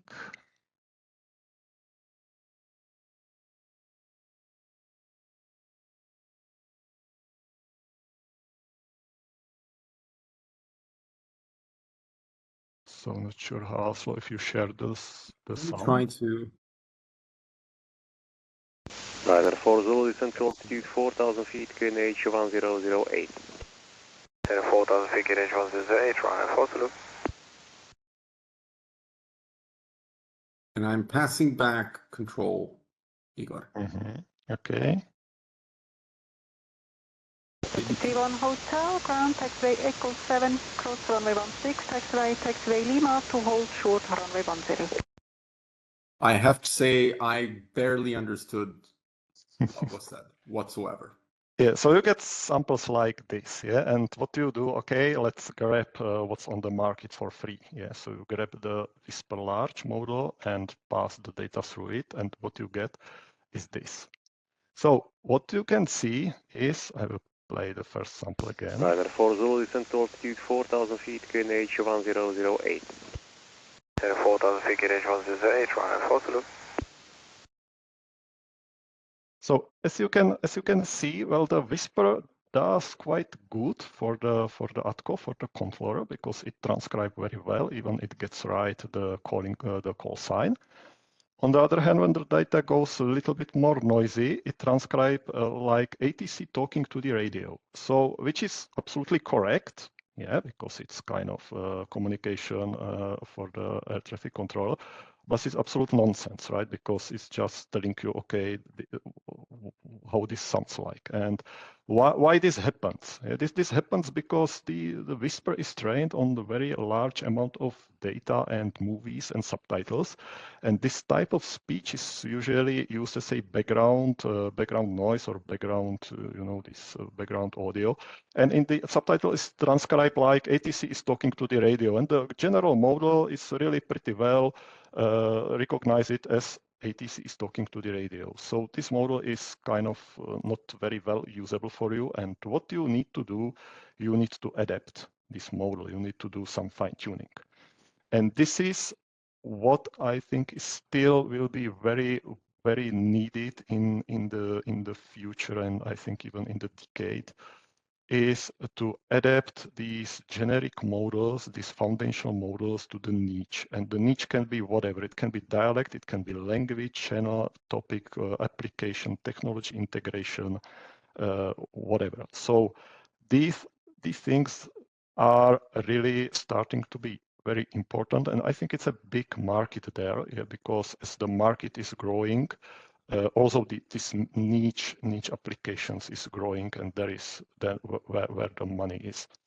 So looking into the past, the ASR technology as a standalone was kind of encapsulated, and there was some small component which was called language model. So you let the recognizer to know the words and the sequences of words. And now what is happening, and the future, as we see with the ChatGPT 4.0, what the future is that the ASR will be a component, integral component of this large language model. So it will give a ears to the LLM together with, let's say, speech synthesis, which will give the mouth to the LLM, which again will be quite important and interesting because here there is a huge market and huge area of research how to intertwine these models, how to make it working together to really work very smoothly. And finally, as I noticed, okay, if you want to adapt, if you want to fine-tune such models, well, you need the data. And the data, if you have the data, then okay, you won, because you can do this adaptation and you can really fine-tune your models and have the best product on the market. If you don't have such data, well, that you are in trouble. Yeah, so again, here, the data, who controls the data, then this guy has the advantage. And finally, well, I think in the future we will find out a few models which will be really accurate, robust, freely available, and these models will kind of win. Winner will take all, and on the market, and then people or SMEs, other companies will just take these models and will adapt, fine-tune these models for their needs. So, well, thanks, Laszlo. I'm done with my quick. Igor, thank you so much. And your comments on the data needed for model customization is right on spot, because I'm going to give control to our next speaker, Khalid Chokri from ELDA. And Khalid will discuss the ASR data market findings from the research done by the consortium. And so let me do that. Where are you, Khalid? There we go. Yeah, hi, Laszlo. Thank you so much for the invitation. I'll keep the thanks very short to make sure that we stick to the time. I think we understood from the previous discussions and presentations, even if it was about machine translation or speech, that we are now in what we call the data-driven paradigm. All the technologies that we have mentioned are using data to train their models. We moved from the old fashioned where we, as linguists or grammarian, we wanted to write the rules of the language. Today, it's mostly about data, and the best data is more data. And the data we're talking about is something that is packaged or repurposed from existing raw data. What we have on this slide is a little bit of history. A long time ago, the best speech recognition companies, and we had so many of them, including about at least 30 SMEs in Europe, they were looking at something like 10-50 hours of high quality prepared data to train their models. And the models were about recognizing digits, recognizing on some keywords, spotting words in sentences, etc., etc. Then we moved to, in the early 2000s, to larger data collections, about 1,000 hours of data per language, with a number of EU projects that I will describe later. In the mid-2015, we moved to 10,000 hours, mostly people using open sources, crawling the web, etc., with some issues regarding the legal aspects.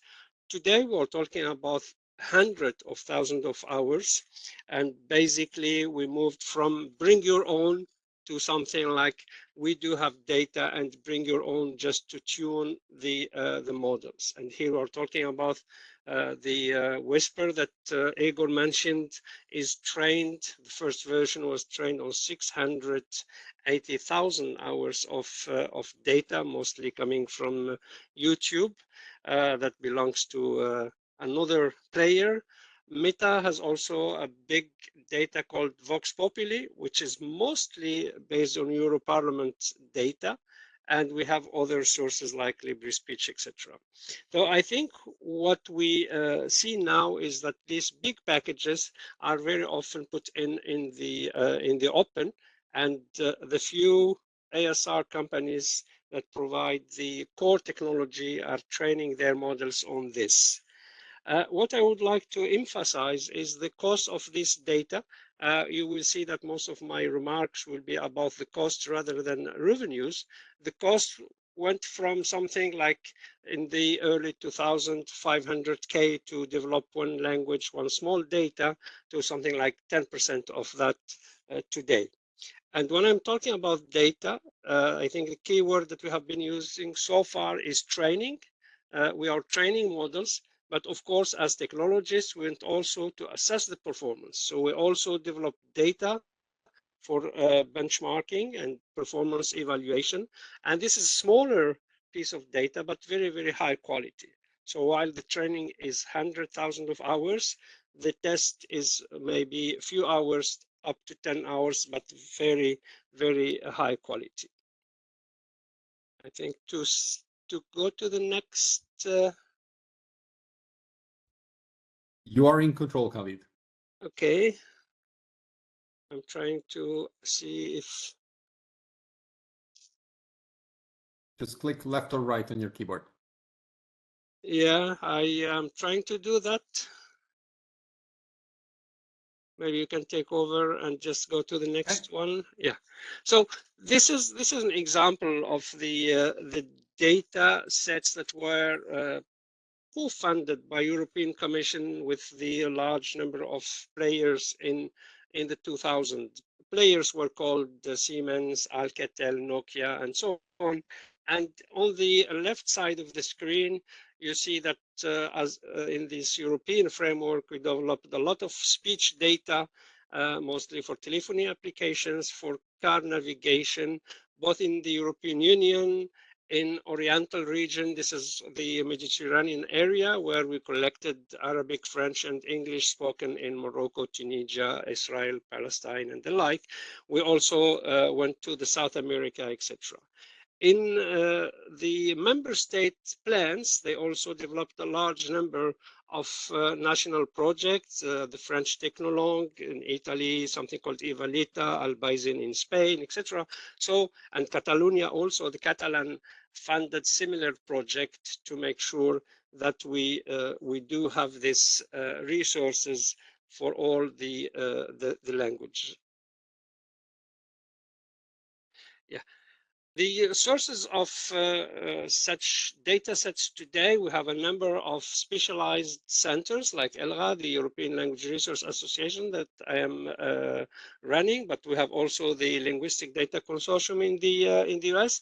This is the first two institutions, one in the US, one in Europe, that were really mandated and commissioned to make sure that language resources are made available for all players. And we see that since then, we have also a large number of private players. China is very active in this. I think we talked about the big US tech earlier today, but whatever you hear coming from the US, you have probably an equivalent in China, like Alibaba, Baidu, Tencent, and the like. And these Speech Ocean data tank are big data centers in China, and Appen is an Australian base that is also in the US market. We all hear about the Hugging Face and others. I think the most recent initiative is what the European Commission is funding these days, what is called the language data space, which is an infrastructure to make sure that language resources are collected, compiled, documented, and made available. And some of you may have heard, and we heard from Renate this morning, that we are moving to the EDIC, this European Data Infrastructure Consortium, that is a new legal structure set up for language technologies in Europe. Next, please. Yeah, this is a slide correlated also with what we saw in Laszlo's presentation about the machine translation performance from the what used to be Asia Translate and Omniscience Now.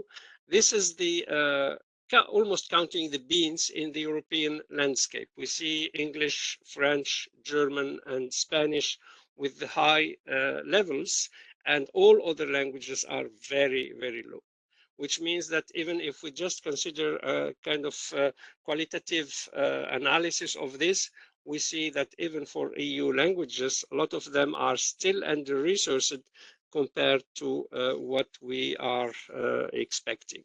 Next, please. Yeah, is the data important and how much data is needed? This is very critical, and the slide here shows the evaluation of the quality of the automatic speech recognition. The training data size that you see on the bottom of each of the diagram shows the number of hours that are used to train this ASR, and you see that we gain almost 3-4% error rate when we just double the data. And today, of course, the training data counts in 100,000 of hours. Like I said, OpenAI Whisper trained on 600,000. So how much data is needed? The more we have, the better. The way we prepare the data processing is a kind of a loop process, where we basically, if we select a particular scenario, what we will do is to produce 100 hours highly transcribed with high quality, with the lowest error rate, so people listen to what we have and transcribe them, like we have seen with the Whisper and the air traffic control example. Once we have this 100 hour, we train our ASR model. So either we train from scratch, or we train on the basis of something that is already trained on very common data sets. We end up with this version 0.1 ASR system trained on 100 hours of data. We assess the quality, and depending on the quality, we revise the transcription. We identify where the errors are, and we redo the transcription again. And we add 100 hours more. We train the system. We measure the performance. We add 100 hours more, etc., etc., till we end up with the high quality we expect. Of course, when we start with this 100 hour, the key question is, where do they come from? And the answer is that in all the speech activities that we are doing today, we have a very high sources that are visible, like broadcasters, radios, TV, but we have also the data coming from public bodies like you know, parliaments, public agencies, etc., etc. But we can also be interested in conversations where people are conversing in some normal conditions. Here we try to imagine what are the key dimensions of the production process and how complex it is. Of course, when we are talking about European languages or Western languages, we feel very confident. We have a written system, we have an alphabet, we have phonetics, we have grammars, etc., etc. But think of the 7,000 human languages, and the most critical cases is languages that are purely oral languages. There is no writing system. Some are oral, but with very artificial writing system. Some have more than one writing system because they have never been standardized, etc., etc. So if we look at the dimensions that we have around this spider, this is the nature of the language, written versus non-written. If we look at the upper part, we have also the nature of languages. Of course, if you look at a very nice recorded in a studio news magazine, it's slightly different from what we heard in the ATCO environment, and it's very likely different from radio conversation between people in very, very noisy conditions. So the cost is really correlated with all these parameters. If we are trying to transcribe an oral language that doesn't have a writing system, the first thing we need to do is to agree on an alphabet and to agree on a writing system and so on. And then we have to consider all the other factors, which domains. If you're looking for a language in Africa where the key activity is agriculture, and then you want to report some financial transactions, etc., you may end up in a very specific set of expressions, etc. So the noise, source conditions, the regulations, the transcriber's proficiency. As I said, if we have a language that is not written, we need to train transcribers to write this language and so on. So basically, when we consider all these parameters and we check two particular languages, one is French, a well-known grammar, alphabet, etc., etc. And if we go to broadcast news, it takes about 12 hours of work to transcribe with high quality 1 hour of audio. If we go to Tamashek, a language, an Amazigh language spoken in north of Mali, Niger, south of Algeria, and so on, that has an alphabet, but a lot of controversial discussion about whether it's standard or not. There is no written grammar, no lexicon. The words are not very well defined. We need about 70 hours of labor to develop 1 hour of data. And of course, if we do the French in France, we have a cost depending on the economic conditions of France. If we do Tamashek in Mali, we have the economic conditions of Mali. But all in all, it is very critical.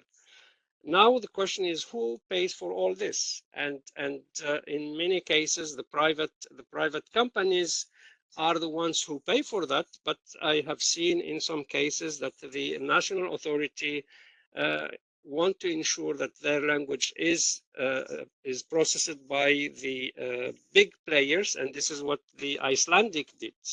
The Icelandic government just went to Google and they asked them, what do you need to make sure that all the applications that Google developed for English exist for Icelandic? And Google said, we need speech, we need aligned corpora, we need this and that, and this is what they did.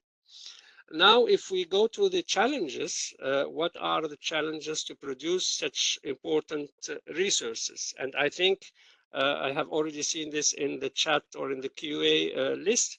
The first big issue in Europe is to make sure that we comply with the regulations. And the regulations means that we simply not crawl the web, assuming that since the data is on the web, it's freely available. We have to comply with the intellectual property rights. We have also to comply with the personal data issues, and GDPR is one of that, etc., etc. Now we are also discussing within our community about some ethical issues. We need to make sure that the data we are developing are de-biased, that the biases are really handled properly, that all the gender, age, accent are taken into consideration when we develop data with the particular objective of the system. The challenges have been depicted into or divided into 4 items by the European Language Equality Project. The first one is about the services. We need to ensure that we do have efficient services around the data, in particular to ensure that the data integrity is there, that the data quality, the data ownership, etc. So this is the services. And one of the questions that I saw today is about the synthetic data. So it is important for those who are developing data to make sure that they are not just harvesting data that is artificially created. We can imagine that the text-to-speech systems can produce hundreds of thousands of hours. But of course, even if we take 4 or 5 speakers, this is what you see in the TTS systems, it is still synthetic data, and the added value is very, very low. The finances, I think we are now realizing that the data has a value. Some of you may have heard about some of the agreements between OpenAI and Le Monde here in France. They are also talking to Springer in Germany, etc. We know from unofficial sources that OpenAI is paying at least 10 millions a year, or a few tens of millions a year, to get access to this data. So this pricing mechanism is also an important. The organization, yeah. Sorry, I think I need to step in to maintain the timeline and the agenda. I want to thank you so much for the insights. That was my conclusion, Laszlo. I think and I'm sure that I heard you, and I know that you could go on for a long time, and all of those would be relevant and important, but we need to move on a little bit. Yeah, please feel free to go ahead. This was my last slide, and I think our reports will contain more data than that. Thank you. Perfect. Khalid, thank you so much, and Igor as well. Now we're going to move on to the next kind of speech-based technology, or rather speech output technology, which is text-to-speech. It's the reverse of speech-to-text, as simple as that. But actually what we heard from the expert interviews and our research for the market study is that actually text-to-speech is kind of the easy bit. Typically in the speech-based language technologies, because ASR comes in so many forms and variations and noises and channels and multi-speaker and all that, whereas text-to-speech is typically just you try to select one piece of text and get that into a speech, typically with synthetic voice. Although by now, as we know, there are new technologies coming with voice cloning as well. The market is fairly large, 2 to 5 billion, and primarily that's driven by entertainment industry, as well as e-learning, training, social media, etc. Single speaker settings works perfectly well, and AI dubbing is typically the area, again, for movies or podcasts where TTS works probably really well, with, of course, lots of additional engineering that is needed to maintain the time or synchronizing with the original speaker's video if it's a video that is being dubbed. Similarly, though, to ASR or even to machine translation, text-to-speech is also big tech dominated and commoditized, but there are a lot of innovative startups in the space. The challenge, kind of similarly to large language model-based applications, is that the startups that have been building new solutions, for example, voice cloning, their value may be very quickly diminished by some of the big players, the big tech players that may release similar features and thereby kind of destroying that new growing segment of the market.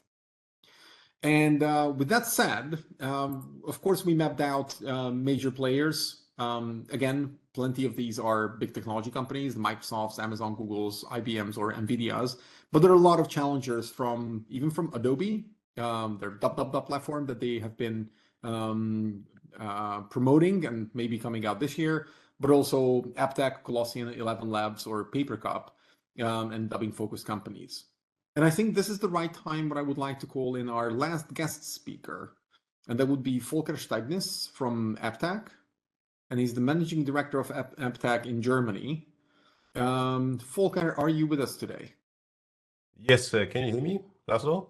Fantastic. So Volker, great. Thank you for joining us. And in the next 3 to 5 minutes, I would love to, or the audience would love to have the insights from you as a veteran expert in the space as to what is expected in the text-to-speech space, including when it's compiled with ASR and machine translation into speech-to-speech translation.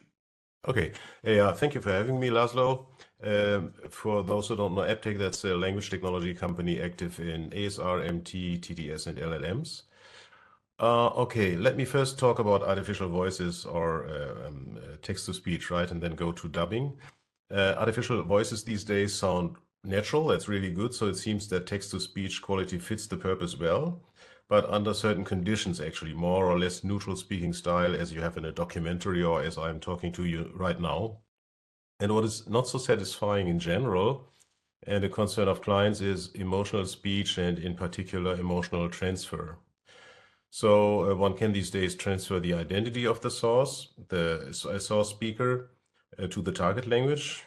We call it speaker adaptive TTS, but you might also call it voice cloning TTS. And in the next up to 2 or 3 years, I'd expect on top of that a fully automatic style transfer and emotion transfer. So that will be important for a wider adoption. That's one point. Another discussion point for TTS, and in particular for dubbing, revoicing, and dubbing is and has been lip sync. I think it's often overrated, so everybody talks about it, but it's often not well defined what they really mean. But still, lip sync issues get in the way of the viewing experience. So in particular, we work in the in the media and entertainment sector, and it's about dubbing videos. The lip sync issues have different gravity, and number one is of course a person obviously talking and you hear no target language voice and vice versa. So that's really bad.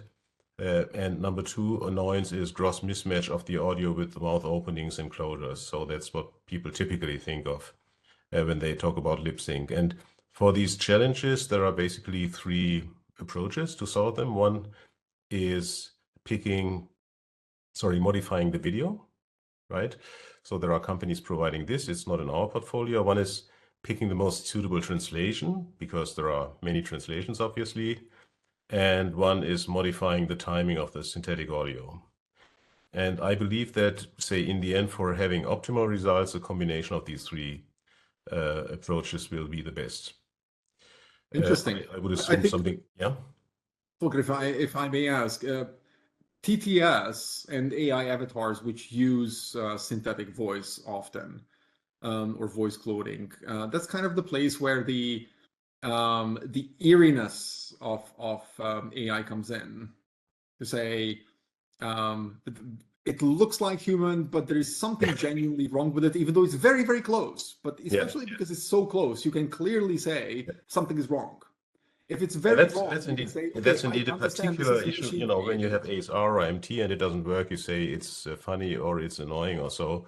But you have this eeriness, indeed, this what's it called? This uncanny valley. That's when you get very, very close to reality, and it's still not right there, and it's a little different. So I personally, I'm not a big fan of modifying the video, because what I've seen so far gives me that eerie feeling.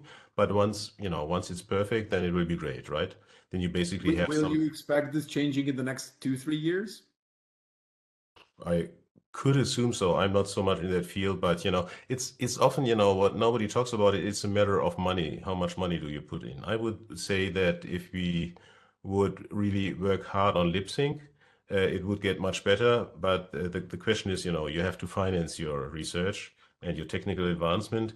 And right now, the quality in terms of transporting the emotion or so, that's more important than anything else, right? And lip sync comes a little later.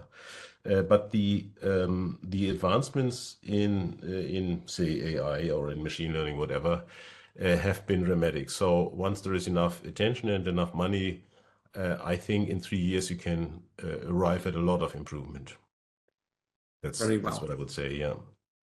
Volker, we will have a second-year conference next year in the spring, and we would love to hear maybe also from you where the technology, especially text-to-speech, is evolving. But it also gets incorporated, of course, into compound language technologies, machine interpreting, or specifically speech to text. And the challenge there is, and AppTech works with all of these technologies, that the errors in the separate modules of the tag, they get compounded.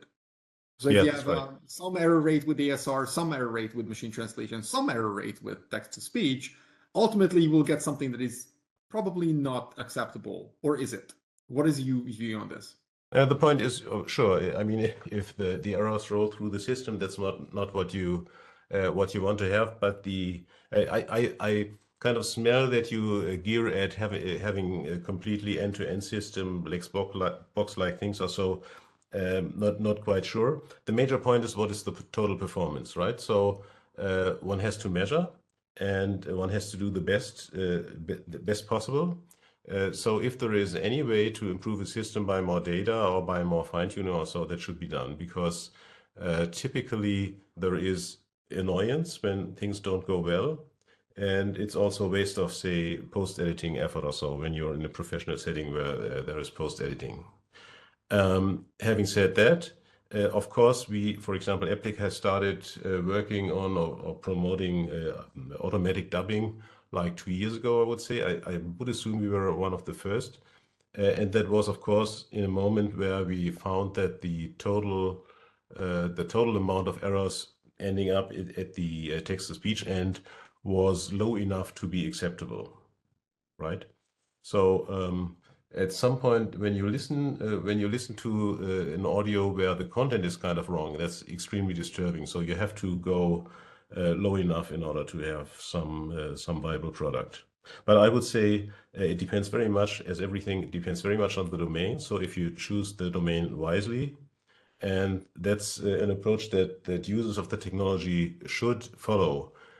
The one question is, how good is the technology? But once you embrace it, your better question is, which content do I treat that way? Which domain do I pick first? For example, start with documentaries in terms of regarding text-to-speech, because that's the easiest, that's the low-hanging fruit. You have to start with something and pick something where it works really well and then go from there. Because basically, until the lawyers have signed all the documents, technology is so much advanced, it goes really very quick. Volker, thank you so much for being with us here today. Really appreciate your insights and looking forward to your expertise also in the upcoming year of the research. Thank you again. Thank you. Thank you, Laszlo. All right, I will go back to sharing screens. And we're getting close to the end of the focus session. We're moving on to machine interpreting and speech-to-speech translation, which we just touched on by Volker. And I think this is especially when we come to compound technologies, it's really important that the question of what is good enough gets defined well, as strange as that sounds.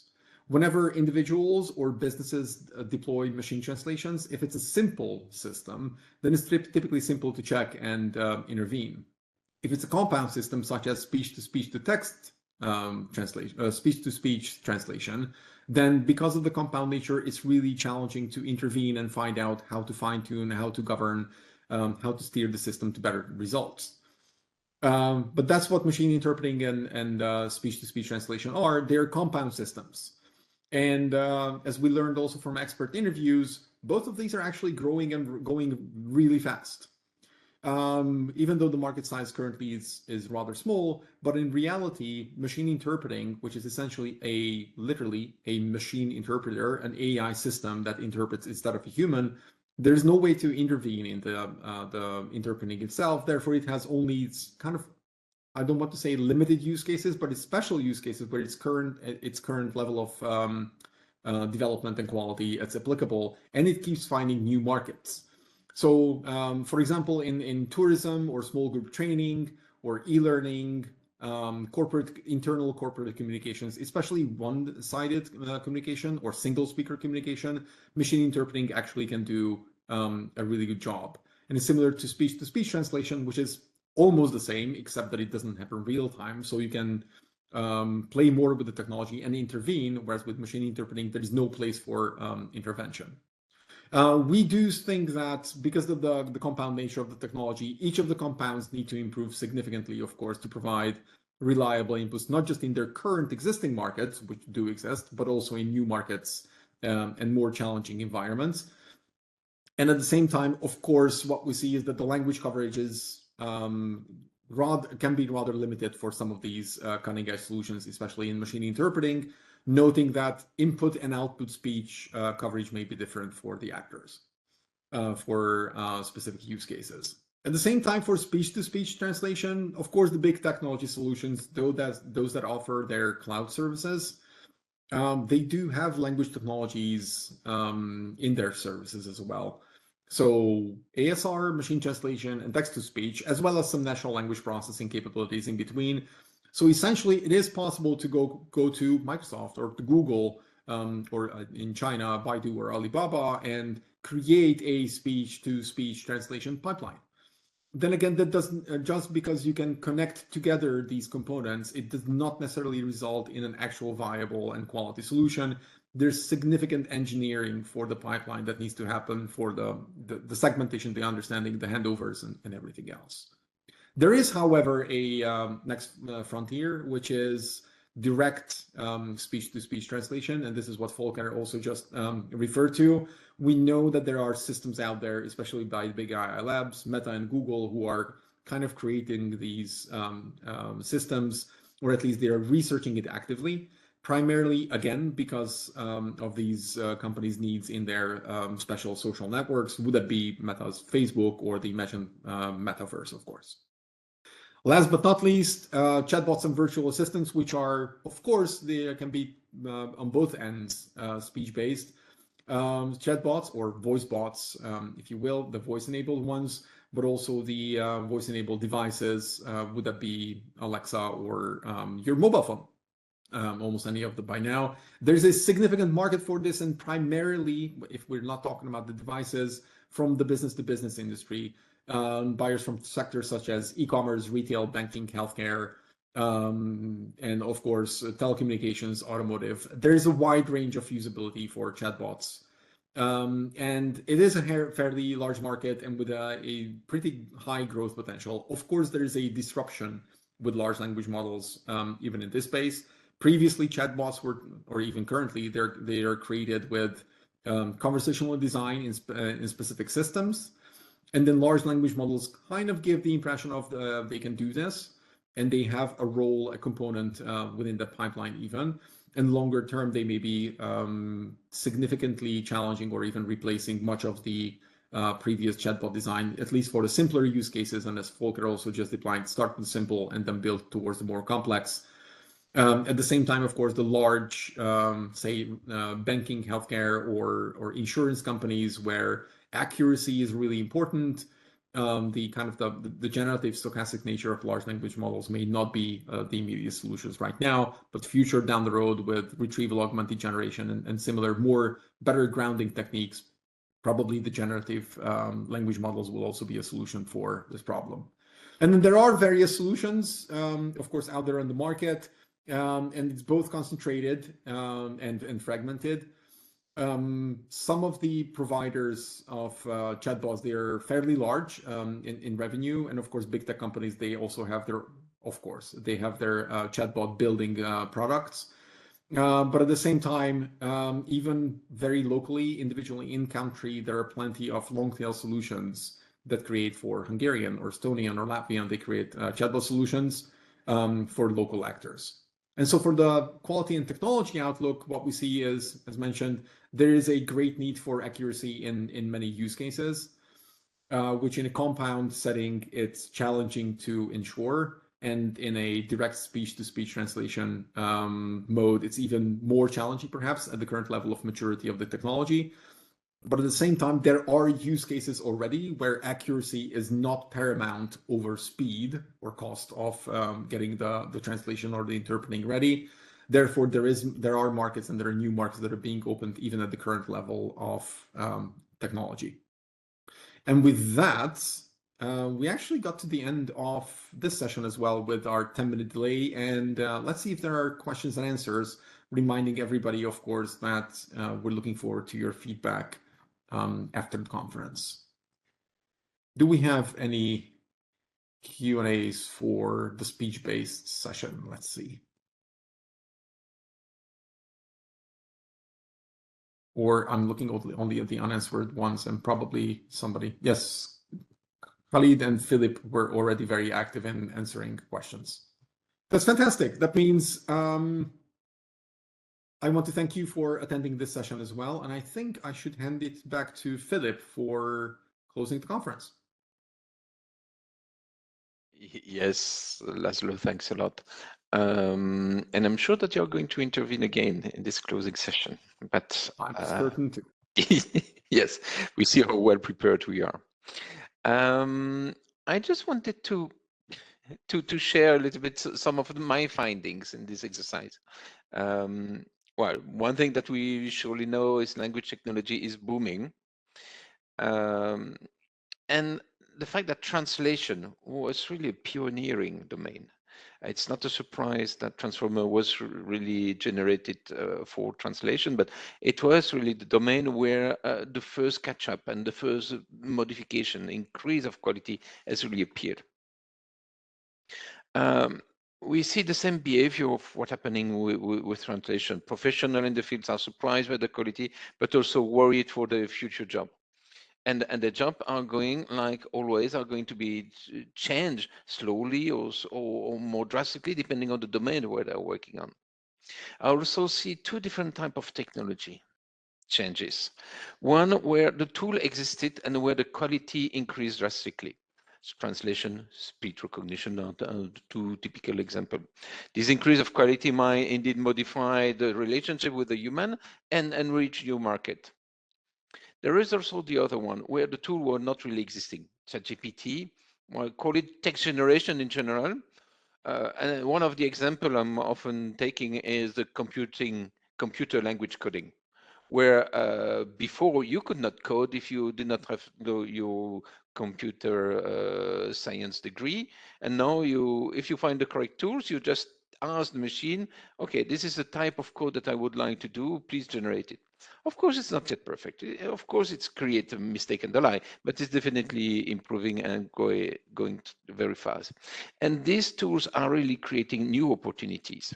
It's really transforming.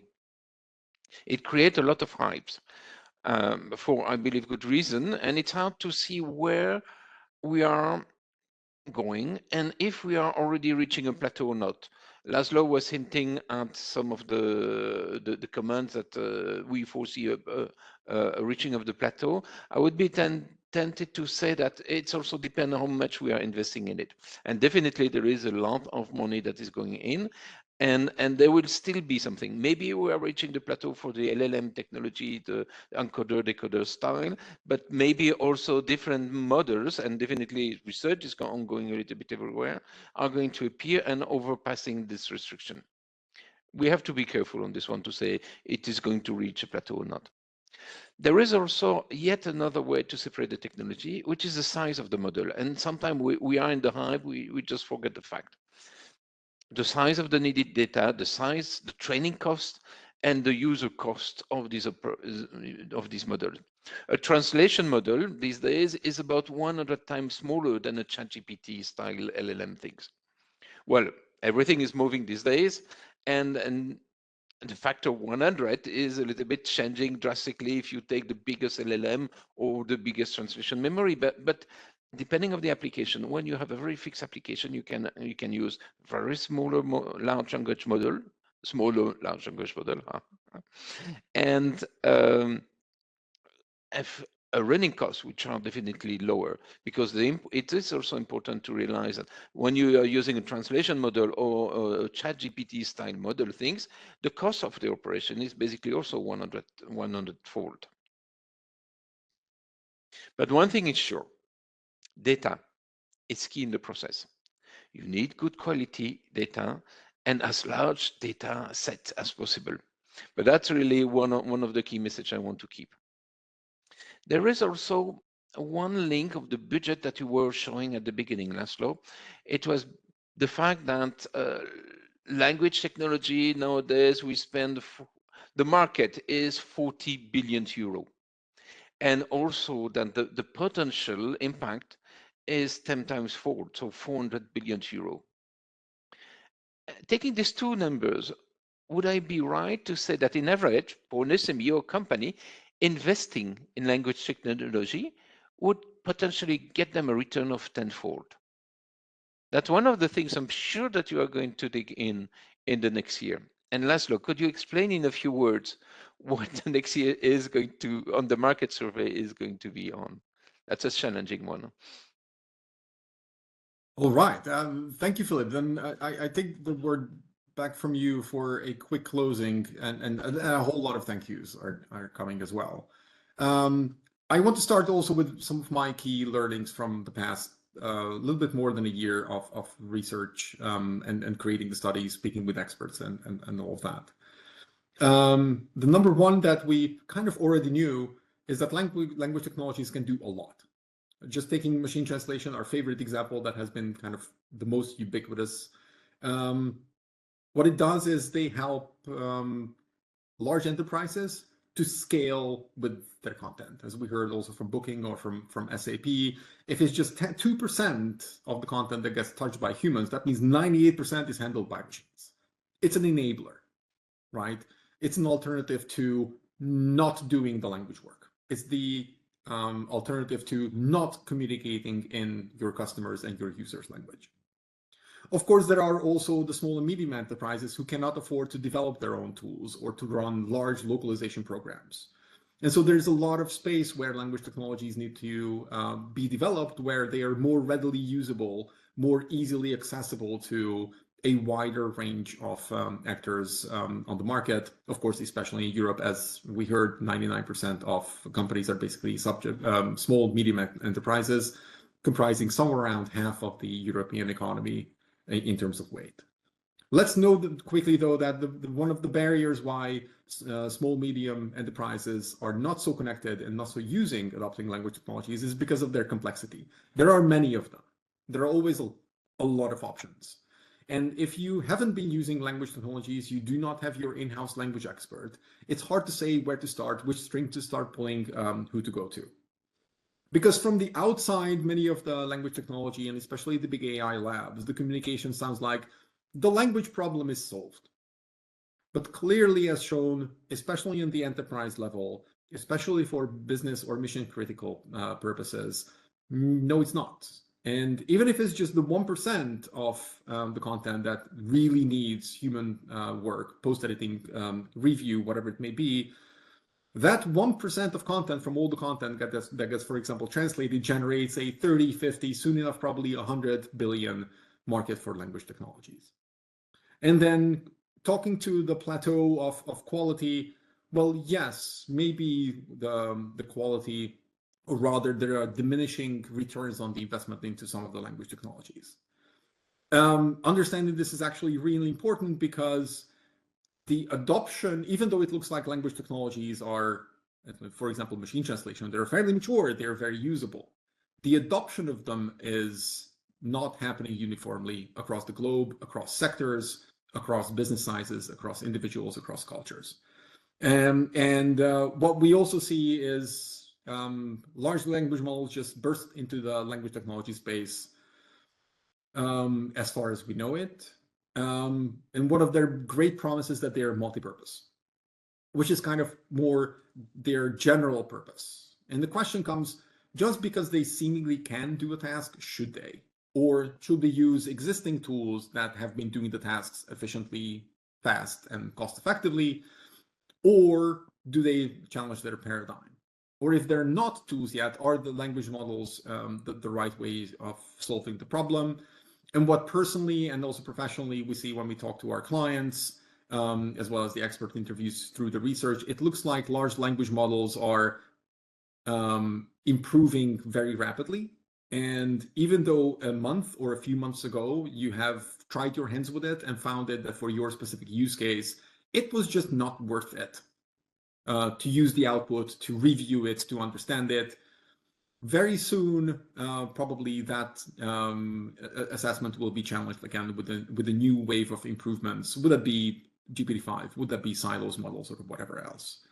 So what we do see is a lot of complexity, at the same time an attempt to centralize language technologies and language tasks. Gains in trade and multilingual communication are vast. In the European Union, mentioned $360 billion as the running estimate. And of course, there's the productivity gains as long as all the languages are supported.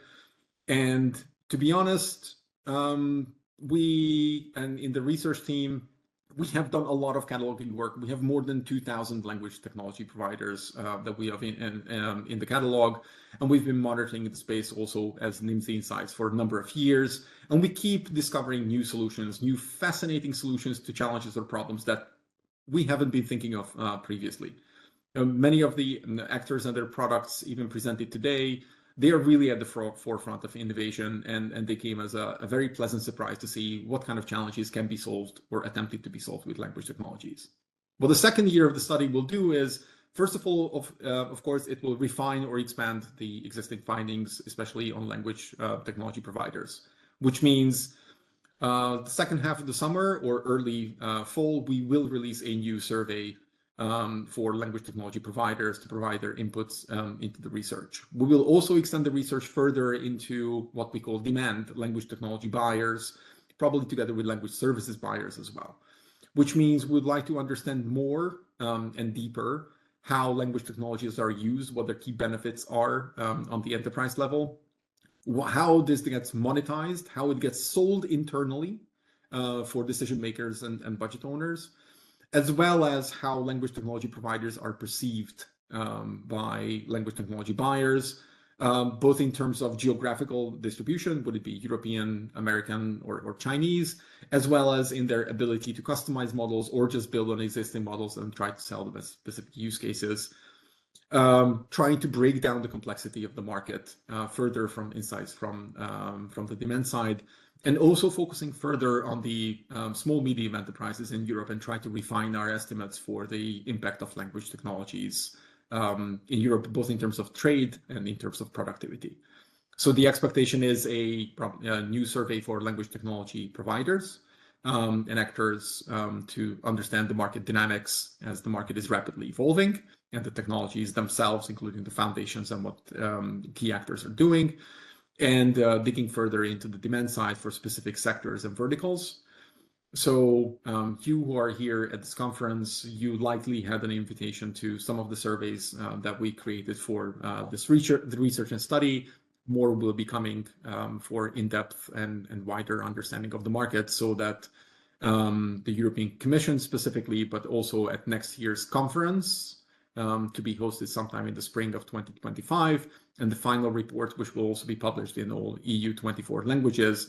The insights are valuable for all, both actors, developers of language technologies, as well as for the buyers of those. Fantastic, Laszlo. If I may take 2 more minutes, Philip. Go ahead. You still have, we still have 4. That's fantastic, because in 2 minutes, I would like to thank everybody who participated on the project so far, which is to say, I will not be able to name everybody, so I will rather stick to naming rather teams. But first and foremost, for this specific conference, I do want to thank John Terlinko, Alexandru Bandraburu, and Sarah Delmotte for providing the moderation and the technical support through the past weeks and months. It was a great journey. Thank you so much for without you, it could not have happened.